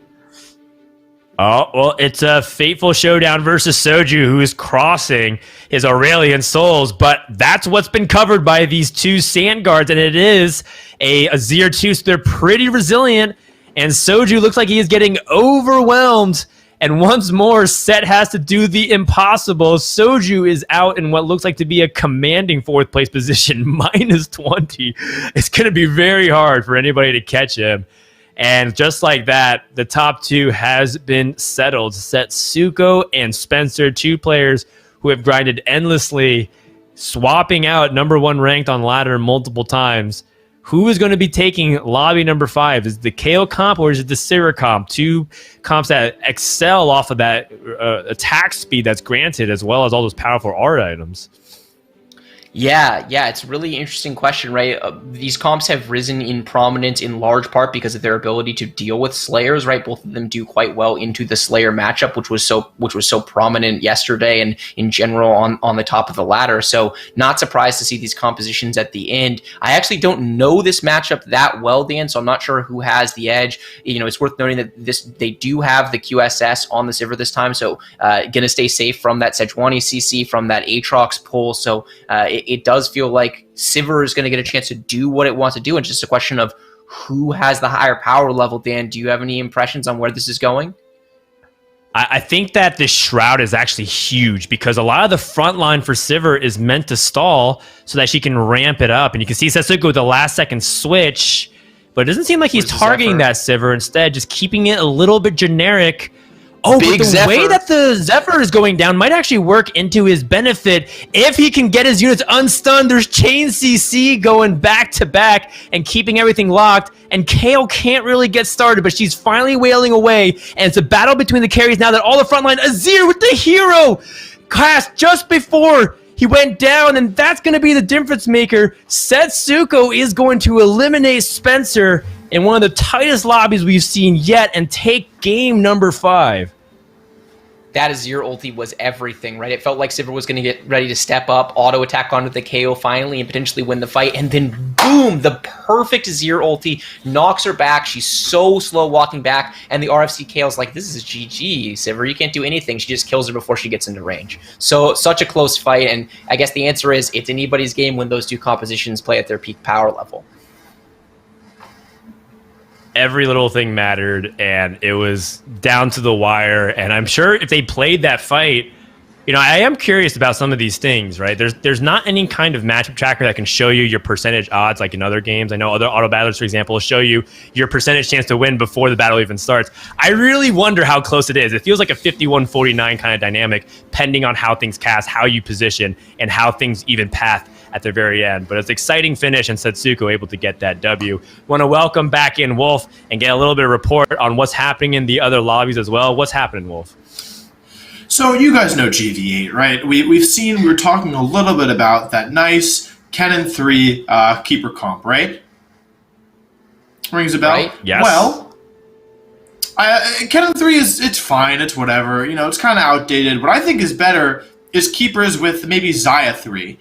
So in the other lobby, it was relatively early Xayah 3. I looked over it. I was like, oh, GV8 is streaking. Let me see what's going on. Xayah 3, and I didn't see a single loss after that point. So we had a cool, Solus was doing a really cool Warlord reroll, had at one point like 8 Vi, 7 Katarina, but just couldn't get them upgraded. It was a really strong showing of 6 Warlord, honestly. I was really impressed. Had a Samira 2 as well on that comp as well. But yeah, overall it was the Xayah 3 who was able to bring it home in the end in a rather... It was close to the end. There was an ASOL that was able to put in some work, but Xayah 3 was just too strong, unfortunately. So yeah, congratulations to GV8. It was a quite powerful composition. Yeah, big day from GV8, by the way, right? A little bit middle of the pack yesterday. He was my pre-tournament favorite, and he is coming in hot today, showing why he has been at or near the top of the ladder for this entire patch. In a meta of chaos, boys, in a meta where everything is good, GV8 is king. all right. Settle down there, president of the Grand Vice Fan Club.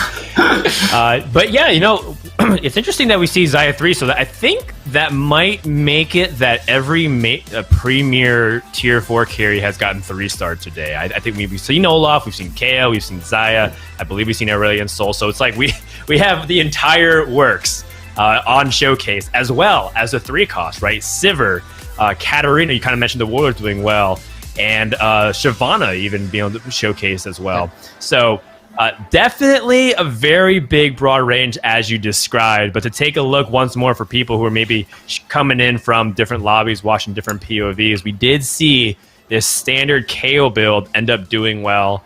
And you have to kind of tip your cap to Setsuko, who seems to be playing just on fire today. Everything is clicking, feels like he's positioning really well, and also taking the right amount of risk and reward. And overall, just like identifying what's really important in each single matchup that he had. It felt like when he was scouting, it was almost paying off every single time, just from that game that I was observing there with Bryce. Yeah, positioning super cleanly throughout, like no mistakes basically, and it was just very, very airtight play for him. And in the lobby where you could not afford a mistake, right? I mean, it was, you saw him take that big beating when he was in his transition turn going to level 9, and then after that, everybody was one life as we were talking about. It was so close, and he just was on the right side of that razor's edge time and time again. Very much so. So with that, let's go ahead and take a look at the scoreboard. After 5 games, with 1 remaining, who is in the lead? It is Setsuko, who has posted a 3-2-3-3-1 scoreline so far. Very impressive day for Setsuko, as well as Burt, GV8, and Mismatch Socks close behind, all right there in that mix. And of course, Spencer, Ramblin', Campo Latte, and now Soju has moved up to that 8th place spot. Who's on the outside looking in? Well, it's Luchin, Calico, Kiyun, and Sin, but there's a pretty steep drop-off right after Kiyun, highlighted by the fact that Sin Tofu, what a strong start to the day. What's going on? Rounds 3, 4, and 5, 8, 8, 8. This ain't a toll-free number, Sin. What's happening? Yeah, that's a bummer, right? We were talking about it. He had such a promising start to the day after a promising yesterday, and I might have jinxed him, I guess. I said, hey, listen, it's only 7 games, so far everything we've seen has been really impressive, but we need a lot more sample size from him in order to really prove it out. And you know what, in fairness, sometimes you just get unlucky 3 games in a row, but 3/8 is pretty tough, right? When you get into these bad spots, as we talked about, your job is to turn 8th into a 6th, right? Salvage those points. And if he had turned those 3/8 into 3/6, he would be in much better position. Still possible for him to qualify, but very, very challenging from there. All right, well, that brings us to the doorstep. After this final game, we're going to have 8 players joining us for Championship Sunday and 8 players who will unfortunately be departing us. There's a lot of candidates that are on the chopping block. There's a few players in particular within that watch zone like Luchin, Soju, Calico, Campo Latte. And I'm excited to get underway in just a moment here. So once more, Esports Law and I will be covering it. Wolfie will be our sideline reporter watching the other lobby. But we are going to go from Lobby B to Lobby A and check out what's actually happening. Oh, I apologize. We're actually staying in Lobby B for game number 6. And we're going to start things off with Soju's perspective. Yeah, Soju, who has been, it feels like middle of the pack for basically the entire day, right, Dan? I mean, he's been kind of steadily plodding along and getting points. I don't think he has any lobby wins today, but he's been solidly in top 4 playing a bunch of different compositions. So certainly has good command of the different compositions that are good on the patch. Always one of the fan favorites, and we can confirm formally, everybody, this is not pre-recorded. That's right. It's not pre-recorded, but I mean, I'm sure people will still say that it's scripted, depending on how the outcomes pan out.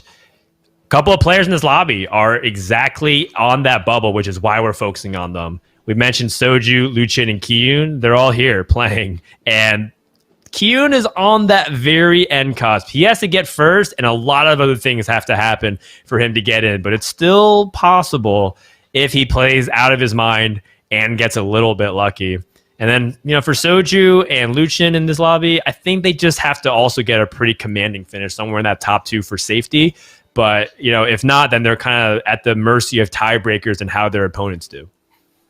Yeah, I'm glad we're getting to stay on this lobby because it's the one where it feels like the most players have the most on the line, right? And Soju immediately gets this Chosen Cultist Elise. We've looked at it a couple times. Chosen Cultist in general, very, very strong right now. It is just so much easier to get that powerful 6 Cultist synergy online in the mid game, Dan, because you don't need a 5 cost or a 4 cost to do it, right? Like you can do it with one of the 2, 3 costs and the other 2 costs. So the changing up of the dynamics around Cultist has made it tough throughout the set to balance, right? It was really, really powerful early on, pretty weak for a while, and it is back. It has risen in prominence, is for sure one of the best, if not the very best openings in the game. How are you feeling about the current state of Cultists?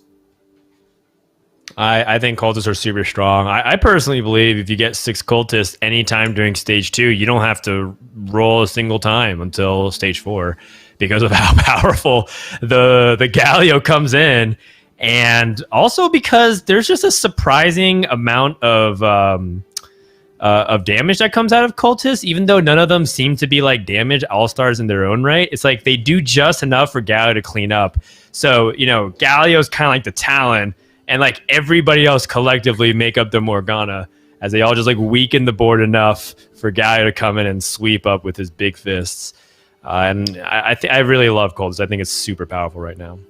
Yeah, and Soju electing to build the Zeeks there, obviously a very powerful item, as we see Lucian making the exact same decision. Would you ever consider the Zephyr there? We talked about the Zephyr Slam earlier from Spencer that led to a first. Yeah, I think just because there wasn't better options for Spencer, I didn't exactly get a look at his early items. All I just noticed was that he had Zephyr built as his first item. It could have easily been like his choices were 2 belts and a cloak, and he's like, I gotta use one of these belts. I can't hold on to double belt here for any reason. So it was definitely an interesting choice that I think I have to go back and review to see what situation calls for it, which doesn't. But we are going to hop on board with Noster, who did get a 3rd place after getting that 3-star Wukong. I don't know what he has up his sleeve this time, but we do know that Noster is basically out of the running. However, can perhaps play spoiler, win a little bit of redemption, and end his day on a good note.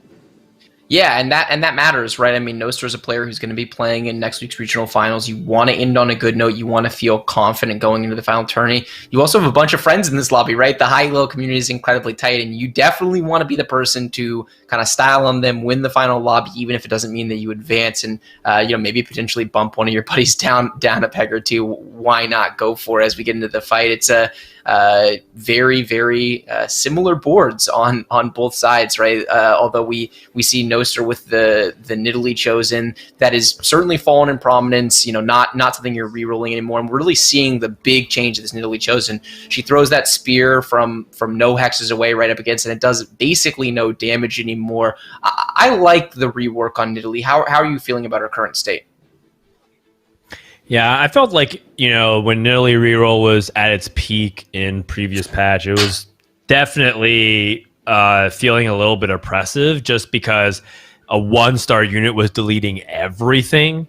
And you combine it with, Jewel Gauntlet, so she hits that much harder. Some people even played, like Gunblades, so if you had backline access, she would heal everything instantaneously. And then you put like other things like Giant Slayer on her. It just felt like she killed any unit no matter what you did. I think this one feels a lot more reasonable, although they did recently rebuff her, right? Because they felt like they may have overcorrected the amount of nerfs that they had put onto her and Nasus in particular. Yeah, for sure. I think she's an okay state. I mean, I'm not like excited about getting Nidalee Chosen or anything like that, but I think it's an okay pickup to preserve some HP earlier. I would not stay attached to this Chosen very long. On the flip side, you see Kyun, who had that incredibly tough opening last game, in a much better spot. He's one of the 2 win streakers along with Soju heading into the first carousel. He's got the the rapid fire cannon already built. A very powerful and versatile item, right? It can go on Sivir, it can go on KO, it can go on Olaf, it can even go on Talon, although we haven't seen a lot of Talon today. So definitely a better spot for Kyun, which is good to see after how difficult the last game was. Absolutely. That's got to feel good for people at the bottom of the carousel, or rather the first pick, the first draft, if you will. Seeing 3 cost carries with bows on them, bow on a Shyvana, bow on a Katarina, that could become the Runa's Hurricane or a Titans or something, or even just having a really high cost bow come into your arsenal so you can sell it and go to 30. But if you look at overall the landscape of things right now, it does seem like people are trying to go to 5 pretty often. There's not a lot of people staying at 4 at all, really. And taking a look at Kyun's board in particular, it seems like him and was it Soju Ramblin that had Soju that had all those cultists to start things off, and still looking for the 6th one. Yeah, although from scouting Soju, it looked like Soju had a Callista on the bench. I'm not sure if he picked that up off of the carousel or if he was offered it from his shop, but Soju has the 6 cultist online, the very, very powerful board. I think we can be confident that Soju is going to win streak. Very few boards are capable of beating 6 cultists this early on. Meanwhile, Kyun, still fishing for that Sivir and/or Callista in order to be able to get the trade up and running. Yeah, and that's okay for now because Kyun, looks like he's going to get this win versus Ramblin'. Still has an opportunity to spike that last chosen, whether it's the last cultist. Does not get it. So now you see him very much eyeing Soju's board, wondering if he has a chance to beat it. Probably not. And what's likely to happen is just pray that he doesn't hit Soju's board. He still has 2 other opponents he might be able to queue into. Yeah, absolutely. You got 2/3 chance of avoiding Soju. I'm not sure there's any positioning shenanigans that Kiyoon can get up to that are going to allow this 3 cultist to beat 6 cultist board. So, pray to Mortdog that you avoid your buddy in this moment. He does. He's playing against Lucian, who also has cultist synergy, though not 6 cultists. And Lucian at 98 HP, so also a very strong board with the Zeeks and the Chalice Slam. The early Sivir, obviously a very good unit. We've talked about it many times today, so a tough fight for Kiyoon. Well, does look like might be able to get it. The Sivir is down, and it's just a Galio versus another Galio, as there's a lot of cultist versus cultist infighting. Very reminiscent of real life. As Kiyoon does find another cultist, but it's only a elite. Still looking for cultist number 6. That being said, the streak is important because the jump from 30 to 40 gold happens at that full win streak. So, assuming Kiyoon's going to be able to make gold here, which I'm certain he will, he is going to be at almost full econ rolling to his 3-2 and doesn't have to roll very much. And that's partially the power of cultists, is that if you don't have to roll a lot, you can go into stage 4 with what feels like infinite gold and the ability to have many options at your disposal, whether you want to roll for a carry or even potentially fast 8. I have seen some people do that if their cultist boards have enough 2-stars and a reasonable backline carry. What? He's got the RFC. He finds the Sivir, so he can play 6 cultists if he wants to. He also has a Sunfire here, by the way, which is a very, very strong item to build. Considering that he's got a good chance of playing his buddy in this pivotal mirror match where one of them is streaking. This is a huge hit for Kiyoon. Oh, I like this. He puts it on the Rakan. He's going to level. He's leveling at the end. Oh, we see Soju levels as well. They're both going for it. Yeah.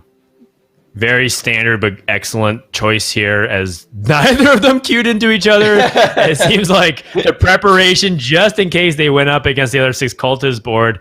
And there are sometimes weird things about TFT. One of them is sometimes 2 players who are perfectly win streaking at 100 HP end up going almost all of stage 3 without queuing into each other. It has happened before. And that definitely, if it happens, people in chat will let you know in that game. Be like, why aren't they playing each other?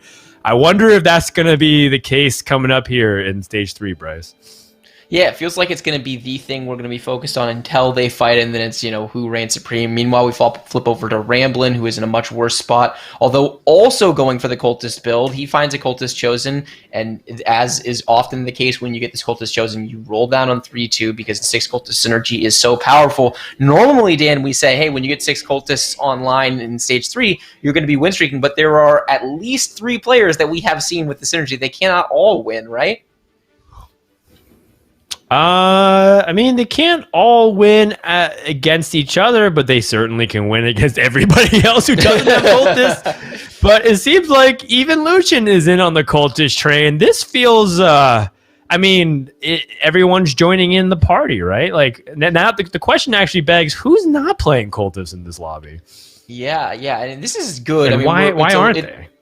Yeah, well, there are other strong openings, to be sure, right? It's not like we're back to where we were at the beginning of the patch, where it's like buy every cultist unit, play 3 cultists, because 3 cultists isn't a completely overpowered synergy. I think 3 cultists is a very balanced synergy. I think 6 cultists may be a little too strong, but like overall, it's not like it's that easy to get at online at this point in time. Generally speaking, you only really play this with the cultist chosen, which you cannot consistently count on. We just happen to be in a lobby where 3 people got the cultist chosen, all of them roll, or don't roll in natural lit, and here we are with 3 people with the 2-star Galio coming onto the board. Very, very scary in stage 3. Yeah. Important note, by the way, I was kind of paying attention to the health totals. Looks like Kiyoon did end up losing his first, and Soju still undefeated. Very important. Soju needs to finish high, especially above the other players that are right there in contention, like Luchin. And it's looking very promising so far in order to get himself to day number 3. Although, I mean, Ramblin has this blue buff Janna, and it's not going to be enough to hold off the force. So Ramblin, despite rolling and trying to stabilize with 6 cultists, ends up meeting the other 6 cultist player and getting crushed. So it looks like Soju with the dog-eat-dog world is able to come out on top and preserve that streak, which is huge because now he can even go for a fast 7 and keep that momentum up. Yeah, absolutely. You know, Soju, plenty of game left, right? A lot of things can happen, but it is pretty difficult for Soju to bot 4 from this position, right? With 100 HP, full streaking at heading into stage 3-5, his economy is in awesome shape. I assume he'll be leveling to 7 and staying above 30 gold. And he's just going to put himself in a position where he's going to have a lot of flexibility to transition his comp to whatever his items give him in order to kind of reach a late game power level that gets him into the top 8. So definitely a good spot for Soju. Obviously, we have Ramblin on the opposite side of things. Ramblin is in a little bit of danger, Dan. I mean, if you're playing from a spot like he is, you have 31 points heading in. You know, do you think it affects how you play out from this spot? Yeah, Ramblin is, right there at the middle of the pack. He is currently 6th in points, but only by 1. So it's kind of one of these things where if he takes an 8th, he actually might be in jeopardy of not making it to day 3, despite being, in the money, so to speak. So he has to definitely be a little cautious about it, be protective of his HP, can't be too loose. But at the same time, overreactions to his state is an easy way to guarantee a bottom finish. If he leveled to 7 and rolled it down because he was really afraid, I think that would guarantee him a bottom 3 finish because he just wasn't in position to be able to capitalize on that. And so I do agree with his restraint here and just hoping that he's bleeding out as little as possible. And that's a good loss that he just took. So I think Ramblin potentially could be on the upswing, especially if he's going to continue to pick up powerful units like that Tryndamere. Yeah, for sure. And good reminder, right? He loses to a non-6 cultist board. This unit board is not invincible. Soju has now lost with it. Kiyun has lost with it. And we have obviously seen Ramblin lose with it. So it's a very good mid-game board, but it's not like this is the be-all and end-all of stage 3 boards. It's really only going to be absolutely dominant if you somehow happen to 2-star a Callisto, 2-star a Sivir, get good items online. So you're always going to kill units. You're always going to be competitive, but not necessarily guaranteed to win each round. As we go up against Dexy's board, Dexy has basically fully generic items. Right? He's got a couple of aura items. He's got a Hand of Justice, so he could be going anywhere. We are about to approach the first pivotal juncture of the game, Dan, where we're reaching 4-1 and people are going to have to start thinking about transitioning off of whatever early game board they've been playing or not, right? Or you stay locked into it and you go for that fast 8 style. Totally. And I think this is a gut check moment for a lot of these players, especially ones who are on that cusp, like Ramblin and Luchin.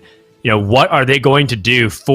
Being in the 40s is pretty uncomfortable, to say the least, because there's actually a world where if you're too greedy, you actually might even die before you get to see wolves. We've been seeing some cases where players feel like they are a lot safer than they actually are, and then they get omega punished. So you got to be really careful. I don't think that's the case with Ramblin because he has 6 cultists, but we haven't really caught up with Luchin in a bit, so I don't know how resilient his board is. And another thing to note is that Ramblin actually lost the majority of stage 3 and yet has jumped Luchin in terms of the hit points. So I think Ramblin might be on the upswing, but I definitely think that some players like Luchin are in that danger zone right now. Yeah, Bramblin just got insane KO items too, by the way. He got offered full Zeke's component. Oh my god, that's exactly what you're hoping for. This is such a smooth transition now because he just needs to get one more cultist unit in, right? He's figuring out what he's missing. He's missing Elise, right? So he needs to roll a little bit and find a cultist unit. But assuming he can, there we go. So assuming he can get the 6 cultists back online, this Sivir is going to become his KO carry, right? He slams the Zeeks, he slams either the Jewel Gauntlet or the Death Cap, depending on what he favors there. And it's just such a natural transition of the board. So definitely one of the best possible chosens he could have hit. I was thinking, is he going to sell this Elise? It's kind of borderline. Well, if you can turn your Cultist Elise into a Cultist Sivir, you're going to take that trade every time, right? Hell yeah, brother. I think we're going to always try to improve the backline DPS of Cultist, because that was exactly what we're talking about. Part of the contingency of what makes Cultist so powerful is if you have consistent DPS to support Galio, because you will get a lot of stall.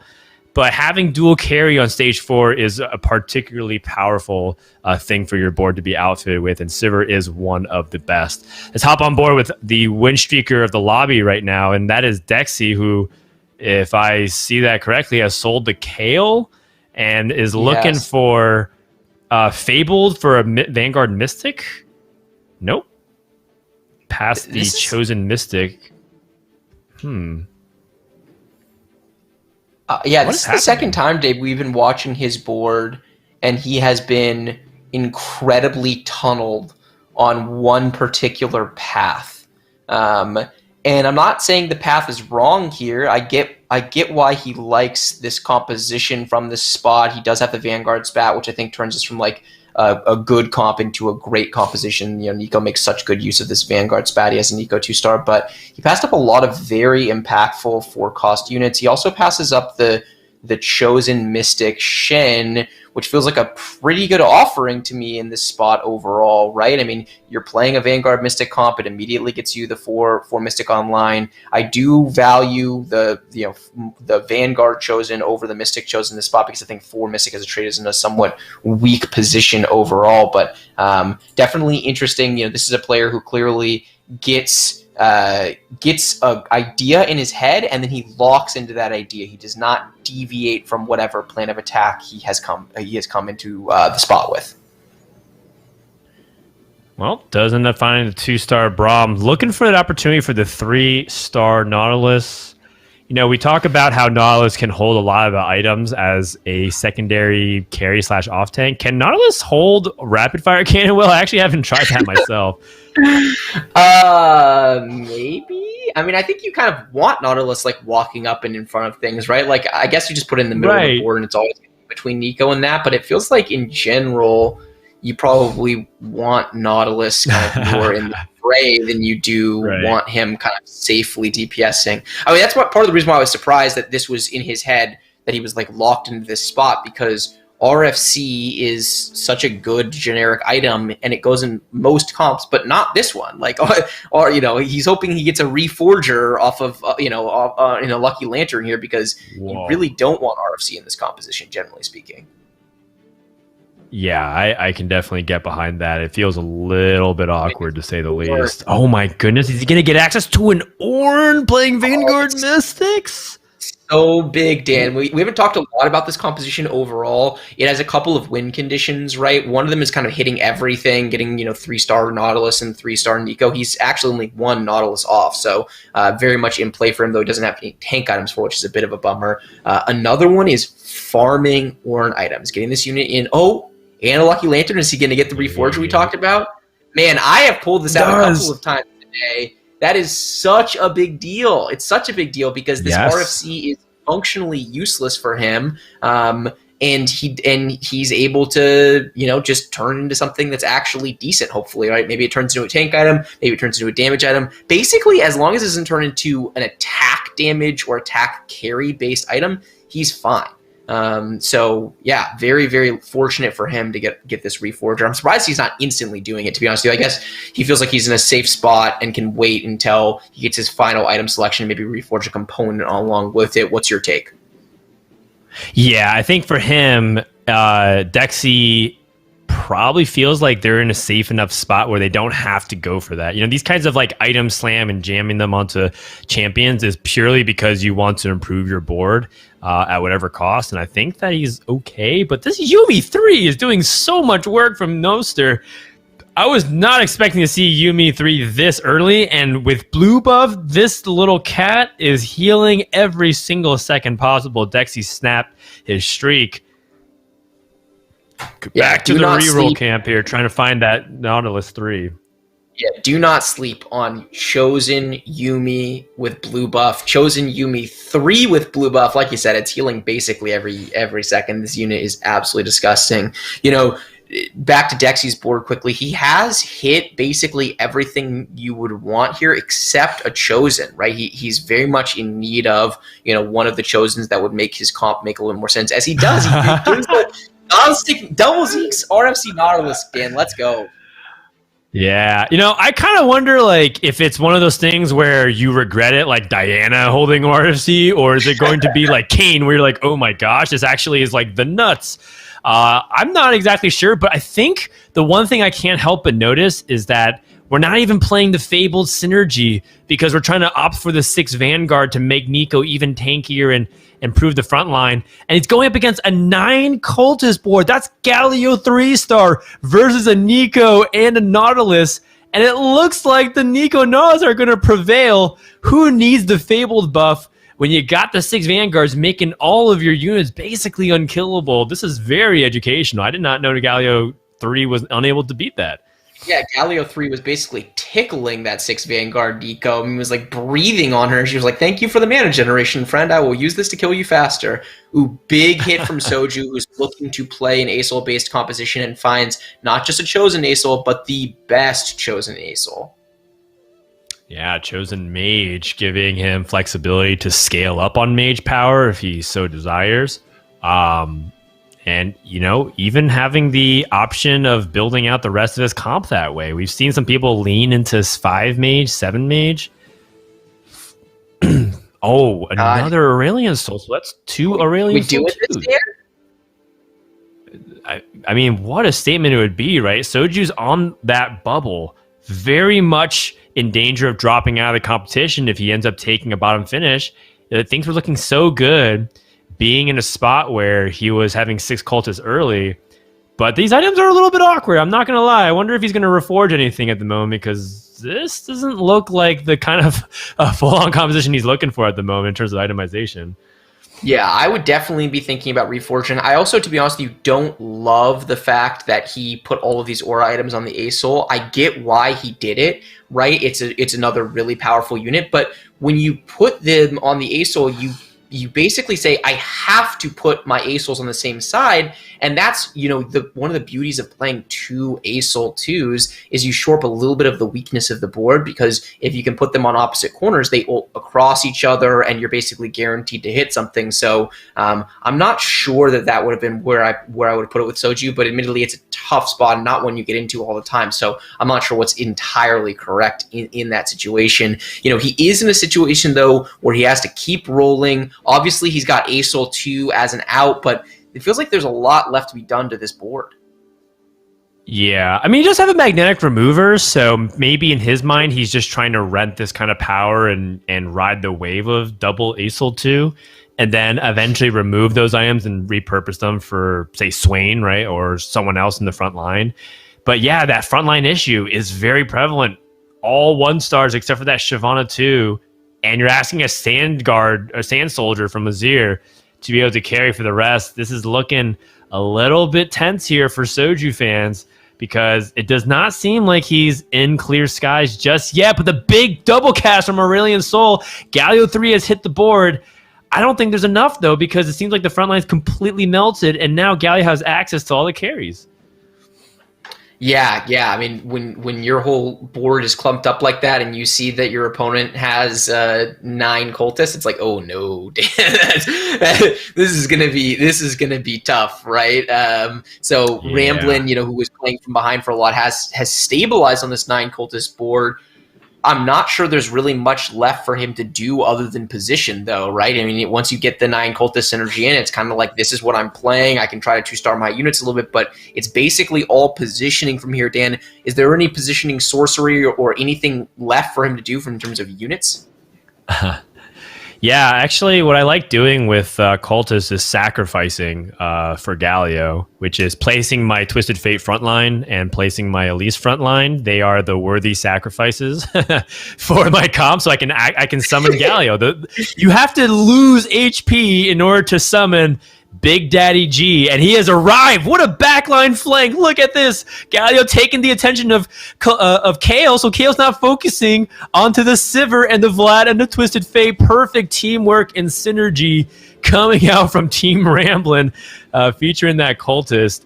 And that's the kind of stuff that you really want to be able to see. You can't always control the positioning of Galio, but when that happens, it is a chef's kiss moment. Yeah, that's a feels good man situation for sure. The Galio pulls the aggro away, so KO, instead of hitting with her AoE, is basically hitting nothing, right? Just hitting this very tanky, recently buffed Galio. I also really like the decision to go for Zizirot here. He's looking to find, buy a little bit of stall and get some frontline. He needs to make sure, right? The way in which these fights play out are basically he needs his Sivir to stay alive and DPSing. It's most of the damage aside from the Galio itself, and so he has to find a way to stop whatever is coming for his Sivir from getting there. Zizirot's a great way of doing it, because like you said, you need to sacrifice HP in order to get the Galio out, so this is the way you do it, right? You put a Zizirot out there, it actually counts towards the HP pool. Beyond that, it's just more frontline to stall, so that hopefully, ultimately, when the Galio comes out, your Sivir is still very safe, wailing away in the back, boosting this Vladimir, boosting this blue buff Zilean. Yeah, all really fair points. But when we look across the battlefield here, everybody looks online. 2-star KO, 3-star Yumi's. We found 3-star Niko for Dexy. Like, this is full power battles coming up here. 3-star Nautilus with the rapid fire cannon. The prophecy has been fulfilled. What's going to happen this fight? Galio enters again with the flank in a perfect position where it might bait out Niko's ability, in a position where Sivir is still safe, and now Zilean has casted the ultimate to revive. What's going to happen? Is there enough time? Will Galio be able to get the kill onto it with the Vanguard's armor being shredded by the Last Whisper, or is it just too tanky? And I think we have our answer once more. Niko is the Galio Slayer, unable to be phased by any of that damage. 9 cultists looked like it was a stable point here for Ramblin', but he might actually get bottom 4. Yeah, six Vanguard, very good. Obviously, the Last Whisperer is doing a good job, but you still have a meaningful amount of armor left, once that Last Whisperer has been done with its shred. So still pretty tanky. When you combine that with the Fable buff on the Nautilus and the fact that Sivir started attacking the Nautilus, she was just never getting off of it. The Fable buff Nautilus, when its ulting, is taking so little damage from the damage reduction from its ultimate, plus its innate tanky stats from the 6 Vanguard, which gives MR now in addition. So round 2 of can someone kill this insanely tanky board? Kiyun does have a chosen Kindred 3, so maybe he can cut through, Dan. I mean, yeah, and there's Chain CC going down. Another stun coming onto the Niko, not able to get it done, and Kiyun able to deliver an important blow. And what an important game it is for Kiyun, because he needs to go first in order for him to be in contention. Noster is out in 6th, Spencer out in 7th. There's some room to be made here, as we do have our top 5 settled. Ramblin', the next can to get chopped. That 9 cultist isn't going to be it. Dexy gets the pull, though, and he looks like he's going to continue to utilize his magnetic remover so he can potentially get this Hextech Gunblade onto Niko and make her even more tanky. Yeah, Niko 3 guaranteeing the healing. It's a really big deal. I agree with the decision. Very, very interesting play from Dexy, by the way, that he still does not have the Fable buff in, right? Like, Fable literally doubles the damage, and I was talking about how he couldn't get off this Nautilus 3. This Nautilus 3 didn't even have the Fable buff on its ultimate, so I was actually wrong about that. He's obviously going to level here and play it now, but I don't think I've ever seen this before, a player prioritizing the 6 Vanguard above the Fabled in the comp that we call Fabled, right? I mean, you call it Fabled for a reason. It's just so much power in the trait. So this might be Dexy's lobby to lose, right? What did we say were the win conditions today? We said hit everything, 3-star Nautilus, 3-star Niko, and farm ore items. He is doing all 3 of those things. I'm just not sure anything is going to be able to match that power level, but only time will tell. Mortdog, are you watching? 6 Vanguards in play. Oh no! The hook did not get anything, so ends up not being a useful item for this fight. The double Aurelion Soul stacking the overloads and consuming it, but there's no Gunblade to keep him into the fight. That's not going to matter, though. The burn, the front line, the damage that Soju's dealing. Ramblin' is out in 4th. We have our top 4 settled. And Dexy, we kind of, perhaps a little caster curse coming in. Soju with the double Aurelion Soul carry. ends up having enough, but you got to look at the rest of that comp and say it is even scarier that Soju has much more room to improve. He can go for 2-star Swain, 2-star Azir, can find 3-star Aurelion Sol. The rest of the lobby has been put on notice. Yeah, absolutely. As we scout around, we see that there's also a keeper board in play. We have the KO composition that we were looking at earlier. Kyun, actually a ton of 1-stars on his board, like almost all 1-stars, right? He has 2-star KO, he has 2-star Aatrox, he has 3-star Kindred, and then everything else is 1-star. So pretty crazy, actually, that he is 55 HP on circumstances. I guess it just shows you don't need to have, upgraded units across the board. You just need the right upgraded unit, unless they just get all deleted. Double Dragon showing up in 2021 with the double Aurelion Sol, consuming each other's damage and putting out incredible amount of power out. As you can see that Soju is on a win streak, unstoppable. Dexy takes a loss to Setsuko, which puts Dexy on the chopping block. He's losing to everybody in the top 4 at this point. Some pretty nice items off that Thief's Gloves onto the Xayah as well, giving extra attack speed to Kayle.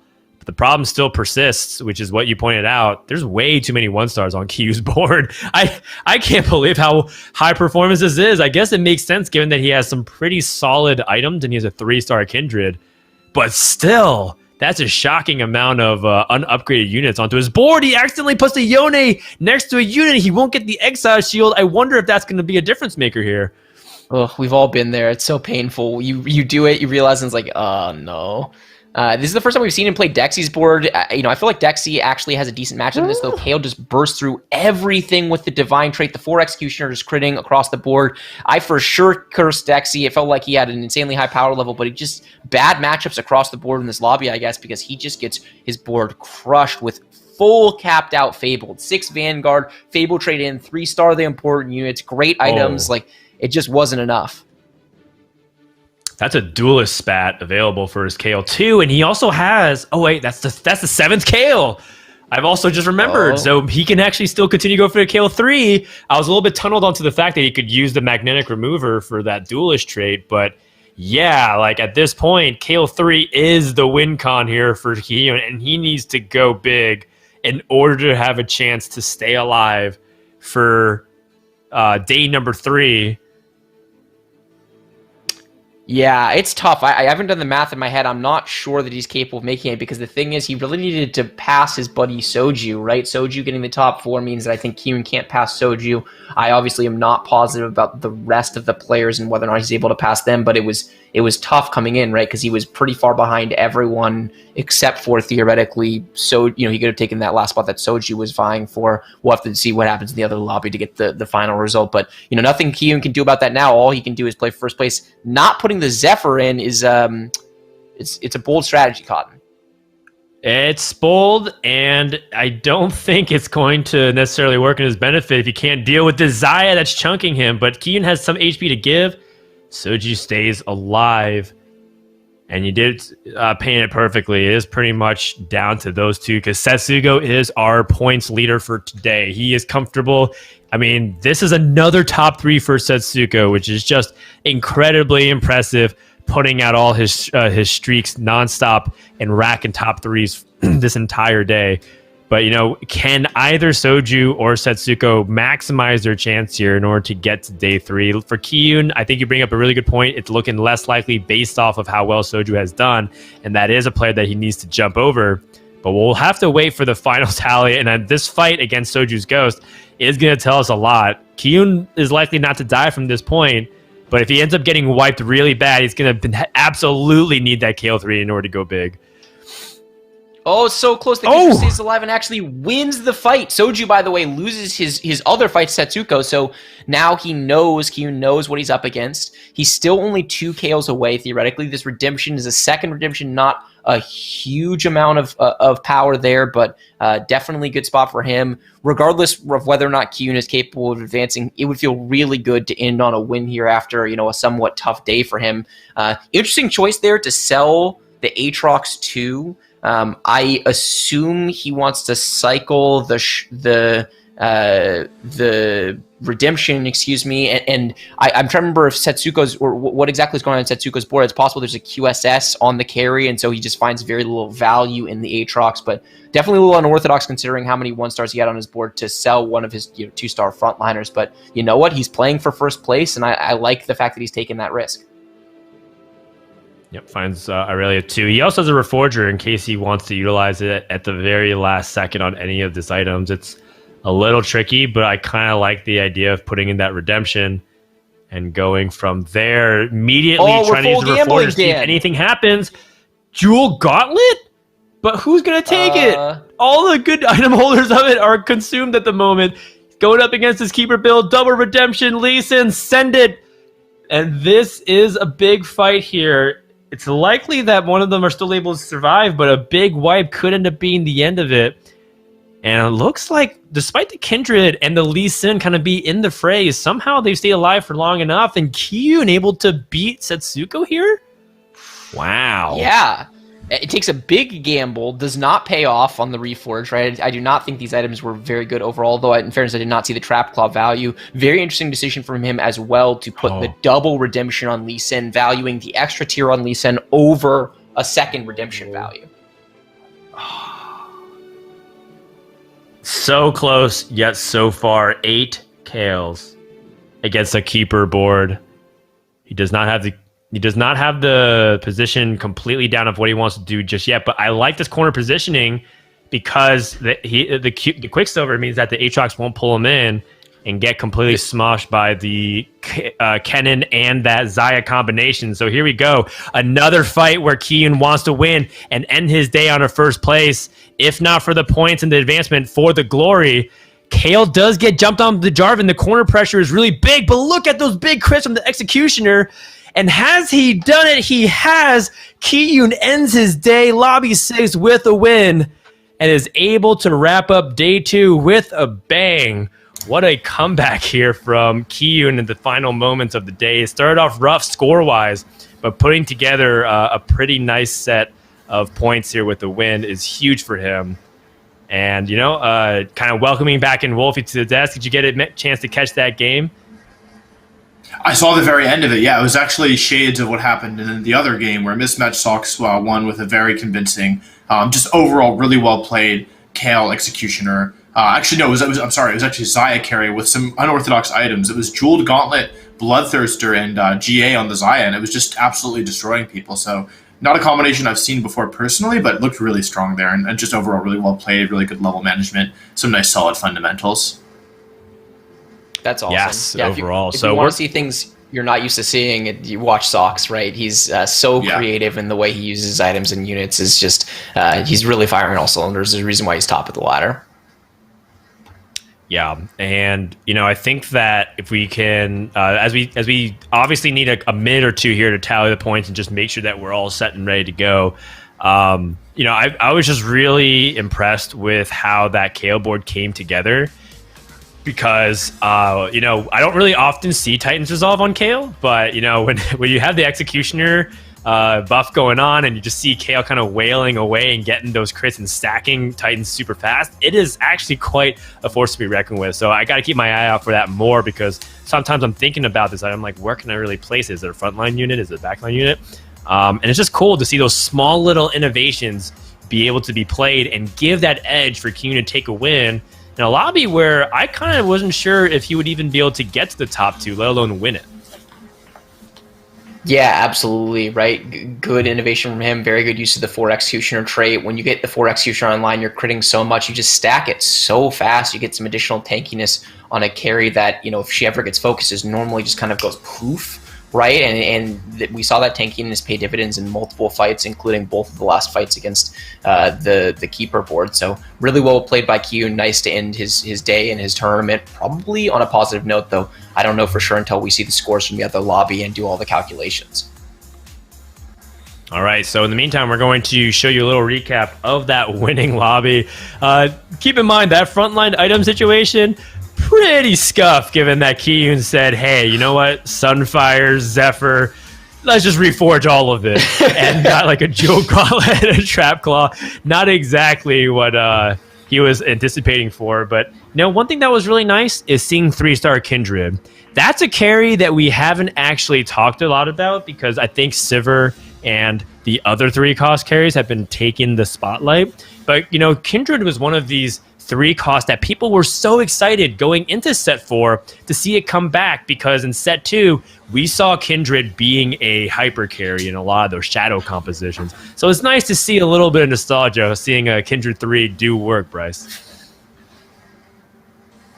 Yeah, definitely agree. I mean, the Kindred 3 was doing work, right? I mean, we're calling it a KO composition, but my guess is if we check the damage charts, the Kindred was doing as much or more damage. There were multiple fights, including that last fight against Soju's Ghost, where it felt like he was going to lose, but the Kindred 3, because it had so much HP, survived and just bursted through time and time again. So a lot of value from this kind of dual carry composition, and that duct taped it together for him when he had no front line, right? There was a huge part of the game where he had a bunch of 1-stars, so really good overall performance and thought process from Kyun in that game. All right, are we ready to see the scores? Wolf, are you ready? I'm so ready. I'm so excited. Okay, so here are the 8 players that we have going into Championship Sunday. Not a surprise to see the top: Setsuko, Sox, Grand Vice, and Bertosaurus all looking really comfortable throughout the day. But Competent Latte coming up big with a nice top 3 performance in lobby number 6. Ramblin' and Soju with that third ends up booking it, with Spencer tying him in points, but still able to sneak in, which brings us to question who didn't make it. And it looks like Kyun with that first, just narrowly missing out by a couple of points. We were talking about it, about how he needed to leapfrog someone like Soju. But, still a really good way to bookend his day. A first to start off and to end the day, Wolf. Yeah, no, absolutely. And it feels bad to end on a win and not advance. But if you notice, there's something really interesting in the data here, which is that if you got 8th a single time in your lobby, you did not move on. Every single player who got 8th at any point today, they don't move on. And I just thought that was really interesting. I noticed that going into the last game, and it continues in the trend here.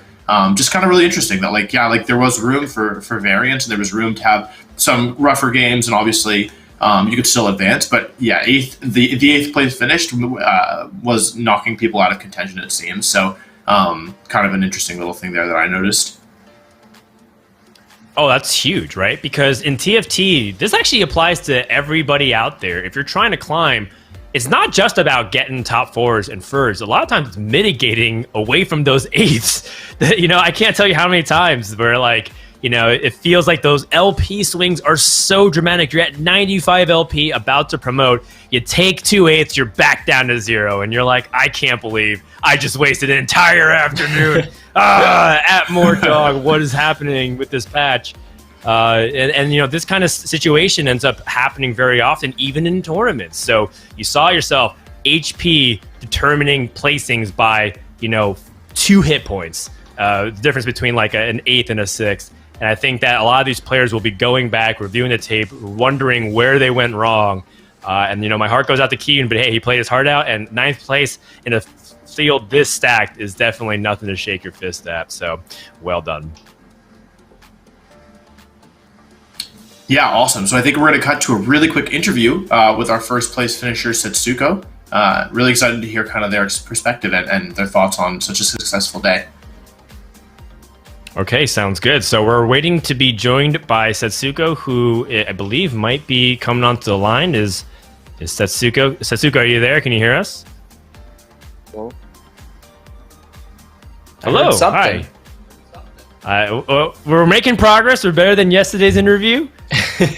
Okay, so Setsuko, if you're there, talk to us about how you felt you played today. You had a really dominant performance, really good scores. Do you feel like you played well? So I think for the first maybe 4 games, I was definitely high rolling because I remember rolling on 4-1 and hitting almost everything, and I just go fast day without losing a lot of HP. But I think maybe the last 2 or at least the last game, I played really well. I think because I had bad items, and I stabilized with, I guess it wasn't really a high roll. I think I just played well with the items I was given and the units. So yeah, I think overall I played decent, I guess. That's great. One thing that's interesting is the patch is in such a state of flux. It feels like there is an overall perception, or at least there was going into today, that Slayer's really dominant, that Trendemir might have been overtuned, but we didn't actually see a lot of success with that composition, with that unit specifically today. Do you think that just the way things played out, I feel like we were seeing Sivir 3 every other game or something like that. Do you think Slayers are still overtuned relative, or is the meta kind of shifting before our eyes? I think Slayers are definitely one of probably the best comp if you can hit, but the problem is like it's usually very contested every game, so there's no guarantee you hit, and it's also like it uses items that are like contested on every carousel, so the chances are you won't get like perfect items for your Slayers, and like you just won't do well if you have like bad items and don't hit 2-star like everything. So that's why I think like it's not like hasn't been performing too well today. That's my guess. That makes a lot of sense. Thank you. I have a question as well. Did you have a favorite comp that you played today, or is there like a comp that you particularly enjoy playing more than others on this patch? I guess if I had to choose a favorite comp, it might be like probably Kale, because like it's just the comp I'm most comfortable on, because I've played it like the most probably on ladder. Yeah. All right, sounds good. So Setsuko, we won't keep you too much longer. So I guess, I want to ask you two things. The first, who is going to be joining you? Let's assume that you're making top 4 tomorrow. Who are the 3 other players you feel like are kind of on fire? They got the patch download. Who's joining you in top 4 tomorrow? Hold on, let me pull up like the score sheet real quick, because I actually don't know who's in like the lobby tomorrow. But, I can read it off for you if you'd like. It's Sox, GV8, Bert, Camping Latte, Ramblin', Soju, and Spencer. I would definitely say Sox, because I think he's probably the best player right now on the patch. He's like, he's killing it on ladder, so I'd Sox for sure.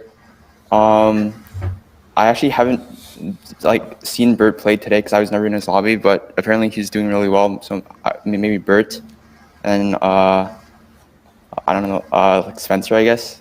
I think he's a good player. I guess he's all right. I don't want to flame anyone. I don't want to like say anyone. Yeah. I noticed you grabbed a couple of your new school buddies, right, in Spencer and Bert. Do you feel like there's kind of a changing in the guard happening right now at the top of the North American ladder? Like, how do you stack up yourself and some of the other players that maybe haven't been some of the household names of North American TFT, but are constantly pushing the top of the ladder in set 4? I think right now, the skill level of players is like pretty similar. I wouldn't say that the new players are necessarily better, but I think like it's definitely closer at least than before. Like the new players are definitely like approaching the skill level of the old players at least. Like I would say that right now, like Sox, like I said, Sox is still the best player, but I think after that, there's like a large group of players that could be like similar. Definitely more competitive than ever before. Thank you so much for joining us, Setsuko, and good luck tomorrow. All right, thank you. Bye. All right. So very humble guy. Seems like he doesn't want to come up here and ego on the rest of North America. Instead, he just wants to let his gameplay do all of the talking. So with that, wow, our top 8 is set, and I'm pretty happy with it. I know that we have the president of the GVA fan club, Bryce Blum. So you're pretty happy about it. Were you surprised that he didn't call him out as a really good player on this patch in particular? I was a little surprised. I mean, to be honest with you, I think GVA is one of the more underrated players. Like, I think he hasn't always performed that well in tournaments and gets overlooked in comparison to some of the other kind of old school high elo players. So I'm not like shocked that he doesn't get mentioned there, but I don't know. I guess time's going to tell, right? Will GVA prove him wrong tomorrow and take it home, or what winds up happening? Well, that's right. That's right. Well, that does bring us to the end of the show, and we do want to give a shout out to Juke.gg. They're the people that are sponsoring the event, and they also have the ability for you to watch everyone's POV at the same time. If you go to juke.gg/jukedmobile, you can sign up for the alpha, where they're going to release their app so that people can talk about their games, meta, tournaments, Soju's hair, whatever you want. And it's definitely going to be releasing pretty soon in the spring. I believe that's what the alpha is scheduled for. So make sure you go sign up. Again, juke.gg. twitch.tv/jukedmobile. Let's get some final thoughts and shouts before we wrap this up. Wolfie, thoughts on day number 2 of this regional qualifier? It was very exciting. I think if I had to describe it in one word, that's probably the one I would choose. There was a lot of stuff that I didn't expect to see. I feel like I learned a lot, both things to do and things not to do watching this. And it's just such a pleasure watching so many talented players play at, the peak of their abilities. So, yes, very, very exciting. And I can't wait to see when they, everyone can go all out tomorrow because there's nothing left to hold back for. You don't need any juice in the tank at the end. Well said. Bryce, any final thoughts on the day? Yeah, I mean, shout out to Mortdog and the whole balance team here, right? I think Set 4 is in a really good spot, and I'm really excited that this is the patch on which we're building the framework for ultimately the regional championships and worlds, right? I mean, we came into the day saying 19 different carries had finished in the top 3 of the lobby yesterday, and somehow we managed to add like 5 new ones to the list today. So much stuff is good, and it's giving these players every possible opportunity to show their skill. It's a great time to play some TFT. It's going to be great for sure. It's been a long day, so we're going to sign off here. Tomorrow at 4 p.m. Pacific, the same time, we're actually going to be on the Riot Games channel, twitch.tv/Riot Games. We're not going to be on here, so make sure to make that distinction. You can go ahead and follow this channel, Giant Slayer TFT, as well as the Riot Games channel. But that does it from us, from Frodo and Esports Law, Wolfie, and the rest of the crew here at Giant Slayer TV. Thanks for watching, and we'll see you next time.